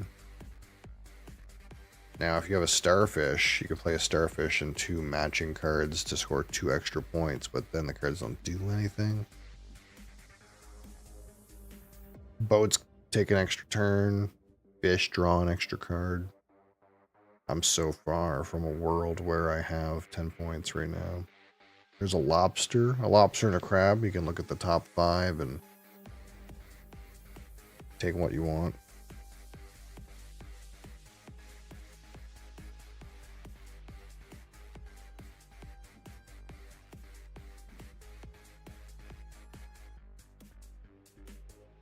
Guess we're just taking and taking. Alright, here's a shark. Let's dump this here. So I can play a shark and a swimmer. And we can steal a card from somebody else, and our friend Rima is winning, so let's take a card from them. It's a fish.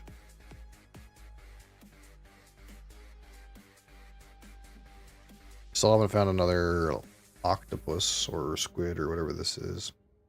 He's gonna take a card right back from me, isn't he? I'll take that back. He took the same card back too. It's random chance, but deal.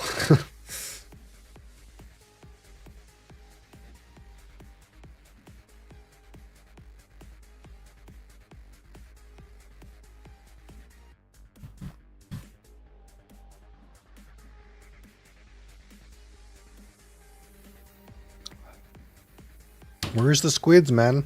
Someone else gotta be hoarding squids. Alright, so let's take a boat. Two boats. Go again. 2 mermaids. Shit. It means I gotta discard one. And then the guy next to me is gonna be like, what the fuck? You discarded a mermaid. What could I do? What could I do? There's one. There's our octopus right here.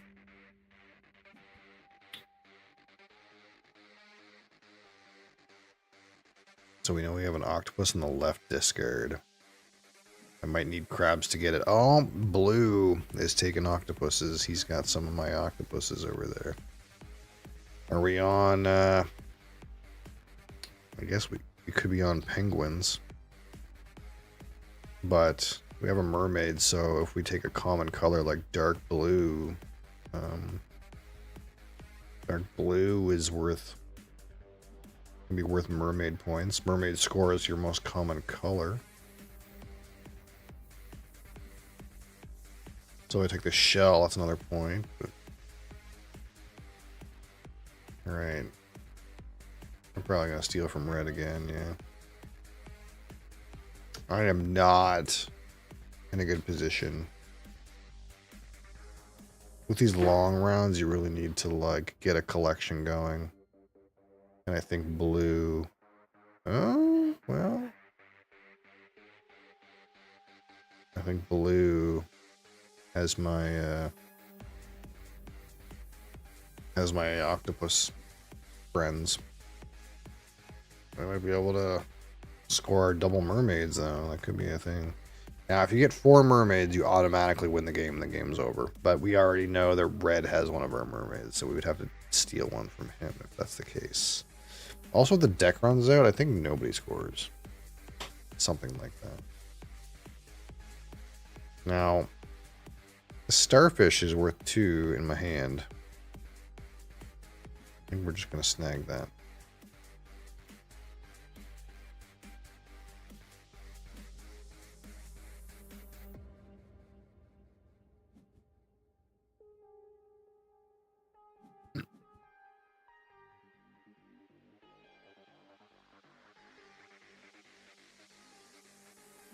Didn't I have 6 before? Okay, this guy got to 10 points. And he just said stop. So, everyone's going to score their points. I am losing. I am the loser. Of course. Now red is going to get the treasure chest, so he has to have 10 points to stop. He's winning, so he has a disadvantage. And also, fish can draw 2 cards in this round. Let's see if we can make our way back here. Here's a fish. Fisher bonused. Let's take some fish. Oh, there's a fish bonus. He's going to cover that up, I think. Oh. Crab on there. He's going to take the fish bonus. Smart choice there. 2 shells. I think yellow shell is more common. Let's verify our knowledge here. Yellow shell is more common. Yeah. Lots of shells in the discard. Shells are a set scoring, but they're the least valuable ones. You need more shells to score the same number of points, so people throw them out most of the time, usually.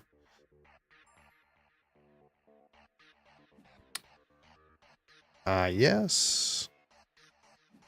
Here we go. Play 2 fish, draw 2 cards. Boom. Fish scoring would have been nice, but we know blue has it.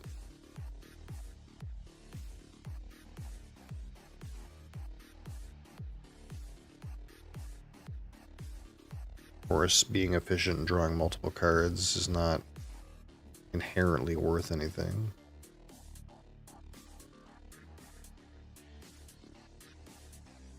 Penguin bonus, eh? We already have a way to convert a swimmer into a pair, so we have a jellyfish.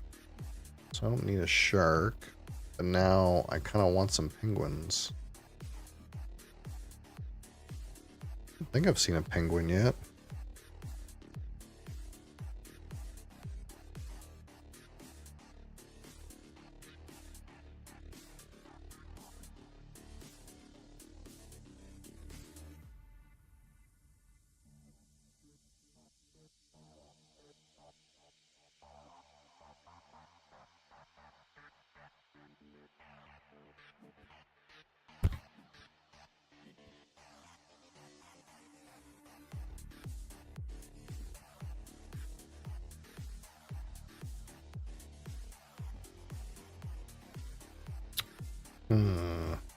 Getting hairy. Getting a little hairy. Ah, man, I just do not need this stuff.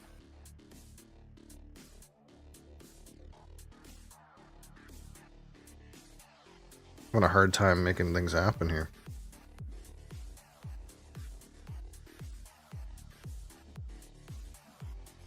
Oh, there's a penguin.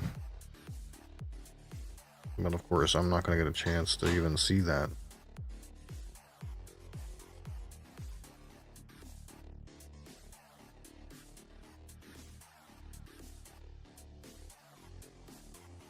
This guy snagged my purple penguin. Rats.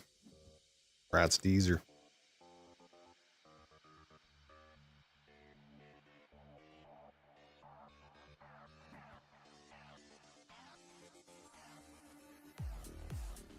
Now what do I do? I guess a fish is here. Now, could play 2 fish and a starfish to score 3 points, but I might as well, right? So I don't get the bonus. I don't get anything, but I score 3 points. But those 3 points don't really do anything for me if someone last chances and no one can beat their 7 or perhaps 10. This guy's stopping, so I guess other people were struggling a little bit too. So I'm tied for last with this other lad now.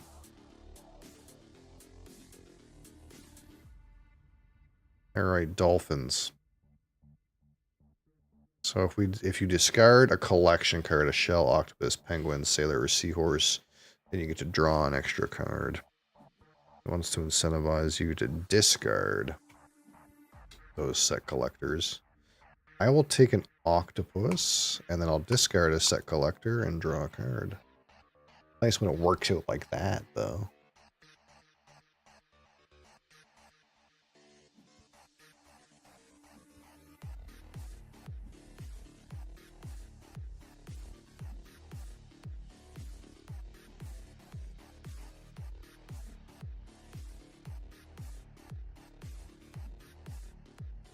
Let's see. No extra boat for me, eh? Super secret shells? I mean, we're in a dire situation, I suppose, so we may need to resort to super secret shell hoarding.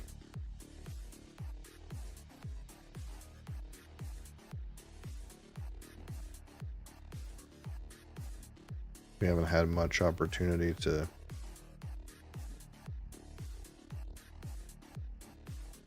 do anything too spicy. Let's take a shell. I wonder what I'm hoarding. We'll tell the world we got shells in our hand. And surely blue will now cover those shells up.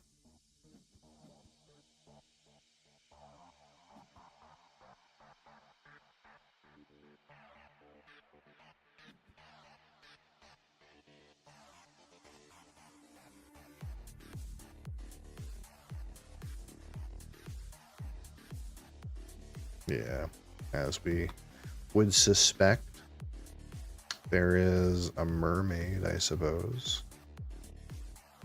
We're up to 4. Might get a quick 7. I think I could last chance a 7. Rima has lots of cards in his hand. I don't know if last chancing a 7 is realistic.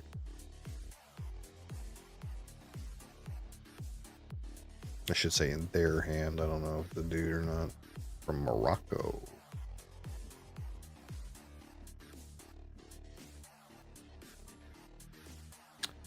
Let's see.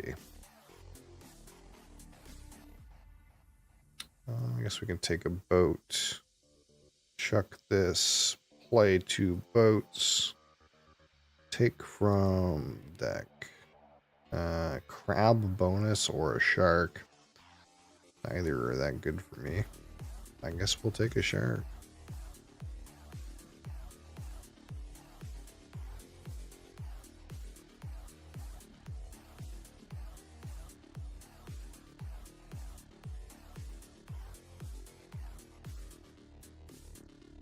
Rough. A rough match.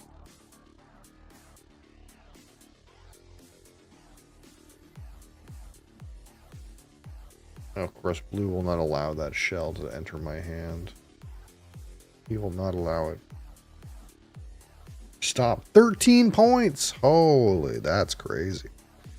I got frickin' owned, dude. That guy's a winner. Big winner.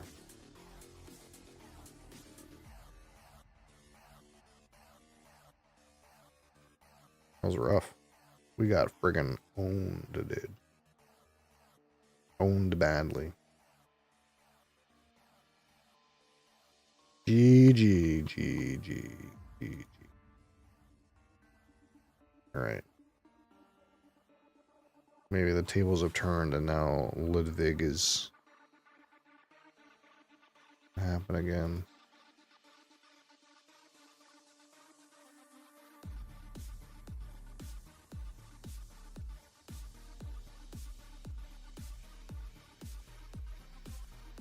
Ludwig. Oh, there's always the forest shuffle Dartmoor. Dirtmore. That's always an option.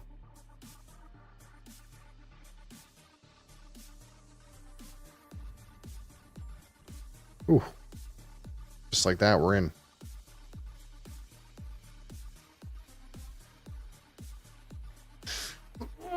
What?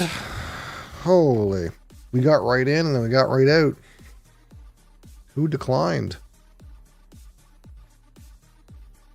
Declined to start the game. Why? Why would you do such a thing?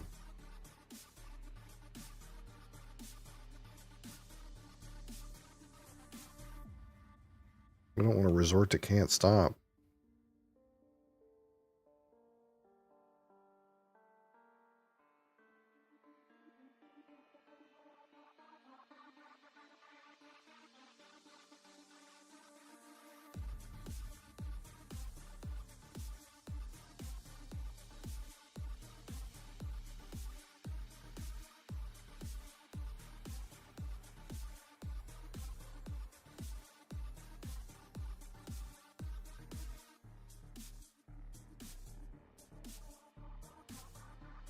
Dead. Why dead?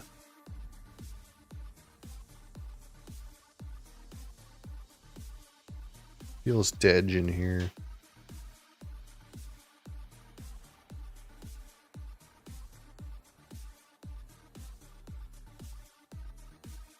Pirates of Maracaibo. Why is that? popping up all of a sudden? They kickstart this and it's just delivering now or something?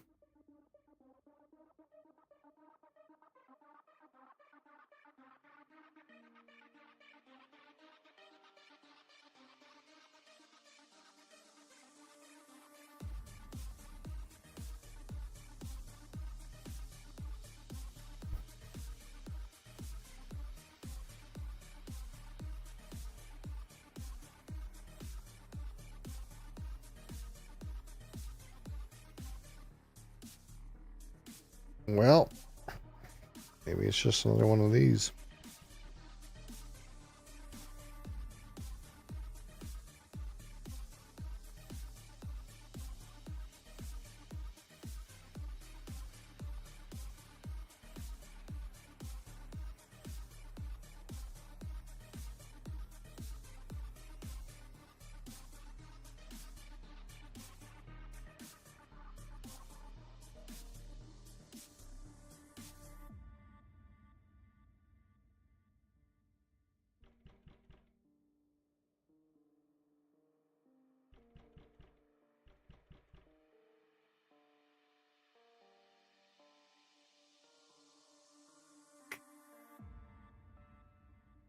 Oh, maybe Ludwig's gonna happen.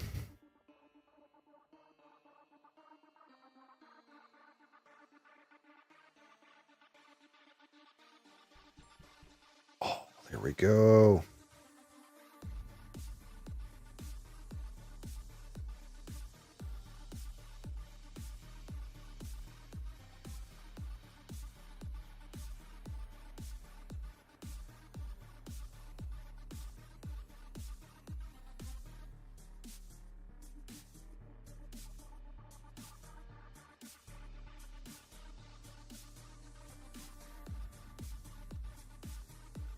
Come on, Skippy.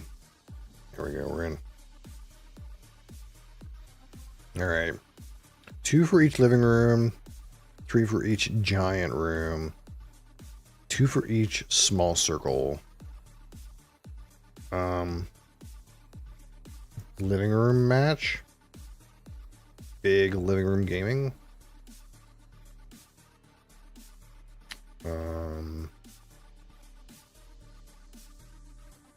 I think the 3 big ones or 2 small ones. Let's take the 3 big ones and see what happens. We'll see how we feel about that.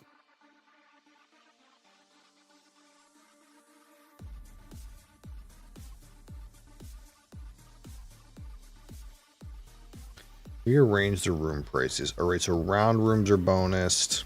Square rooms are bonused. Square footage of outdoor rooms and external entrances. So no one can play these downstairs rooms right now, so we'll just leave those at the bottom.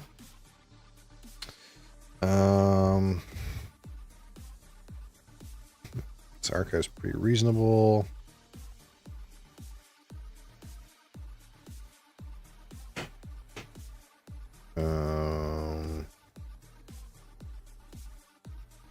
Something like this.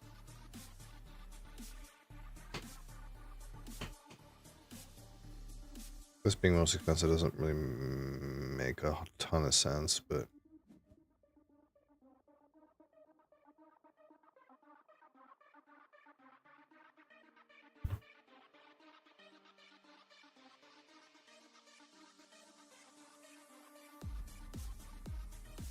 obviously the archives is best for me, but I know that no one can buy the armory and the treasury, so if I price it too low, someone's gonna buy it. This guy's going with a stairway. That makes sense. Oh, yeah, these guys are gonna go with stairways.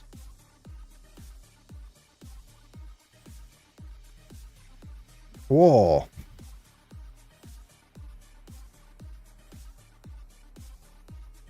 This guy went with the scullery. Okay.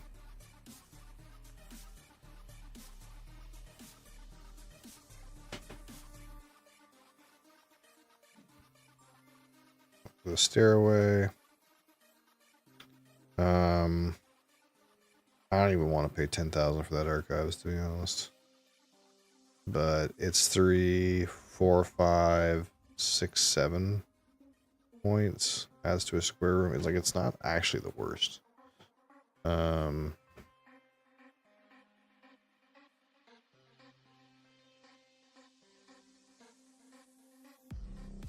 I don't give them money. I don't want to give it to the bank.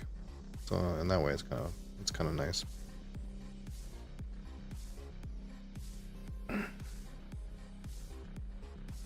On to the next person to worry about the rest. Crown Treasury would be good for what I want to do, but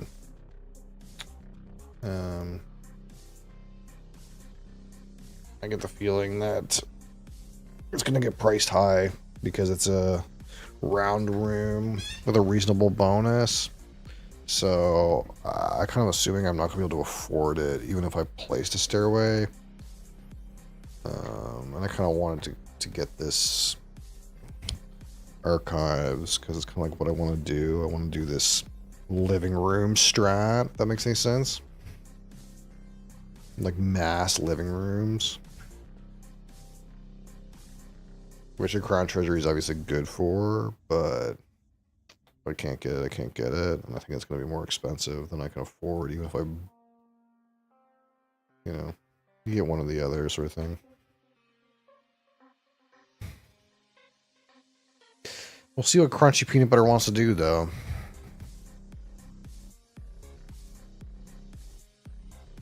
Crunch a PB.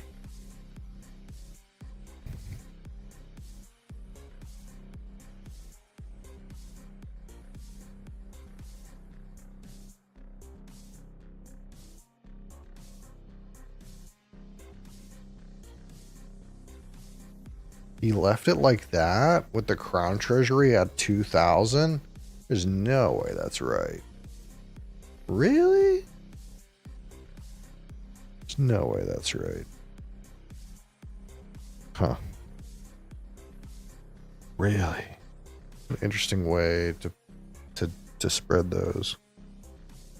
Or is that the basement rooms would have got jacked up?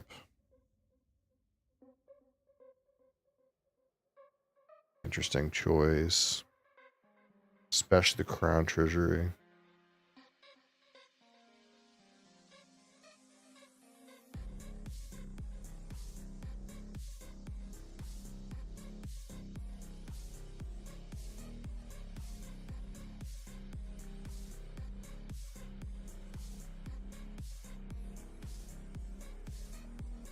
Like, the solar is not worth being all the way over there.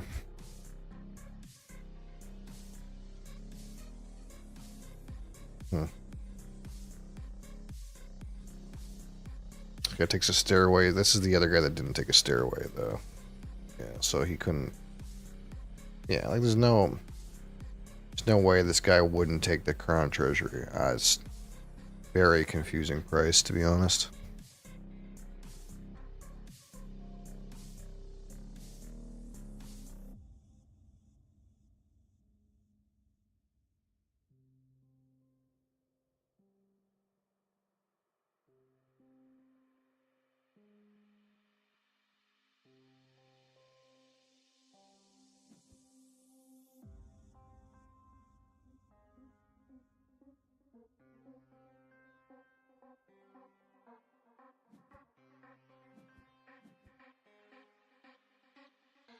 Yeah, it's kind of really odd.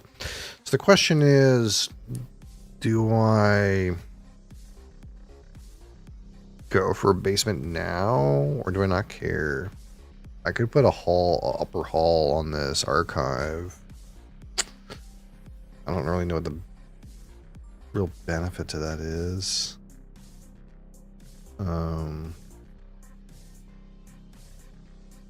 mean, I need to go downstairs eventually. I could go downstairs off the archives even. That's bonused. Like we could do that. Like we could go put stairs down off of the archive. And that's still 2 points. Pretty reasonable.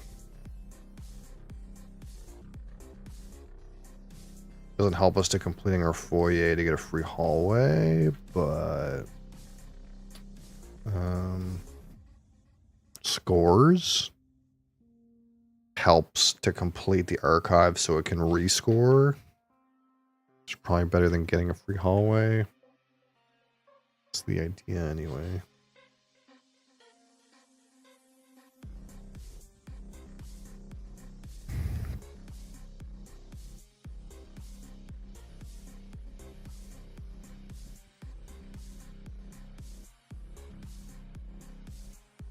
Coach house. All these outdoor rooms. Hundig's hut. These are not the rooms that are like consistent with what I wanted to do this game. So what do we do? Do we go in a different direction with some outdoor rooms and try to like get them to just pay me? Like Hundig's hut is reasonable to just like slap down and then complete and get the money. You know, something like that.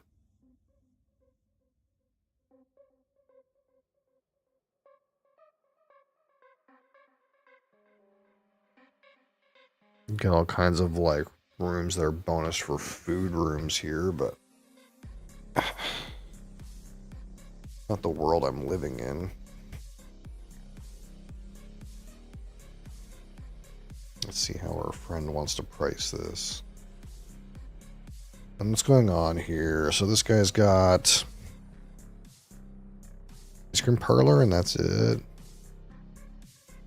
We got scullery, crown treasury. This is the guy that happened to get the crown treasury.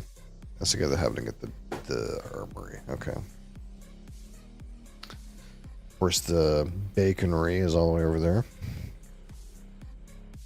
That vault is very conveniently priced. And that upper hall is very economical as well. Okay. I don't mind taking this upper hall. Like, this is, in some ways, just a hallway for 1,000. And it still scores my archive. So, I'm about it. You know?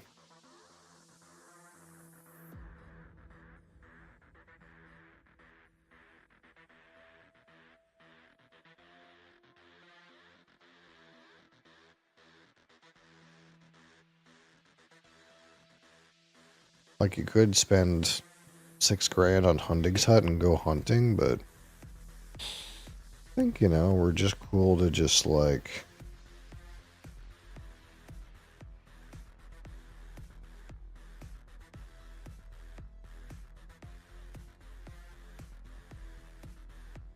pop it in kind of however you want, you know?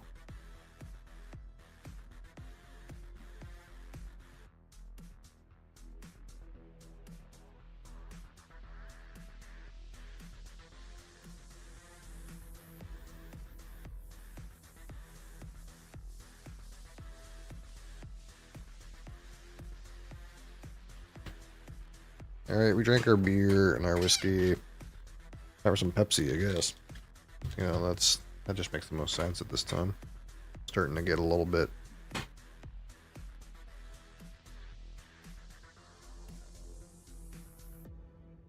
schleppy.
Okay. This guy's having a real think about his situation. He left himself with expensive stuff, I guess.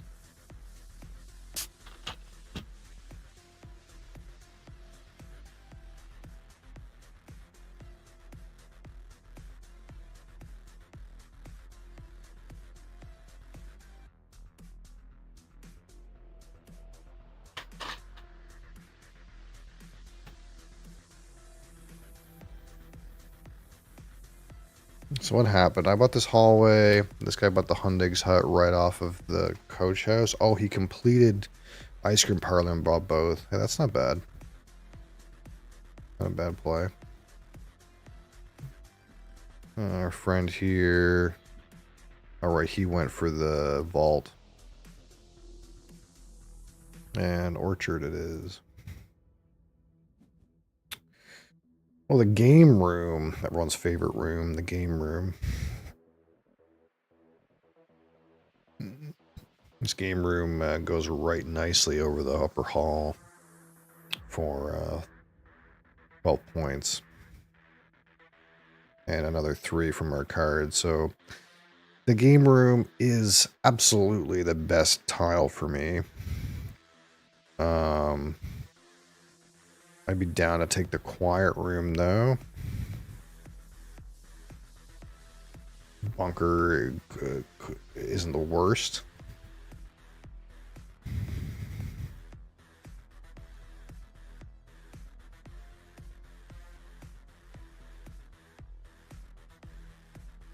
We're almost ready to rescore this archives. They'll score for 8-3-11. Pretty good.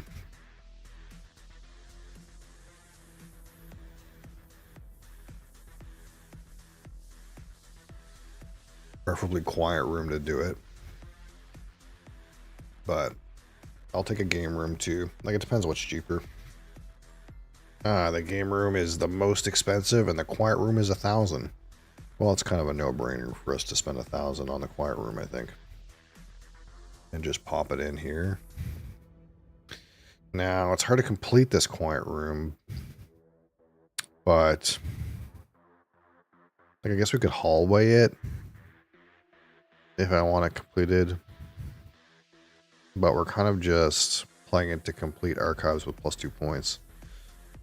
And we'll score a good chunk for 1,000 here. This is just worth it in general. 15, 16, 17. That's quite a lot. And there's another 2 on the back end in our cards that isn't obvious.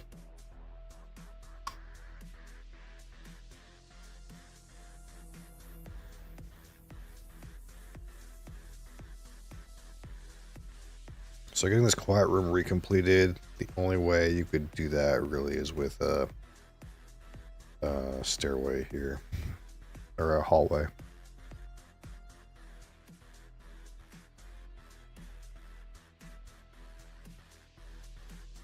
Which we could get for free off of the stairs, I suppose. But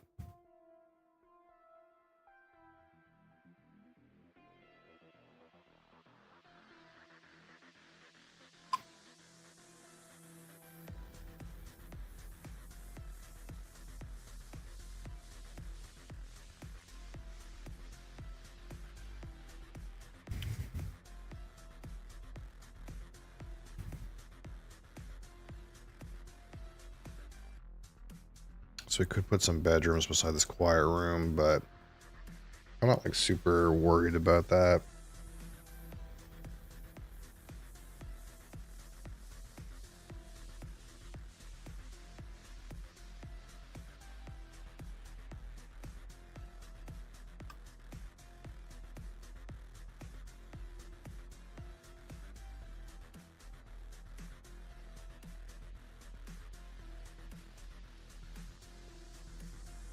See what comes back up. I'm kind of down to just take this bunker. If nothing else really appears. Does everyone else have like a good place to put this game room? This guy doesn't. Red doesn't. Like, no one has a place to put this game room. This guy priced the game room because he knew that I could place it for 12. And then gave me another, gave me something else for almost free that I could place for 17. Nobody else can place this game room in a place that gets them 12. Only I can.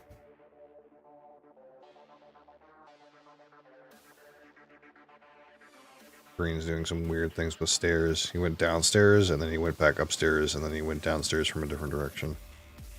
It's quite odd.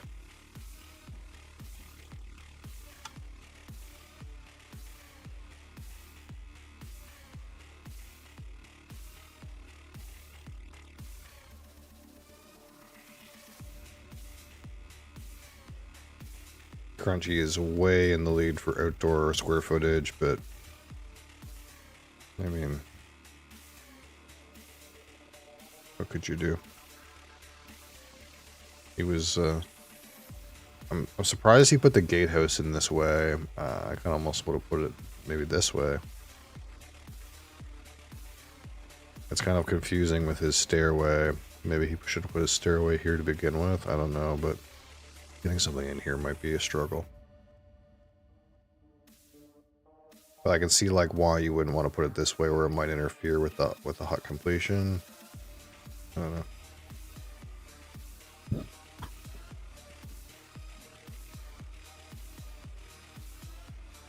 All right.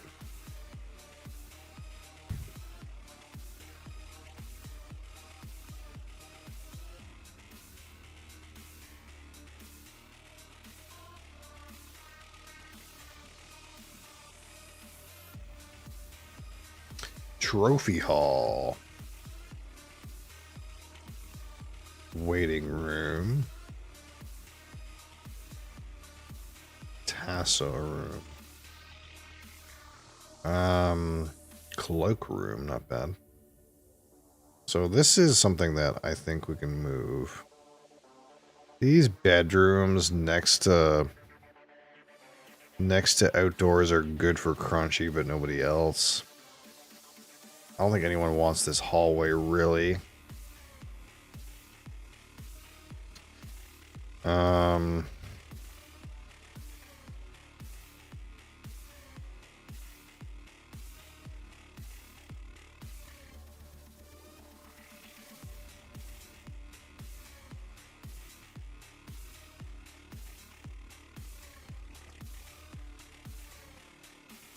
I kind of want the waiting room, but I don't know if anyone else really does.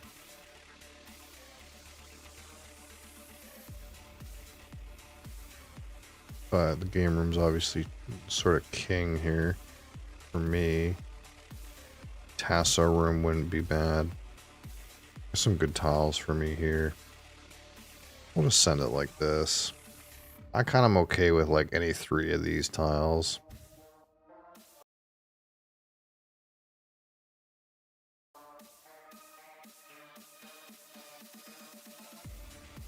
Any of those 3, I mean to say.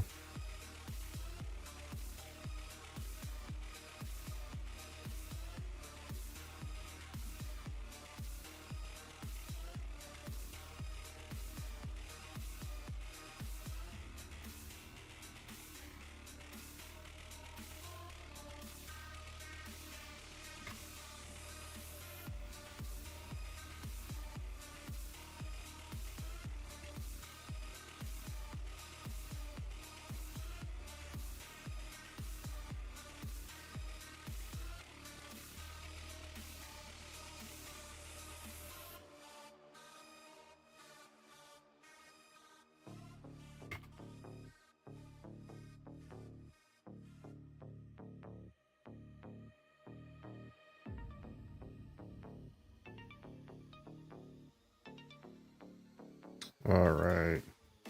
Crunchy within with her waiting room. Yeah, that's pretty reasonable.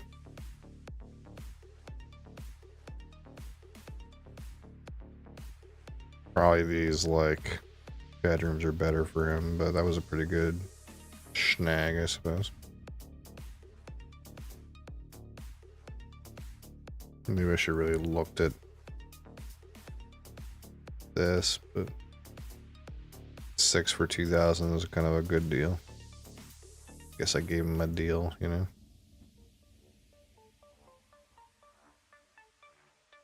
I don't think green... Oh, green has a place to put this game room now. Fuck, I didn't realize he built this hallway here just now. I guess I priced this wrong. Because now I'm not going to get any of those 3 tiles. So you can place the game room here. Damn it. Yeah, I thought he didn't have a place to put this, but apparently he does. He's the only person that had a place to put it. Oh no, he had a place to put it here too. No, I think that came after he placed the tasso. Yeah, I kind of fucked up there. Unlucky. I guess it's this. You know. I guess it's just, we'll sneak this in, you know. Sneak this in somewhere. Do I want it on the quiet room? We'll sneak it in here, I guess.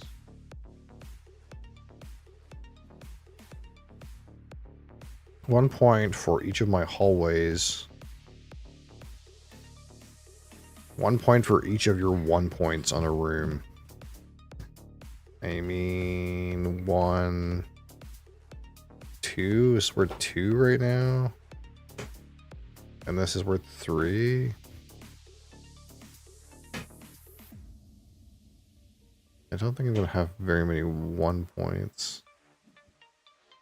I don't know. I'm assuming that just means like this 1 point, not this 1 point.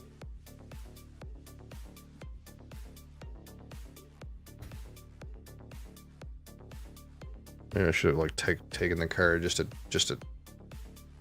you know, see how it works, even if it's not better.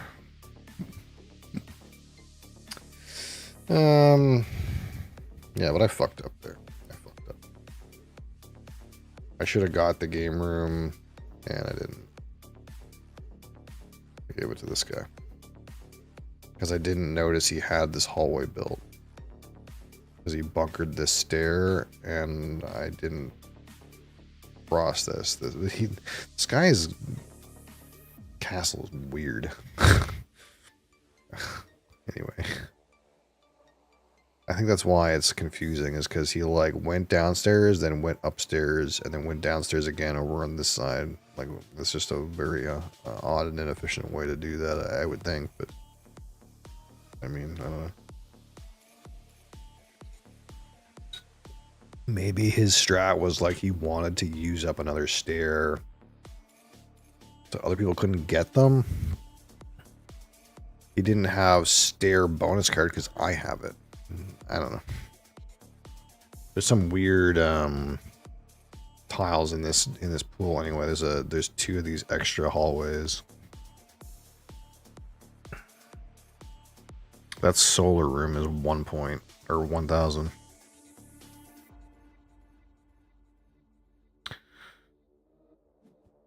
Of course, I kind of want West Tapestry, but it's kind of up there in price.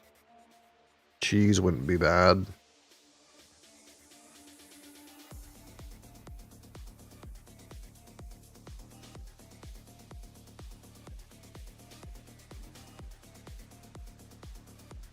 Not much basement action.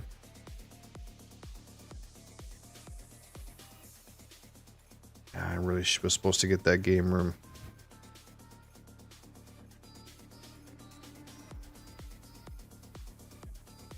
It's a blunder. It's a blunder right there.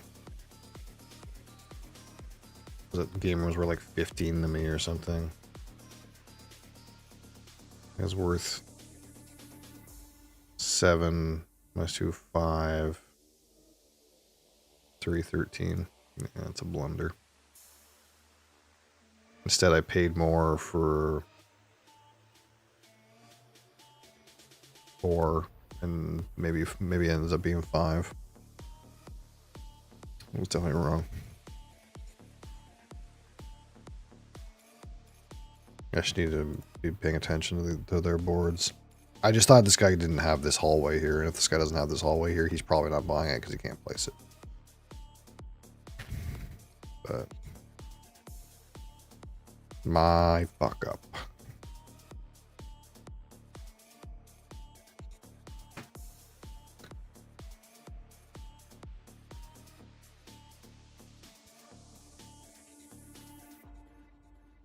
Okay.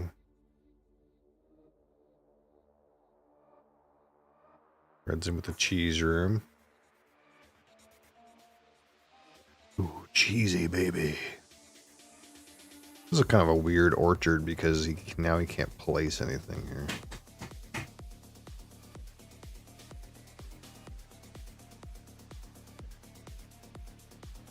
And his orchard is perfectly set so that he doesn't get any food bonuses either. This castle looks nice though. It's quite compact. My castle always looks like dog shit.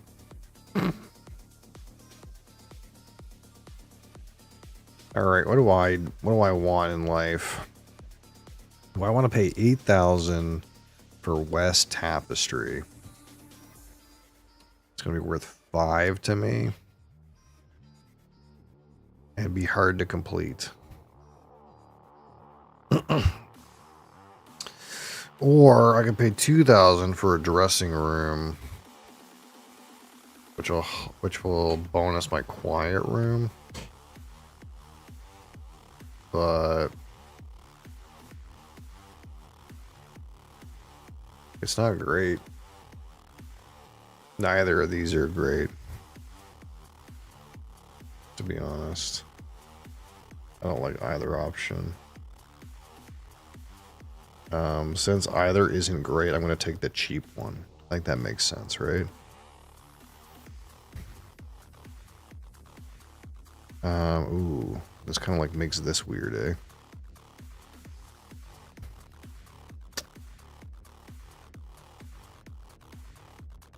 I guess I could do this. There's going to be a really weird hallway going here.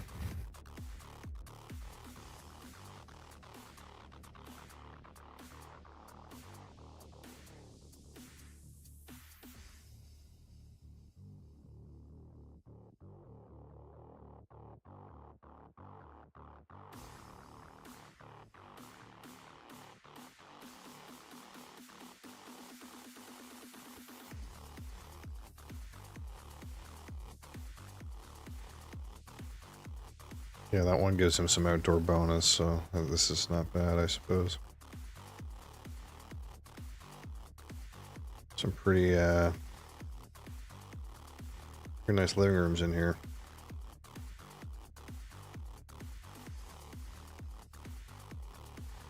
Glad we didn't spend all our money. Nap room, not bad.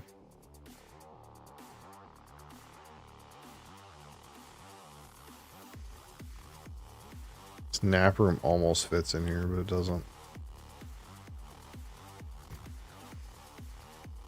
I'm kind of like expecting to get this foyer to give me this hallway for free, but if it doesn't, it's like not the end of the world. I could get it off the stairs if something in the basement ever appears.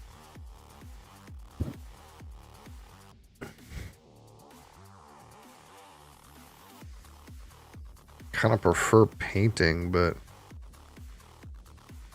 strategy's okay.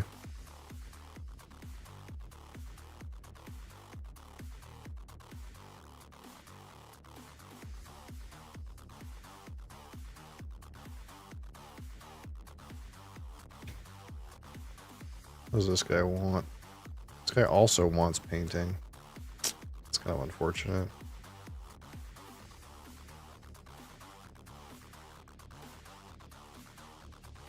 Yeah. I think he's oh. Wait, how did he fit that in there? Hey, that billard kind of matches up really nice. I kind of see why he did that. That's kind of fair. Of course, we want this one. No. How do we want to do this? off this way. Gives us the most leeway with our other rooms, I think.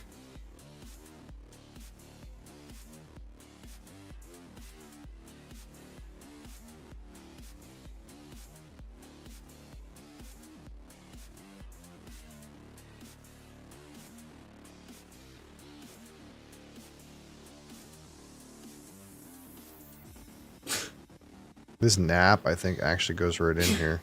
If I could get it to. I think this nap actually goes right here.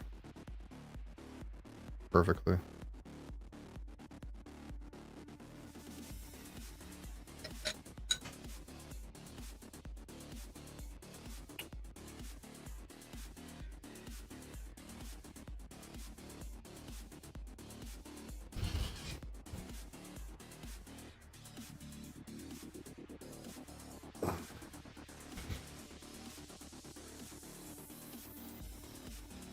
Oh man, this game room play is gonna haunt me, dude. I swear.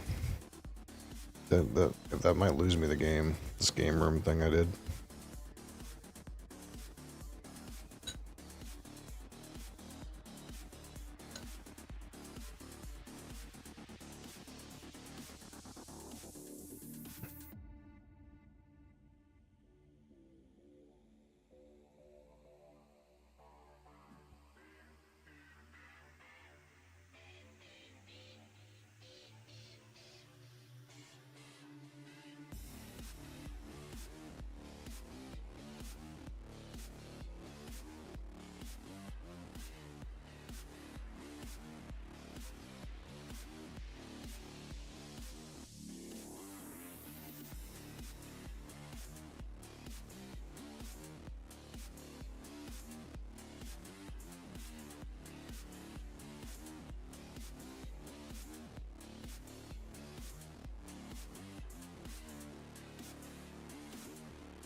Okay, so what did this guy serve me? Boiler room, boot room, hypnosium. I suppose my nap room's gone. I like the sanctum, but I'm too poor for that. The spare room doesn't quite fit in. And unfortunately, the boot and the boiler are not optimal either. I could just take the boot.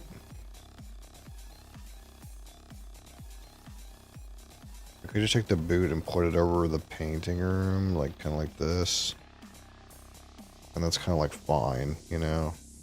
That's like 2,000 for 2 points plus a card.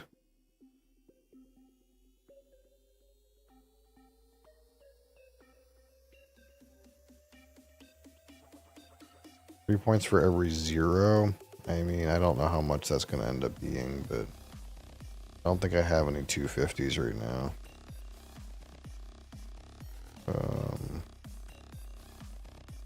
And I don't know to expect to have any.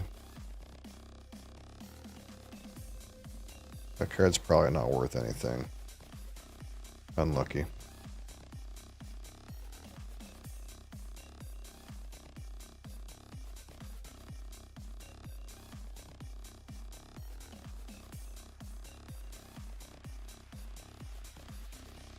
So what I pay 2,000 for 2 and maybe 5. Whereas that would have been 8,000 for 8 and for 7.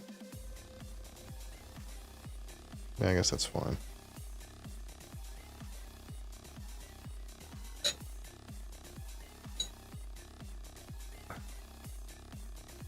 If the spare room would have fit in here, I would have been all over that, but it really doesn't.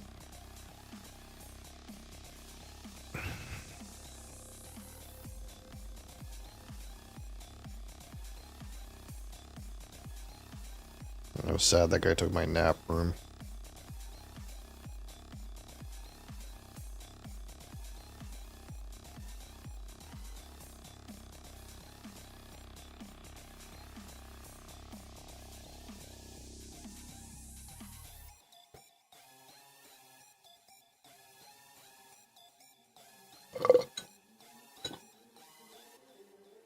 I'm still ahead on the scoreboard, but I don't feel good about my game right now.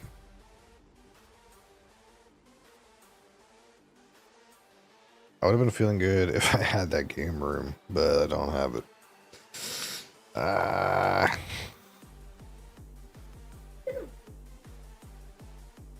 lose games all the time, child.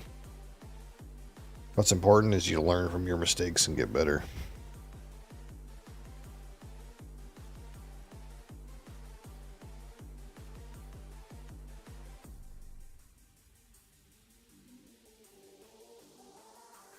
Yeah, I think that boiler was a good value too.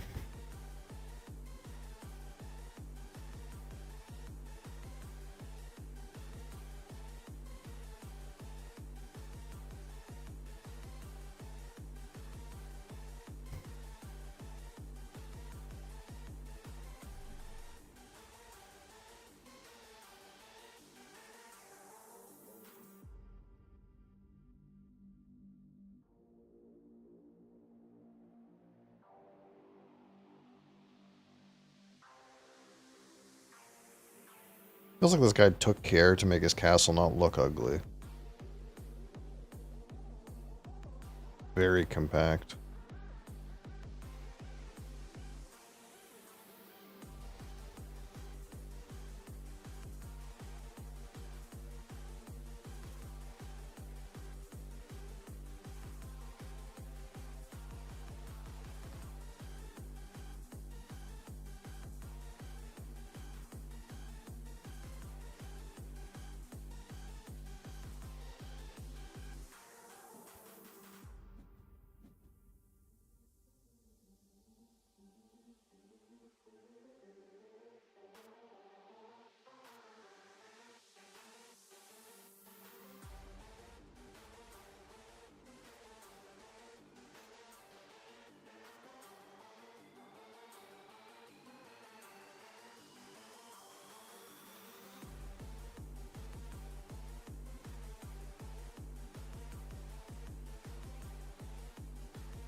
Yep, that makes sense.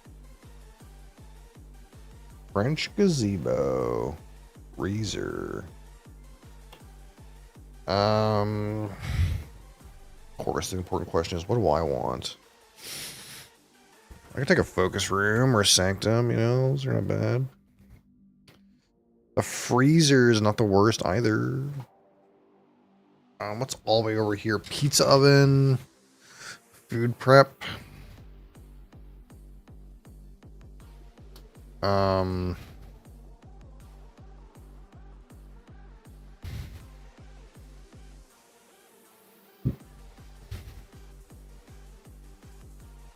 This gazebo is like worth a little bit more. It's like a bit deceptive because it's worth some here.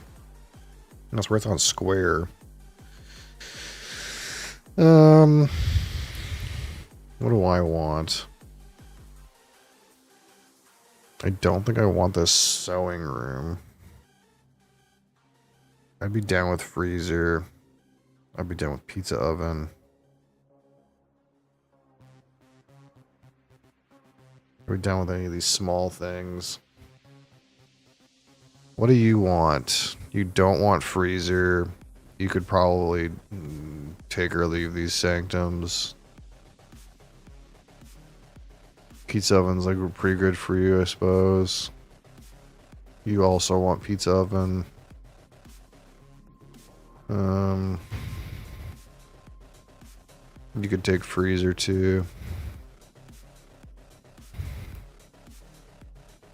You don't want any of that shit. I want one of these small purple rooms. Something like that. I don't know.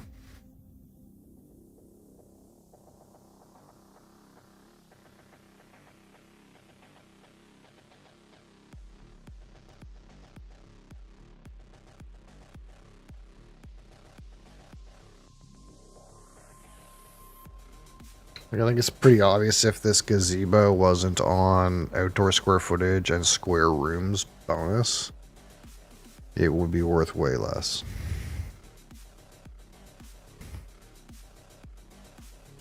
But right now, French gazebo gets you second on outdoor square footage. And it's worth at least 2 in square rooms, but could be worth more. Could be worth as much as 4.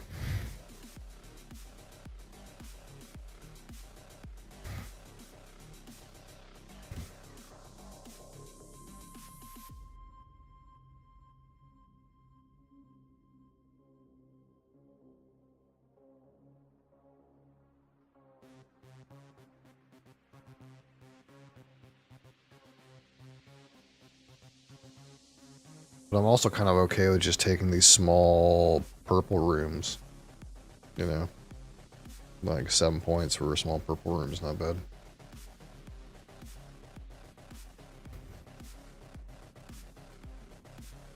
I think, like, there's a world I could put, like, 2 small purple rooms, like one here and one here. You know? Yes, this guy was willing to pay 8,000 for that French gazebo. Yeah, it's actually pretty good for him too. It's even a little better for him, but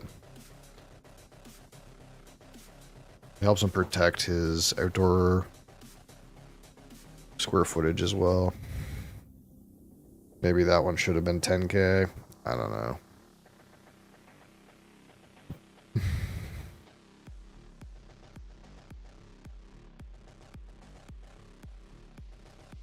I mean, whether it's 10 or 8, it's, you know, not that big of a deal. I guess the question is whether or not it should have been 15. Was it supposed to be 15?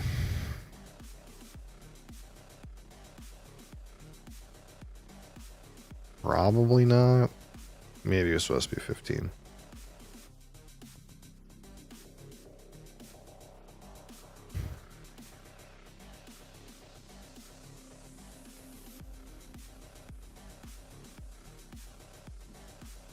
Yeah, I'm not surprised these guys gobbled up these little small rooms.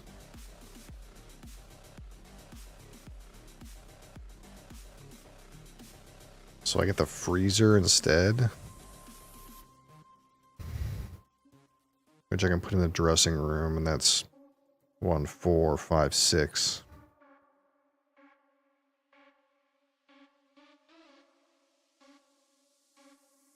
With the potential to be more, I guess. I'm kind of surprised that this guy didn't like want to take that freezer for his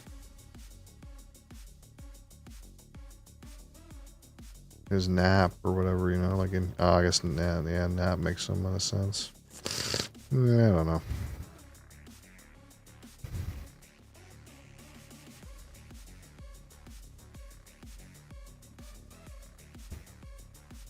Take a stack of rooms. Let's take...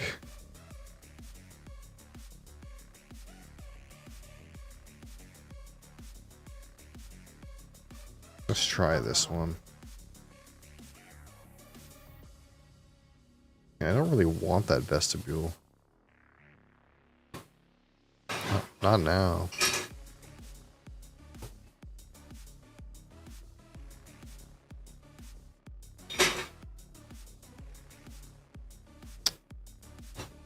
Fuck.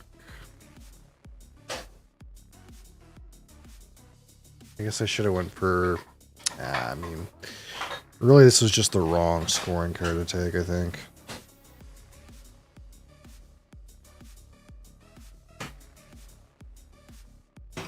But now I know.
Red's kind of broke. There's lots of like food rooms going around here though. What do I want to do? I would ultimately like to get this quiet room rescored and this painting room rescored. Maybe best case scenario.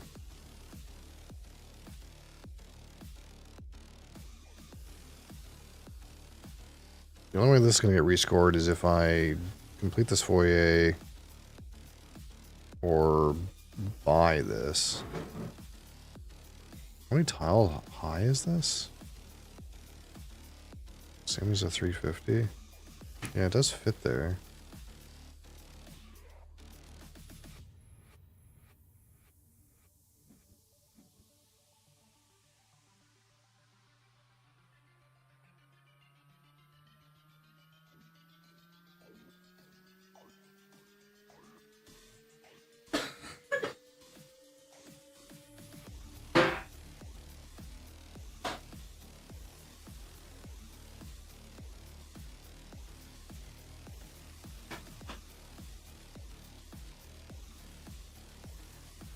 There's some kind of thing like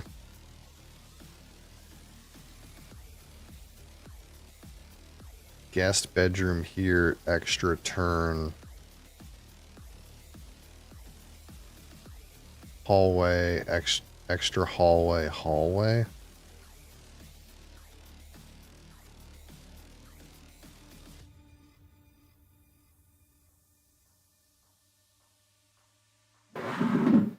No, I guess not.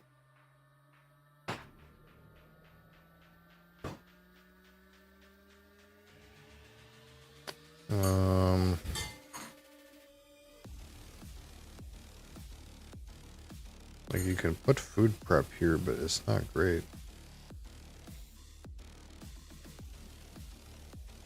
And this pizza oven doesn't quite fit, right? Oh, I guess what we can do is we can go like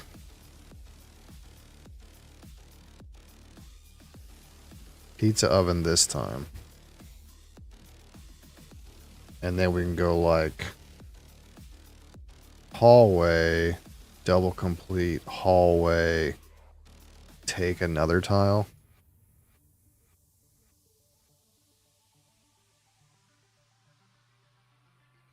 On next round. And the hallways are worth 2 points. The quiet room is worth 5. And then there's another tile you take 2 that I guess you probably put on painting to try to get painting scored over again. But right now, painting is just 5.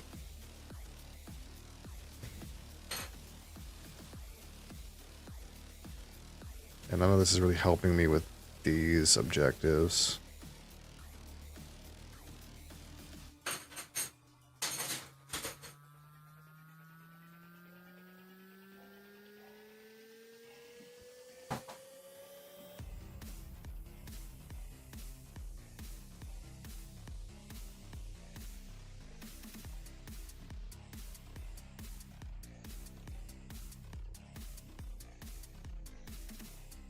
I guess mold room downstairs is 6. That's the thing we could do. We could go mold room downstairs 6. Hallway. Go again.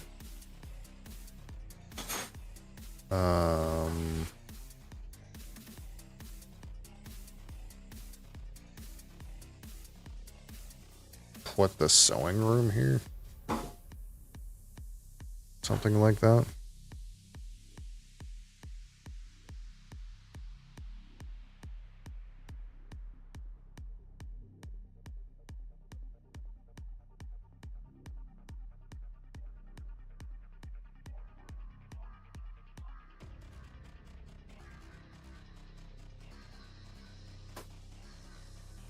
This West Tapestry is gonna score a nasty amount of repoints.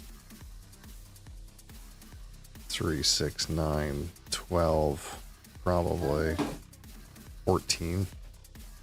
Gross.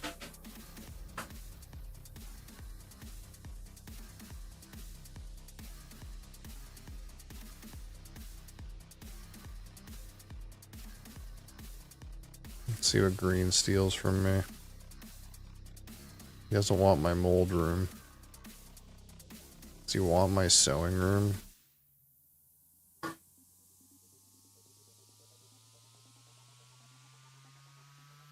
I don't know what he wants.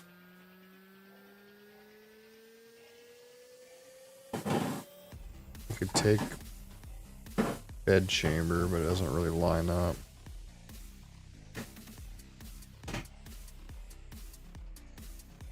Can place warehouse.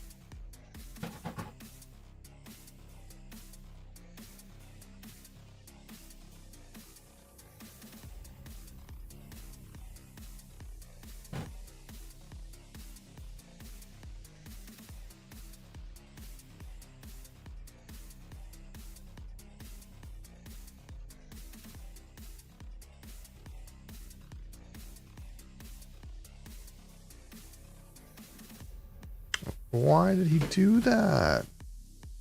It's not even good for him. God damn it. That's so strange. I bet you he's got something. Yeah, he's probably got some kind of basement room scoring card or something. That's unfortunate.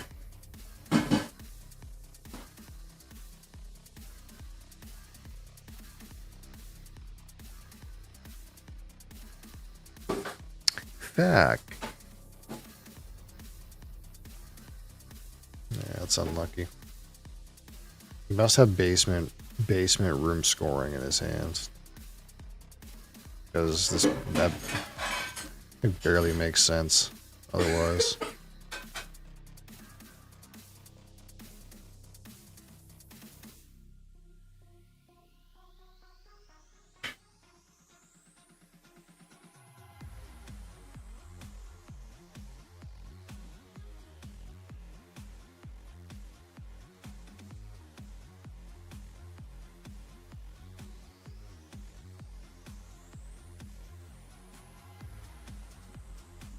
Dang. Cleaned up.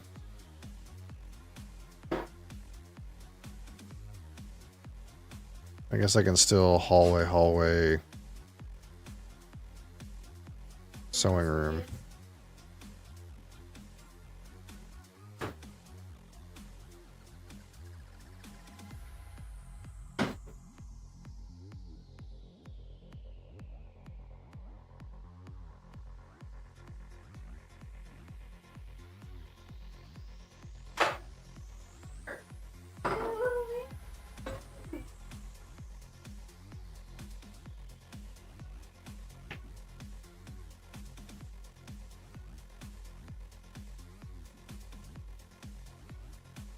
Okay, and this one. I think that makes sense.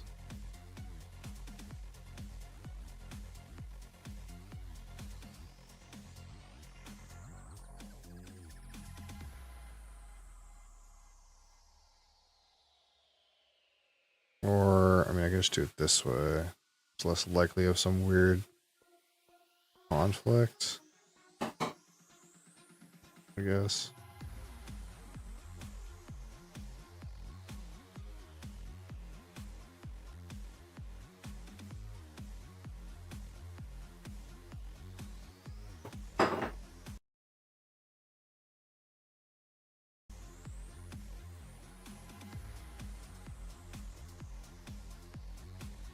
And then if we can just complete the painting room next round, that's like as good as it gets, I think. Optimally with an activity room.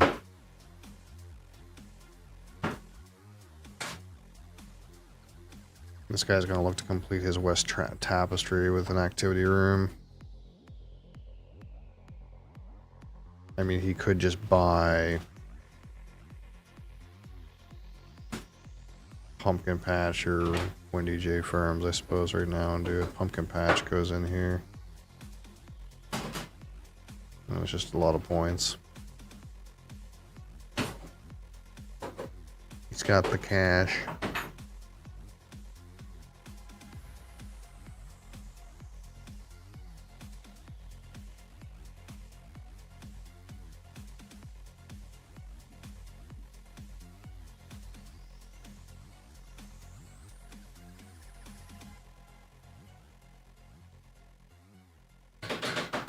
I'm not gonna go down there with it. Yeah, he's gonna try to get something better.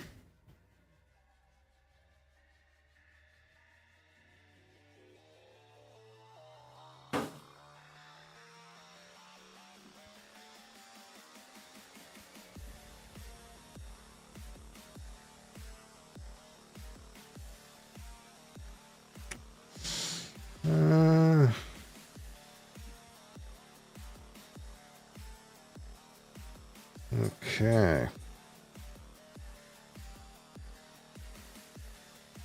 Which one do I have left? I'm broke as a joke. Hopefully he'll give me a table scrap. Red tile.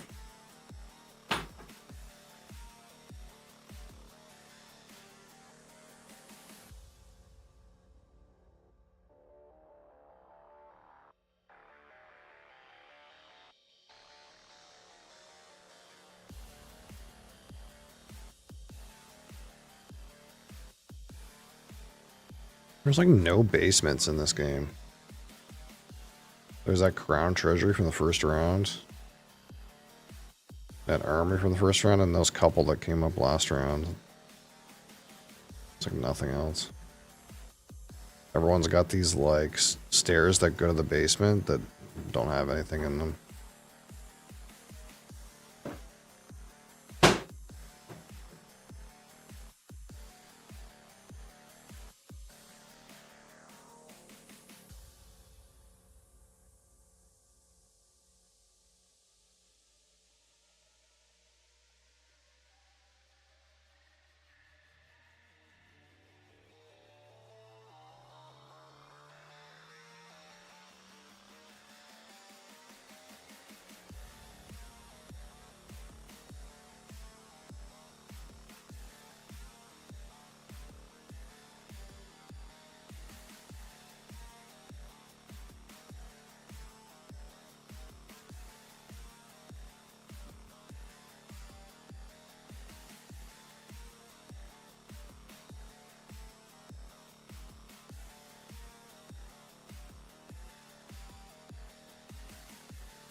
So what's the math here? If I take this, it's worth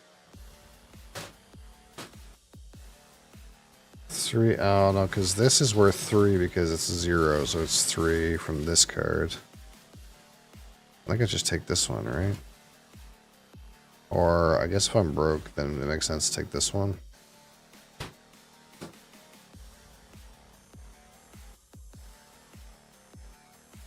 I think that's is what it is, you know.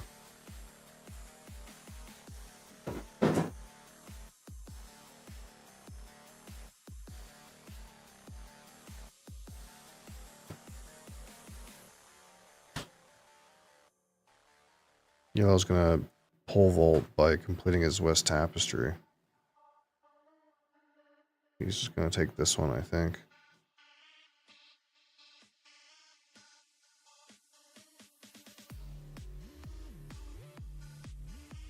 And he scores what? 3, 2,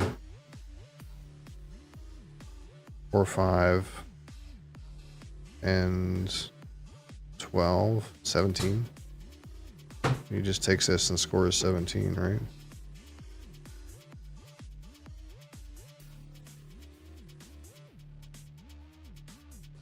I don't think there's anything else to do.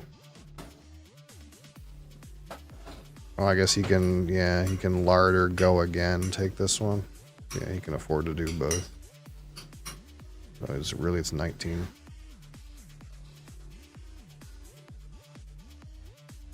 I guess there's a world where he could complete this too. Take the servants' quarters, put that here, go again, take this.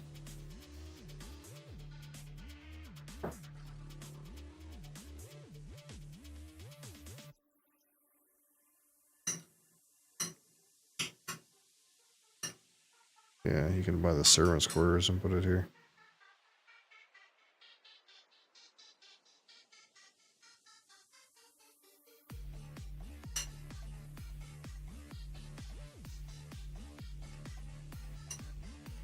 Yeah. Yeah. And then the Bircha.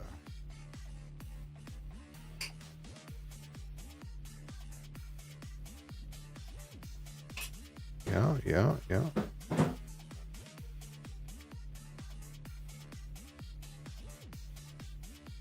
I don't think my cards score enough. I think I'm gonna end up losing.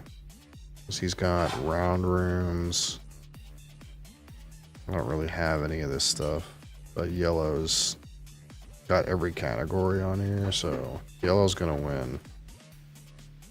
And I don't even know if I'm second or not, because red's on a lot of these cards too. See what happens.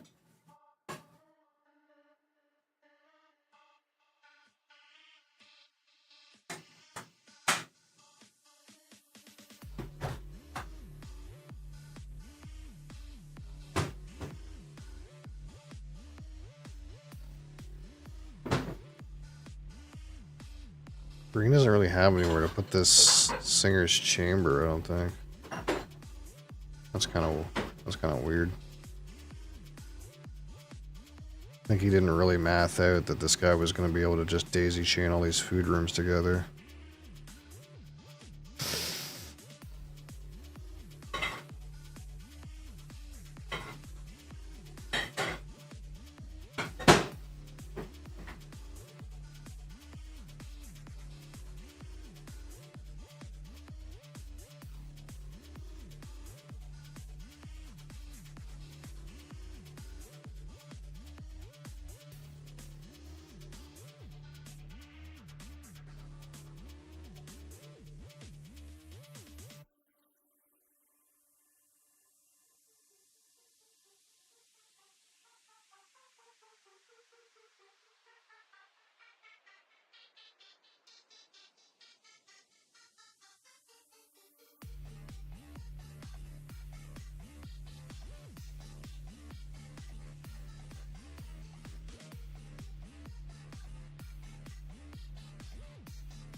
Oh wow, red ended up winning on bonus cards. That's actually crazy.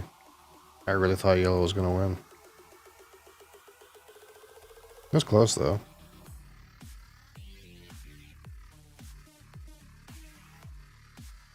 How much did this score me? This thing. 15. Ooh, huh. Maybe that's like secretly better than it seems.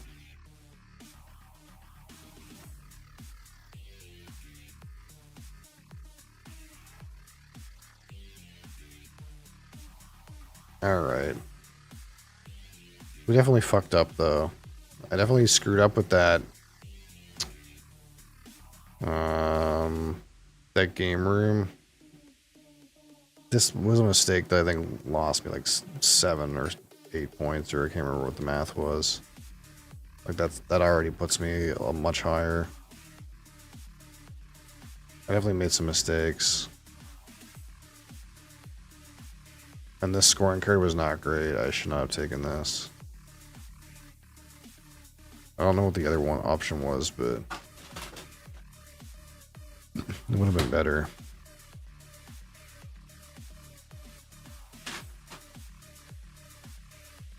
Okay.